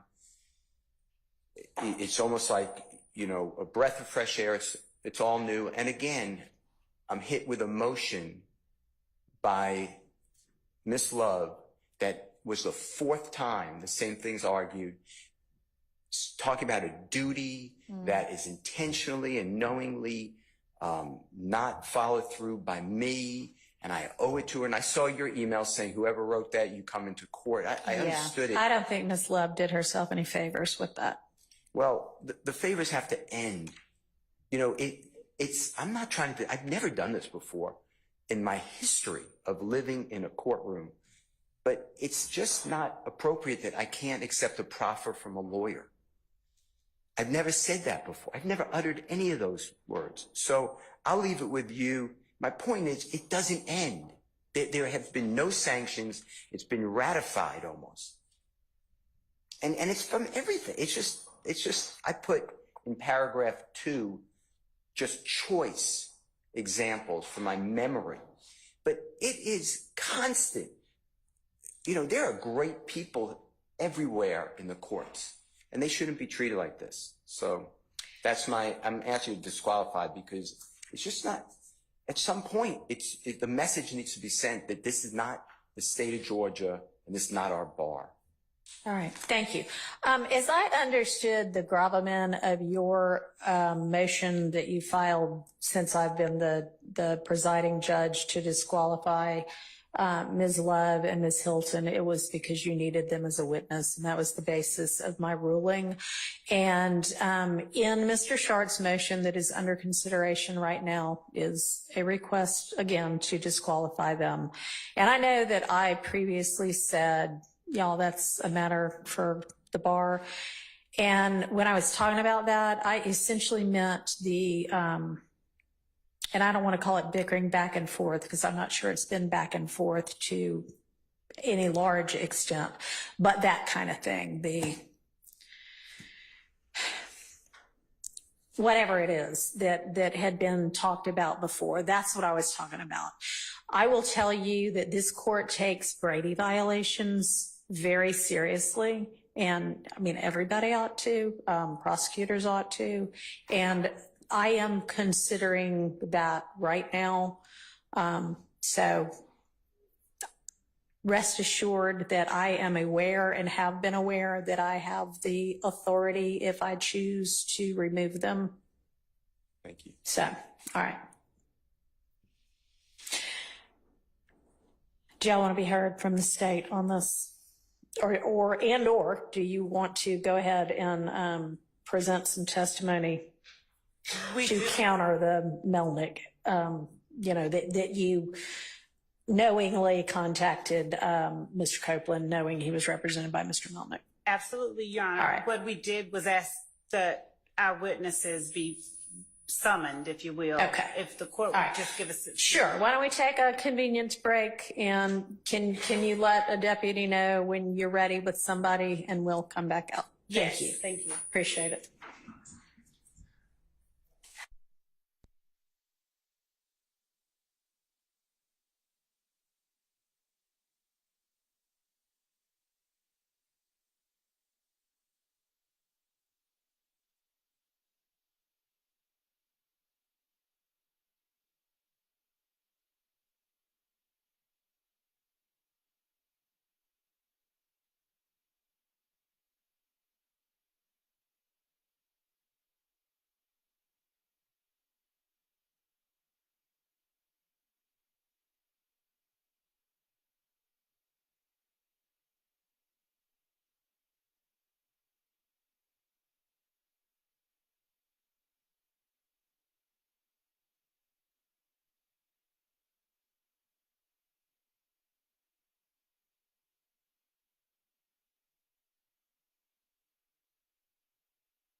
Witnesses for the state. Ready? All right, let's get that person on the stand. United States House, Adam Abadi. All right. I remember one time when I was called as a witness in a case for some very ancillary matter, and we're so used to being the ones examining. We're not used to being the witness. And the direct finish, and I got up to leave, just like all of the lay witnesses who have no clue. And then I felt like an idiot. But oh well, maybe Mr. Abate won't do that. We'll see.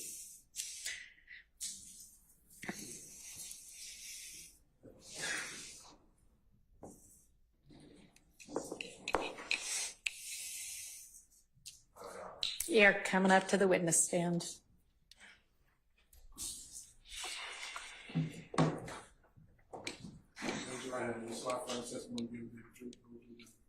Like Mr. Melnick, I'm an officer of the court. He's going to swear himself in, but whatever.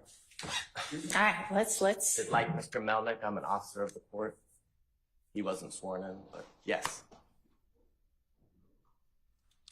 Thank you. Good afternoon, Chief Deputy Abadi. How are you? Fine, thanks. Just for the record, would you state where you work and what your position is? DA's office in Fulton County. I'm the Chief Deputy of the Major Crimes Division. All right. And February the... It's ABBATE.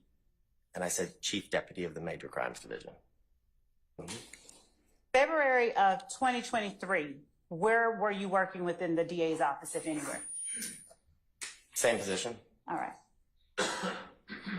During that time, do you recall having a conversation with an attorney by the name of John Melnick regarding a person by the name of Kenneth Copeland? Yeah, it was a conversation on the Zoom call where Judge Whitaker was on the call and heard all the contents of what I'm about to testify to. Yes. All right. And would you tell the court what the purpose of that Zoom call and that conversation with Mr. Melnick was? It was related to a bond order or bond conditions for a bond order for his, I think it's 22 SC 182, I think maybe 134. It was his possession of a firearm by a convicted felon and reckless driving, I think is what it was. Okay. And did you have occasion to look at the bond order and see its contents, or the proposed bond order? Had the state proposed a bond order? Yes. Right. And did the state's proposed bond order have any reference to or any conditions that are related to Mr. Copeland's witness, position as a witness, in this case, 22 SC 183572? No, not to my recollection specifically, no. Did the bond order or the proposed bond order reference co-defendants? Let me ask this. Are you familiar with the co-defendants on, or the defendants on indictment 22 SC 183572? Some of them, yes. I've tried. I think Khalif Adams was somebody who I was the prosecutor who, when he was convicted of murder. And the bond order, did it reference some of the defendants on this case? I think it referenced all of the defendants on the case involving Jeffrey Williams. All right. Did the bond order, well, Your Honor, I'd ask the court to take judicial notice of the bond order, which is in this case I'll take already judicial filed. notice of it, but I'm also just going to print it out right now and make it a part of this record, so it'll just be easier. And I did misspeak and say, in this case, it is actually in Mr. Copeland's 22 SC case. Yeah, 22 SC 182134. Thank you. Would you please tell the court the content of the conversation or communication you had with Mr. Melnick regarding Mr. Copeland on that day? Yes, it was. So it was me, myself, Abigail Potter, who at the time was the trial division lawyer assigned to Judge Whitaker's courtroom. Judge Whitaker and Mr. Melnick, and I believe Ms. Rosser, the case manager who set up the Zoom link, was on the Zoom, and it was just a discussion as it related to the bond conditions for his possession of a firearm by a convicted felon case that was before Judge Whitaker and the conditions that would be included in it. Was there any part of that conversation that referenced Mr. Melnick representing Mr. Copeland as a witness in this case? Yes, specifically. And the reference is that Mr. Melnick was all hot about the fact that I was on the call, representing as a representative pretty much for you as a member of the team for this case, because he specifically said on more than one occasion that I'm not here about that case. I don't represent him on that case. The only case that I have this judge that I represent Mr. Copeland on is the 22 SC case. He said it over and over again, and he kept making snide remarks as it related to you and the district attorney's office and eventually me, to which I said, I finally interrupted him. I said, we're done with your used car salesman, stuff. And that's when the judge was kind enough to intervene and say, all right, whatever, we're here just for the 22 SC case. We understand you don't represent him in the YSL case because there's nothing to represent him on, was the gist in my recollection. And when you're talking about the 22 SC case, are you solely meaning the one Mr. Copeland faced charges on, criminal charges on? Yes, the one that was before Judge Whitaker that we were there for to, negotiate and agree upon bond conditions for. That I think it's 22 SC 182, I think it's 134, and the charges were possession of a firearm by a convicted felon and I think reckless driving. I think this all happened February 24th of 2023. Do you know whether that Zoom call was transcribed or whether or not there was a court reporter on that Zoom call? I'm not sure, but I don't remember seeing, I think it was Miss Evelyn, who was the court reporter back then. I don't recall. Do you recall how many times Mr. Melnick stated with any degree of emphasis that he did not and was not representing Mr. Copeland in his capacity as a witness in 22 SC 183572?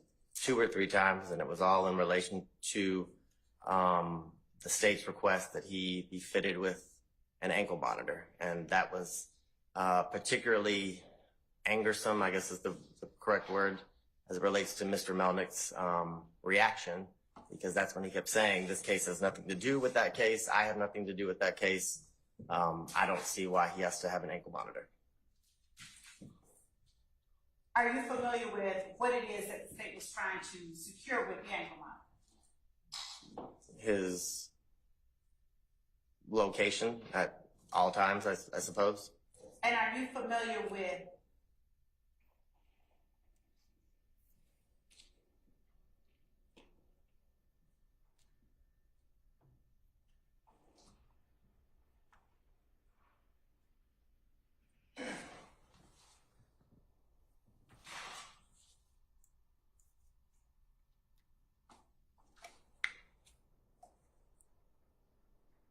Did you speak with Mr.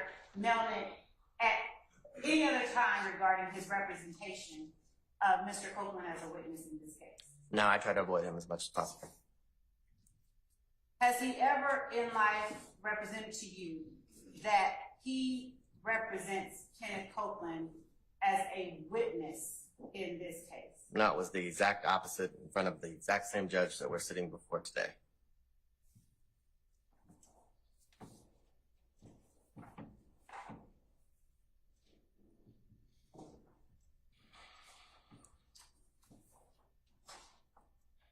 And showing what our market states is it too, I don't know if the court had already. Here you go. Here's the bond order.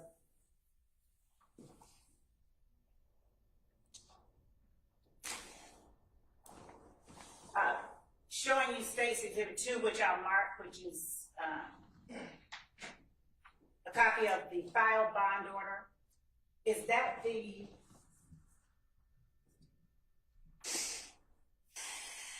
bond order that you spoke with Ms. Melnick about on the date that you're speaking about now?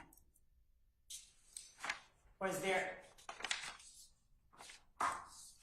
So this would be the bond order that came from the conversation we had in February, I think February 24th of 2023. This is this is stamped for March 3rd, so there would have, the whole reason for the Zoom was to negotiate and come to some sort of agreed upon set of bond conditions as it related to Mr. Copeland and being released on bond for the 22 SC 182134. I was right.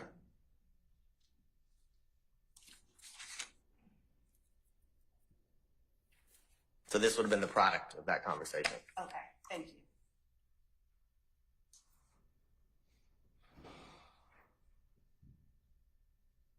All right, that's all that I have for this witness, Your Honor, for right now. All right. Any questions by any of the defense attorneys for this witness? Nope. Ms. Weinstein, Mr. Matthews? No, Your Honor. Mr. Harvey, who I can't really see over there in the corner. Is he even there? Is Mr. Harvey over there? Anybody for Mr. Harvey's client? Any questions? Okay, great. Thank you for your time. You may step down. All right, call your next witness.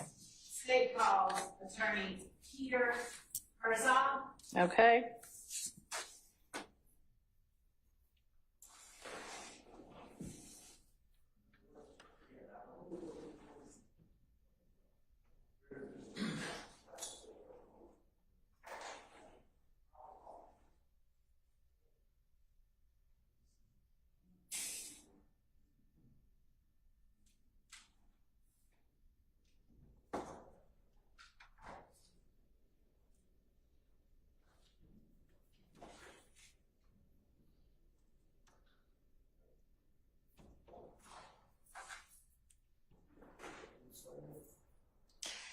It doesn't matter to me. I mean, do you want him sworn or do you want him to testify in his place? I'll have him sworn in. All right, yes, please swear him.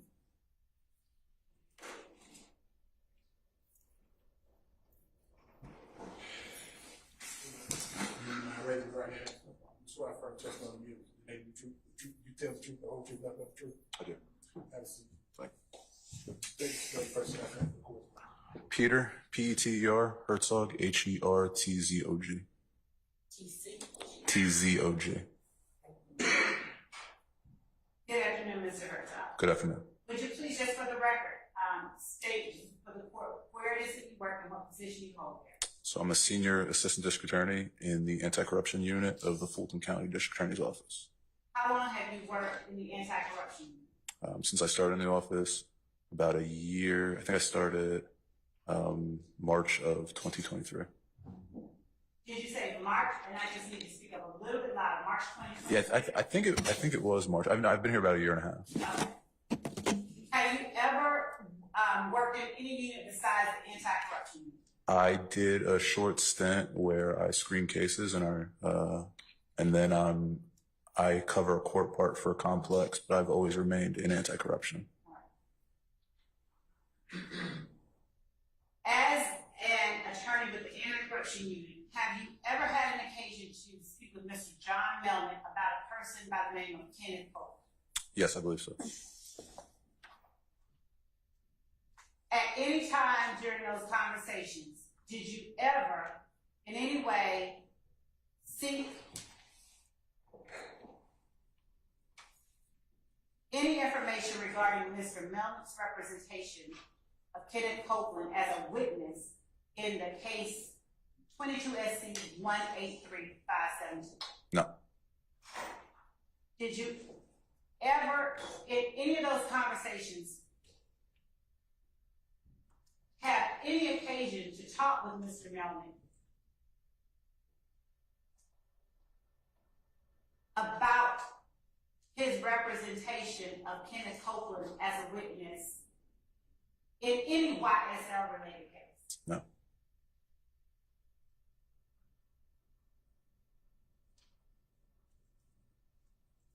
Did you ever, during your conversations with Mr. Melnick, reference either myself or Deputy District Attorney Simone Hilton?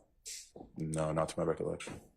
No. Have you ever been asked by either of us or anyone prosecuting the YSL case to reach out to Mr. Melnick? No, absolutely not.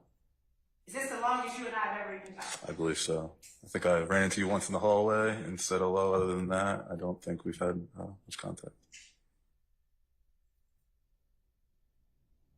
Did the matter that you spoke with Mr. Melnick about have anything to do, in any tangential, direct, indirect, any way, have anything to do with 22 SC 183572 or the criminal indictment that preceded it? Absolutely not. No. Was the case that you spoke with Mr. Melnick about a case that was in your unit? Yes, ma'am.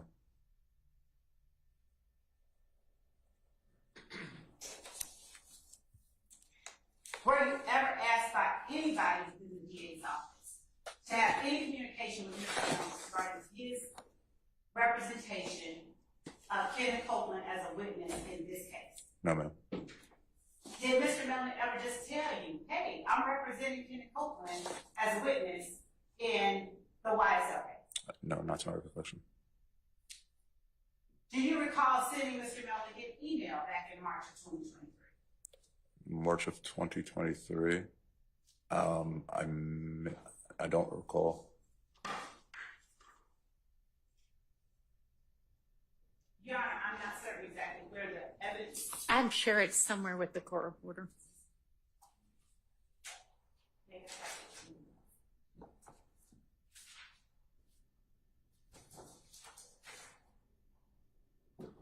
I'm going to show you what has already been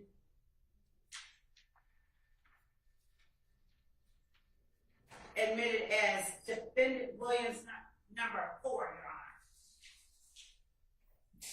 And I'm going to show you ask you to take a look at the bottom portion of defendant Williams number 4. And ask you if you recognize that time frame as a time frame that you reached out to Mr. Melnick.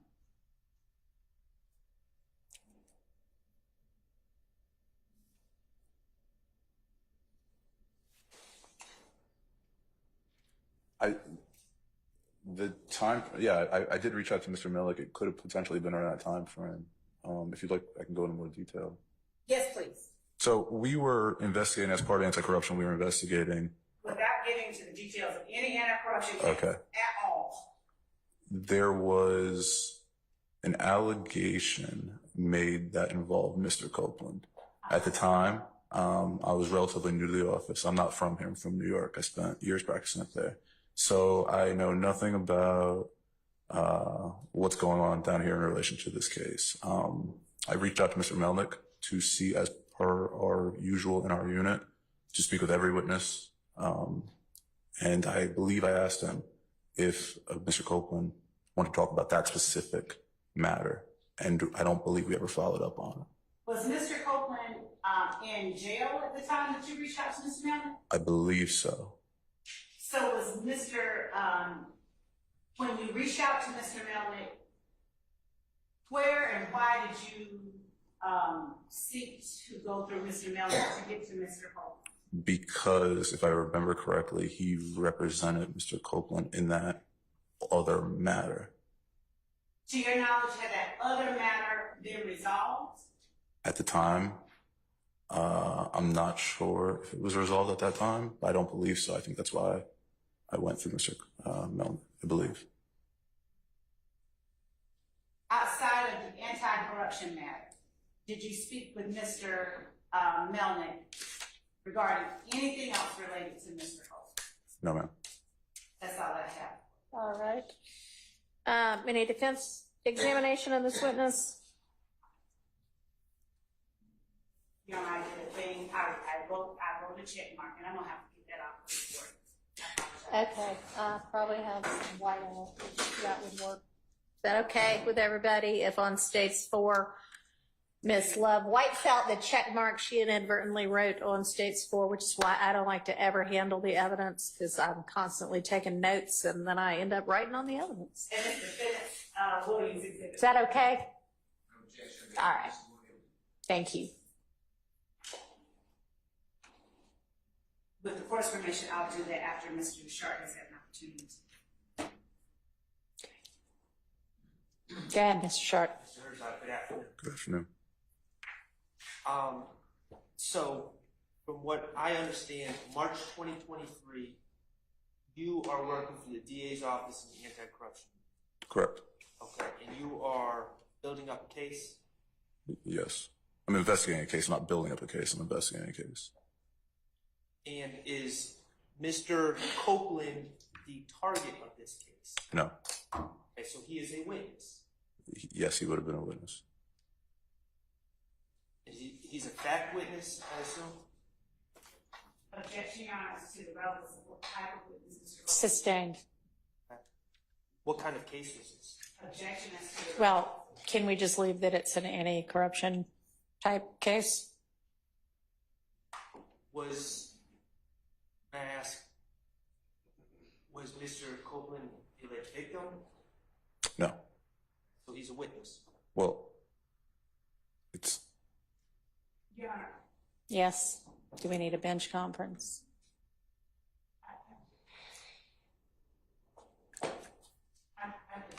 Okay.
The earphones work right now. So what I'm wondering is if y'all would be comfortable with Mr. Sharp relaying the substance of the bench conference, or if each of you wants to try to come up and gather around, or. And Your Honor, since we cannot have, since we don't have the ability to let it be heard, I'd ask that the court ask whether each defendant waives their presence at the bench conference. So do the attorneys want to come up, or?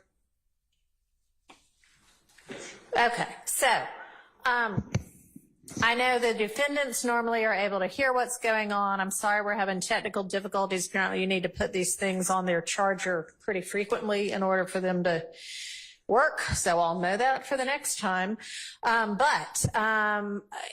One of your attorneys is going to come up and listen to what the substance of the bench conference is, and then I am directing them to return to the tables and let you all know what we talked about.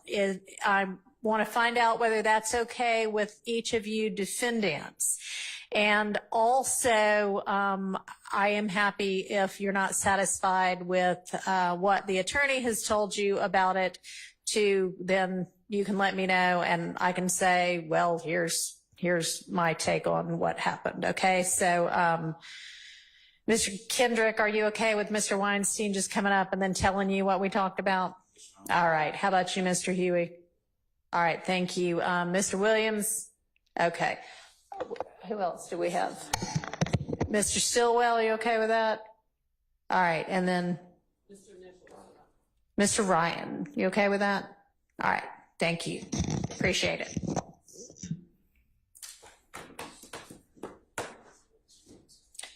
So y'all can't even get it.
Yes, Your Honor.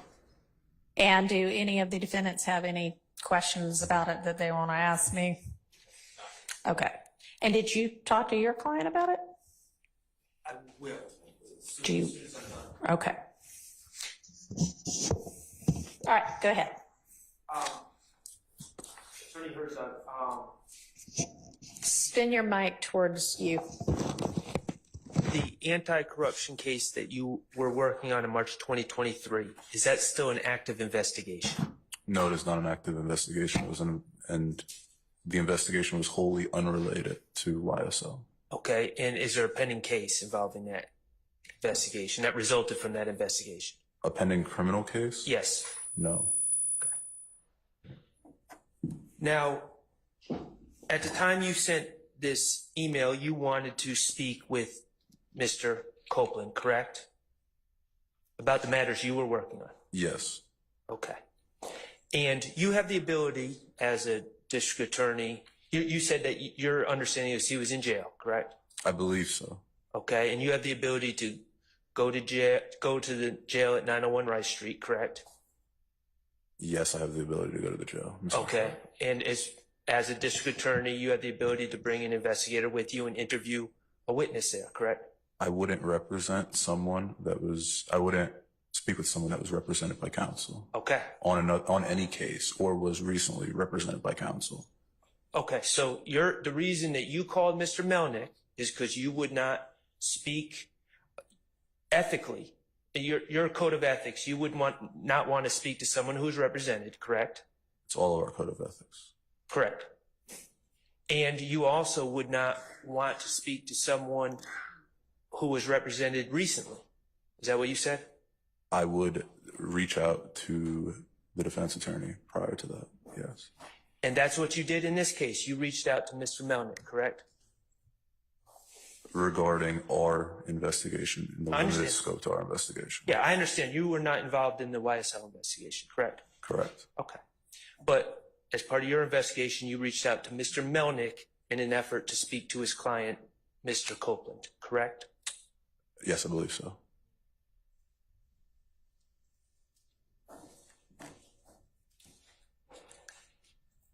I have no further questions. Thank you. Does anybody else have questions for Mr. Herzog? All right. No?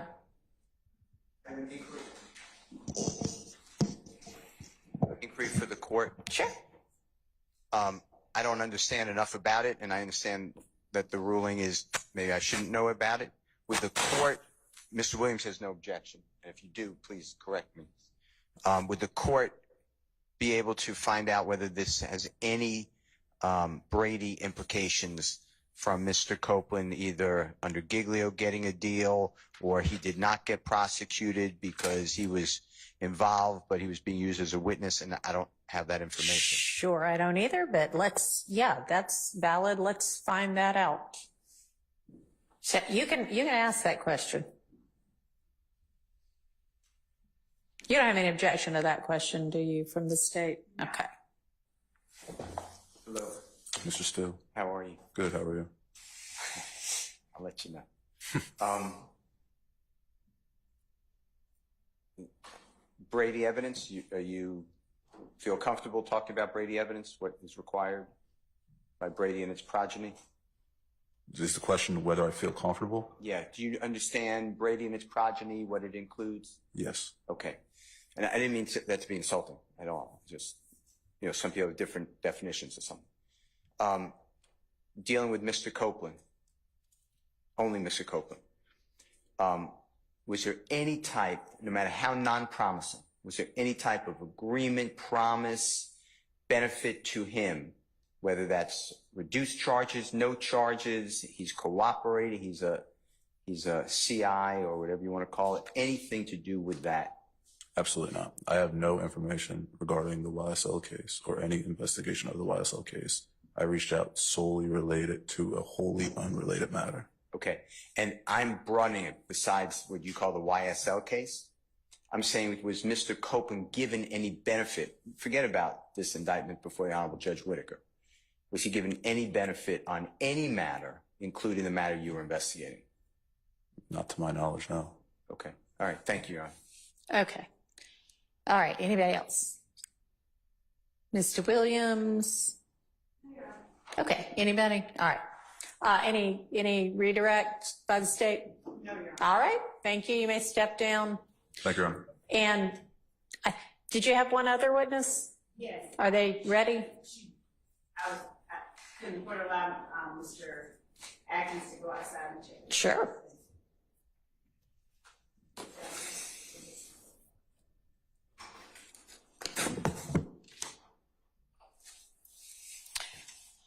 While we're waiting on finding that out, y'all were, well, I guess it was Mr. Atkins that was going to do it, so never mind.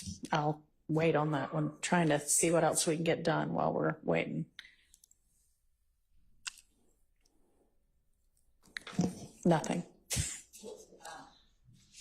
Huh? There was one matter, I guess, as it relates to Mr. Copeland, that I would ask that the court take additional notice of, since we're all here.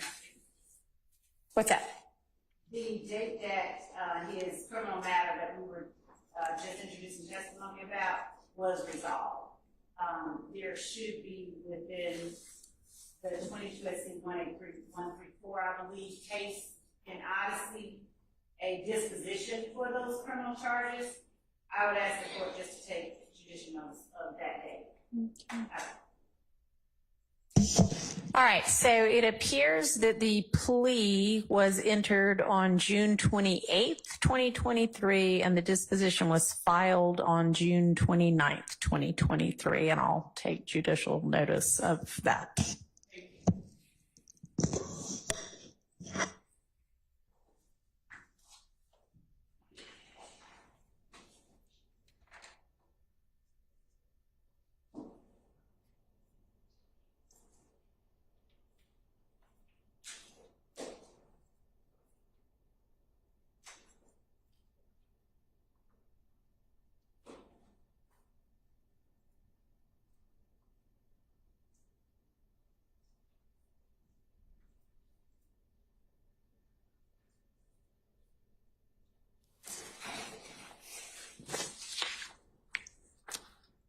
All right, what do we know, Mr. Atkins? So Ms. Potter is 30 minutes away. I'm not going to ask the court to wait on. Okay. I'm Okay. sorry, he said 40 minutes. He corrected.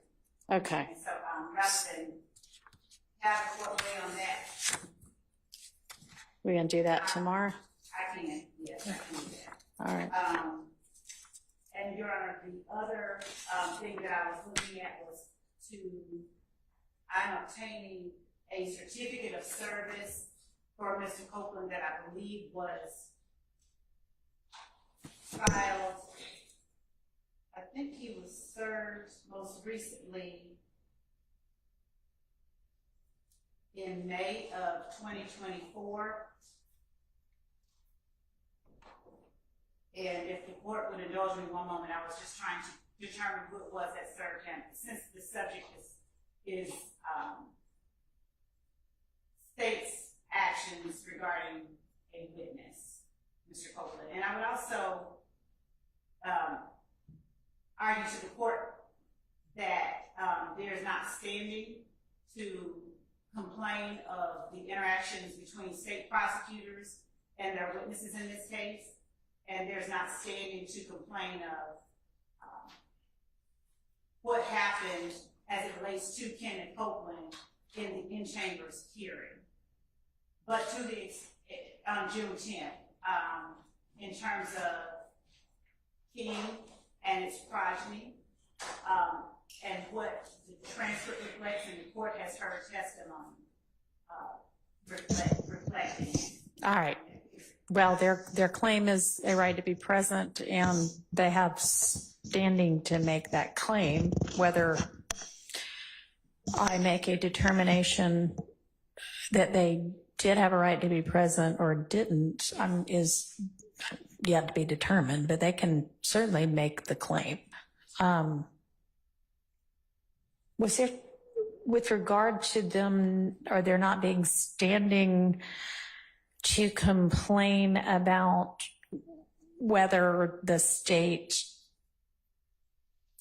communicated with Mr. Copeland when, according to the defense, the state knew him to be represented? I understand the assertion in that regard to be that the prosecution has violated a bar rule, and that they've also violated other bar rules over the course of this case, and that I should take that into consideration in determining whether and what remedy to fashion.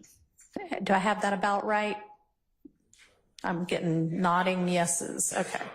So yeah, they can assert that to the court. Okay. And Your Honor, as I obtained for the court that those final two pieces of information. Okay.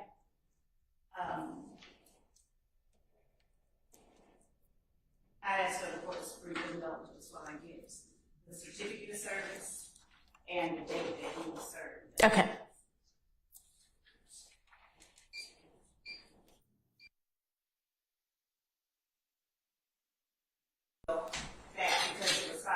All right, I'm not even sure which one you're talking about, but sure, if it's relevant, I will unseal it. Can you let me know which one it is? It was a certificate of service and it was filed on, okay, that's what we're getting today. Okay. It's, and that's in which case? This YSL case? Yes. Okay.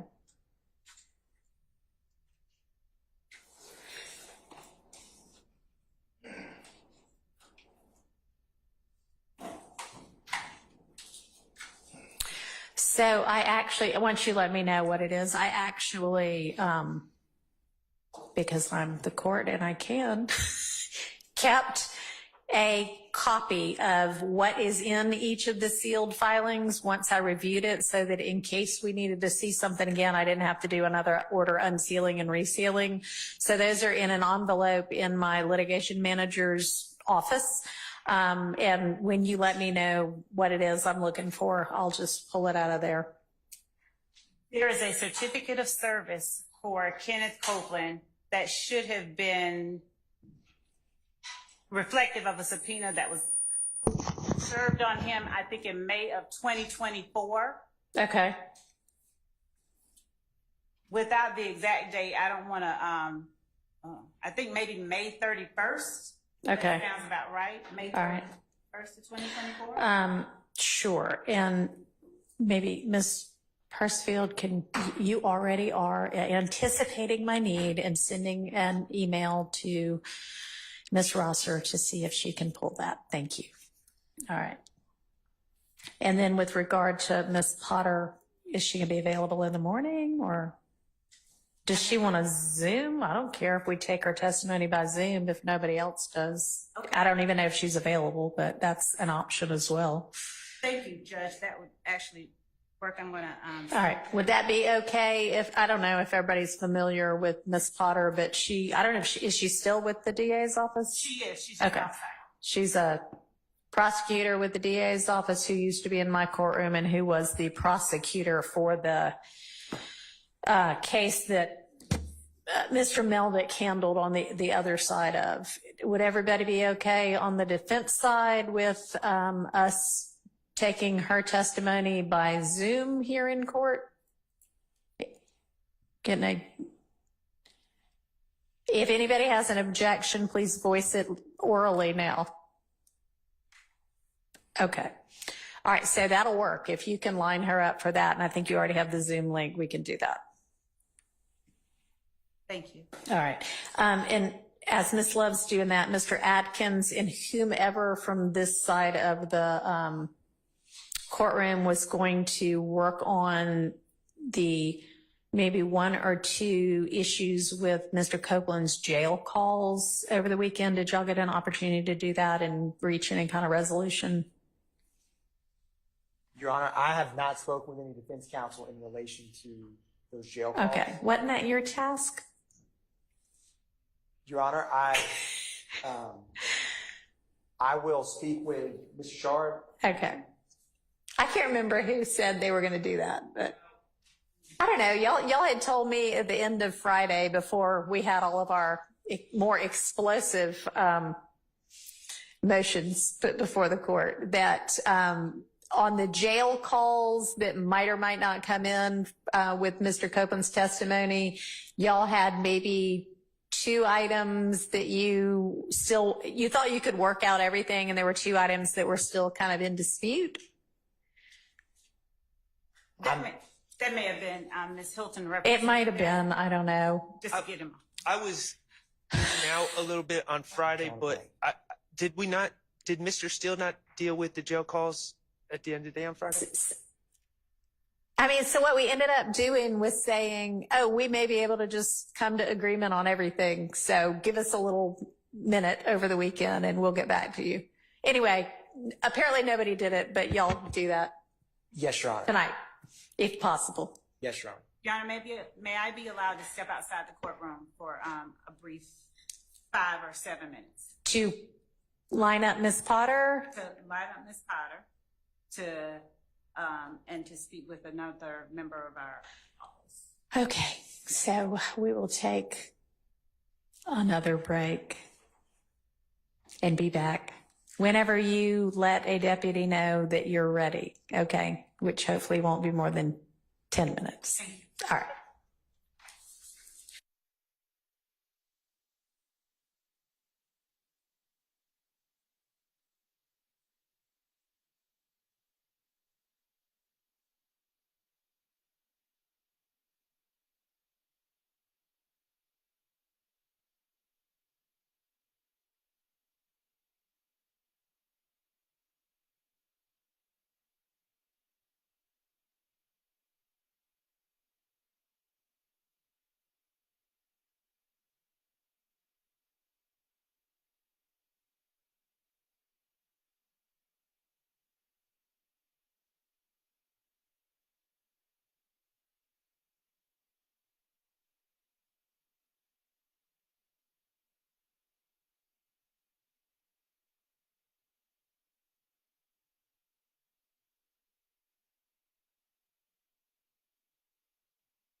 right, were you able to get Ms. Potter? So, Judge, my request is that the court allow us, if I call her, to do it in the morning, and to also allow us to, because we've got the case that. Hang on. We're missing some defendants. Oh, Sorry, they said we're ready. So I just kind of assumed we were ready. Hang on. I should have looked. There are some empty chairs. No, we don't go home with.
That's everybody all right? thank you, Judge. The state is asking if the court will allow us an opportunity to respond to the Ford Motor Company case that we provided today, and in making our final argument, and to allow us, if we decide the need to call ADA Potter. The main thing that I wanted to get out was regarding when Mr. Copeland pled, and I haven't had an opportunity to talk to her about that. I think she was the one that represented the state in that plea. Yeah, she was, but I mean, I told you that he pled on June 28th of 2023. Right. When I first started looking at Abigail Potter and had the three names. Oh, okay. So you may not need her after all, then that's fine. Yeah, if that's all you needed her for, it's in the court record. Okay. And I have taken judicial notice of it. And then a response to the Ford case, I mean, with regard to whether that's the law or not, or whether that's an appropriate I have not sanction. Yeah, yeah, sure. You haven't had a chance to take a look at it, sure. Is that what you're saying? Yes. Yes, that's fine. You can make whatever response, if any, you want to in the morning. And thank you. So that's it. Okay. Outside of Ms. Potter, I don't think that we would have any other persons to present. But if we did, we would have them here and ready to go first thing. I just wanted to review all of our notes and make certain that every issue that was raised here today is addressed properly. That's fine. Thank you. And Ms. Rosser's looking for that certificate of service of the subpoena. And I know that we keep copies, so I can get one of those too.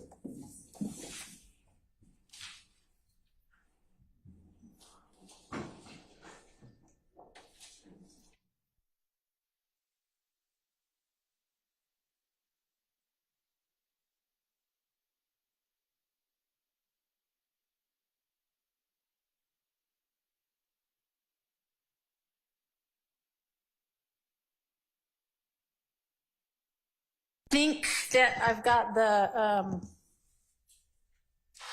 certificate of service of a subpoena that you are referencing, because it has that on May 31st, Investigator Long actually served Mr. Copeland, and I'll let you look at it, but it looks like it actually is also attached as a, and I don't know if it was or not, but it at least references that the order that Judge Glanville enters on the 7th that is pursuant to 24-5-507 that gives him immunity maybe attaches that subpoena, but I don't know. Anyway, if you want to come take a look and see whether that's what you mean. And if so, we can make a copy of it and you can do whatever you want with it from there.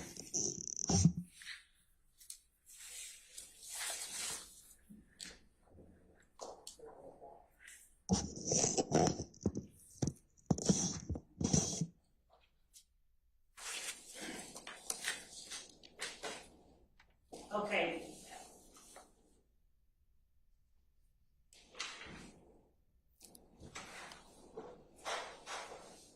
Is that it? It is. It is. It's attached to the, as the court said, it's attached to the motion to, well, the order granting the state's motion to compel. All right. And so it's already, I would think, then in the record. Yes. Yes. All right. And so what's their argument you wanted to make about that? Or just that, and I can reserve the rest of it for tomorrow, but just that he was served, Mr. Copeland was served on May 31st, and I think that's well a week before he was ever called to testify or anyone was informed that he would be the next person up. And we did not, I'll make argument at the appropriate time. all right. Okay, so tomorrow, in addition to wrapping up whatever final evidence and argument there might be as to either of those issues, what I would like, I think y'all now have, if not every bit of Mr. Copeland's prior testimony, almost every bit of it, and Ms. Weaver's been pretty fast at turning it around. And at this point, it may be best to redo the entirety of Mr. Copeland's testimony, including bringing him back in and asking him whether he wants to testify. And I'll hear from everybody on what we might need to advise him of, if anything he's been, or re-advise him of, or correctly advise him of, and then just maybe start from scratch with him. If there are things that everybody can agree, I just don't know whether we know what he's going to do or how he's going to testify. So I don't know if it's productive to continue to look and see whether there are things y'all can agree on. But if there are things that everybody can agree on and we can just say, okay, you know, these 5 things take as, you know, something he said and the rest of it redo, or whether we just want to start 100% from scratch. As I understand it, nobody had played the June 10th, 2015 interview from him yet anyway, right? That's correct. Okay, and that's the only one where he inculpates any of these defendants, right? No. No, that's not right. That in the Donovan Thomas murder is what I mean. Oh. That's the first one, yeah. Okay. All right. Directly in the way that he did on Okay. that. Okay. All right.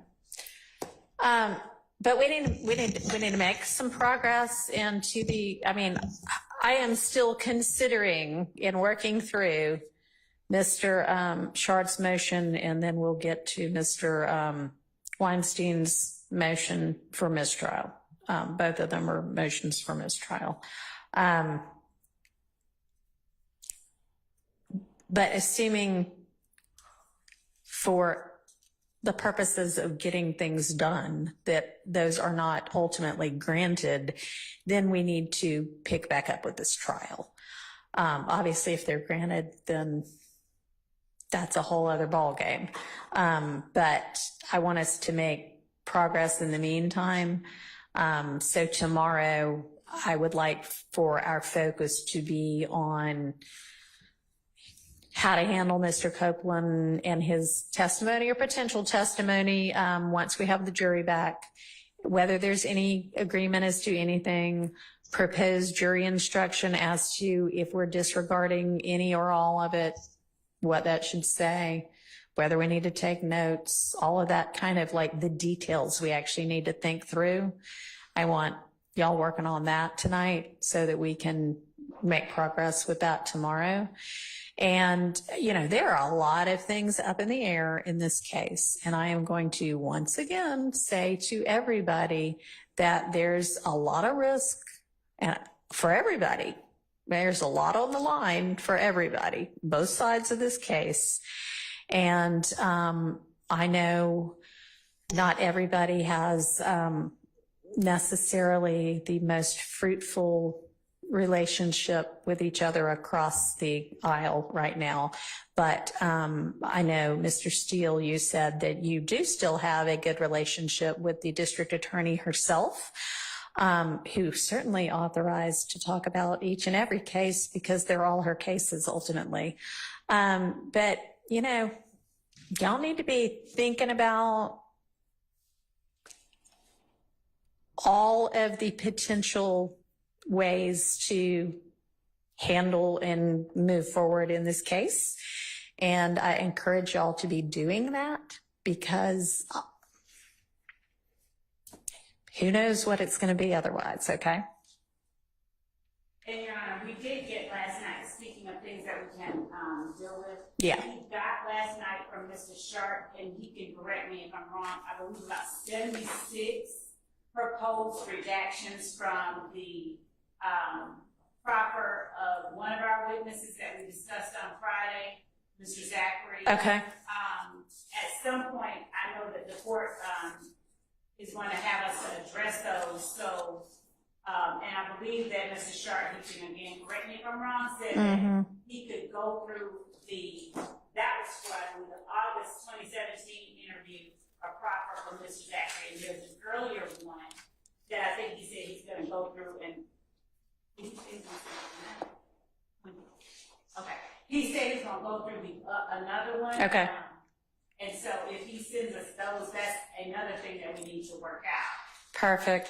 And so y'all go ahead and tackle the first 76, see if there are things that you can agree on so that we can have an efficient day like we did on Friday where we sort out so that everybody knows here's what can and cannot come in potentially with regard to this witness. And he's coming up pretty soon. And if Mr. Copeland makes a decision different than his last decision, we may be getting to Mr. Zachary sooner than we think. And if that is the case, then the state would have a motion for the court, similar to the one prior, with respect to Mr. Copeland. You're going to have to give me a hint as to what you mean by that. So, John, just now, Your Honor referenced if Mr. Copeland chooses to do something different than what he chose to do last time, with respect to testify. I'm assuming the court means plead the fifth again. I don't know. Well, I mean, I'm not undoing the immunity order. The immunity order stands. Unless y'all have got some, I mean.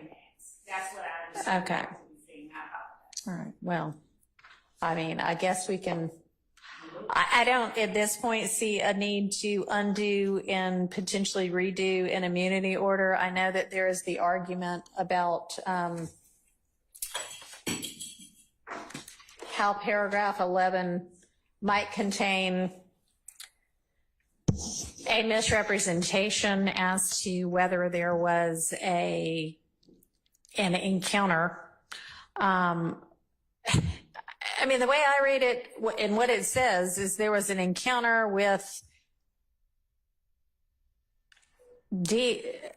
representatives of the DA's office and people from the defense team. After that, Mr. Copeland told somebody he might plead the fifth. Now, I don't know whether from that it means Mr. Copeland was even a part of that encounter, or if that's just given me some kind of a timeline about one thing happened and then another thing happened. But the import of that to the predecessor judge and to any judge considering does immunity need to be granted and is immunity in the public interest here is not what triggered it. It's this witness who the state thought was going to be testifying voluntarily under subpoena or not now intends to take the fifth. The only way we can get their testimony, which we believe we need, is to compel it. Will you compel their testimony? That's the import of it to me, not what led up to it, because there's no allegation of coercion or dirty dealing or anything like that, if it even means that Mr. Copeland was involved in any of that. So I don't believe that the immunity order needs to be redone. If somebody else thinks differently, y'all let me know that right now. Silence. Mr. Steele. I don't believe anything before Mr. Weinstein filed the first motion to recuse. I'm not challenging anything before that. Okay. But I do want to hold, there was a lot of exculpatory information before the recusal motion was filed, so I don't want to wipe out Mr. Copeland's testimony on the 10th, right. 11th, or part of the All right, which is why I need y'all to get together on it and let's tackle that tomorrow. The nitty gritty of it, okay? All right, so that means y'all have to do that tonight if you haven't already done it. All right, anything else before we break for the evening? No. One more thing.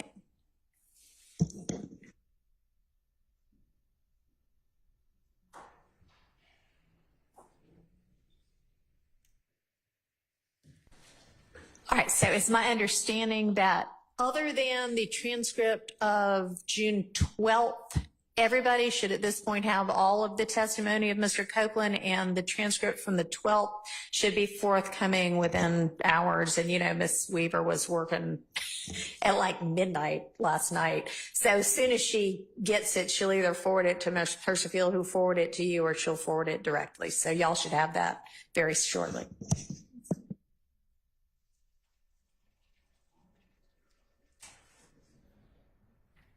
All right, anything else before I bid y'all adieu for the day?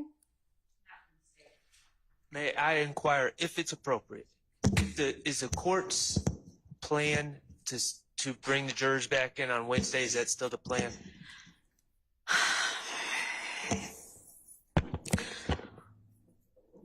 I don't know, because we got things done today, but we didn't get any evidentiary, make any evidentiary progress today. So I don't know. It's less likely now than it was on Friday.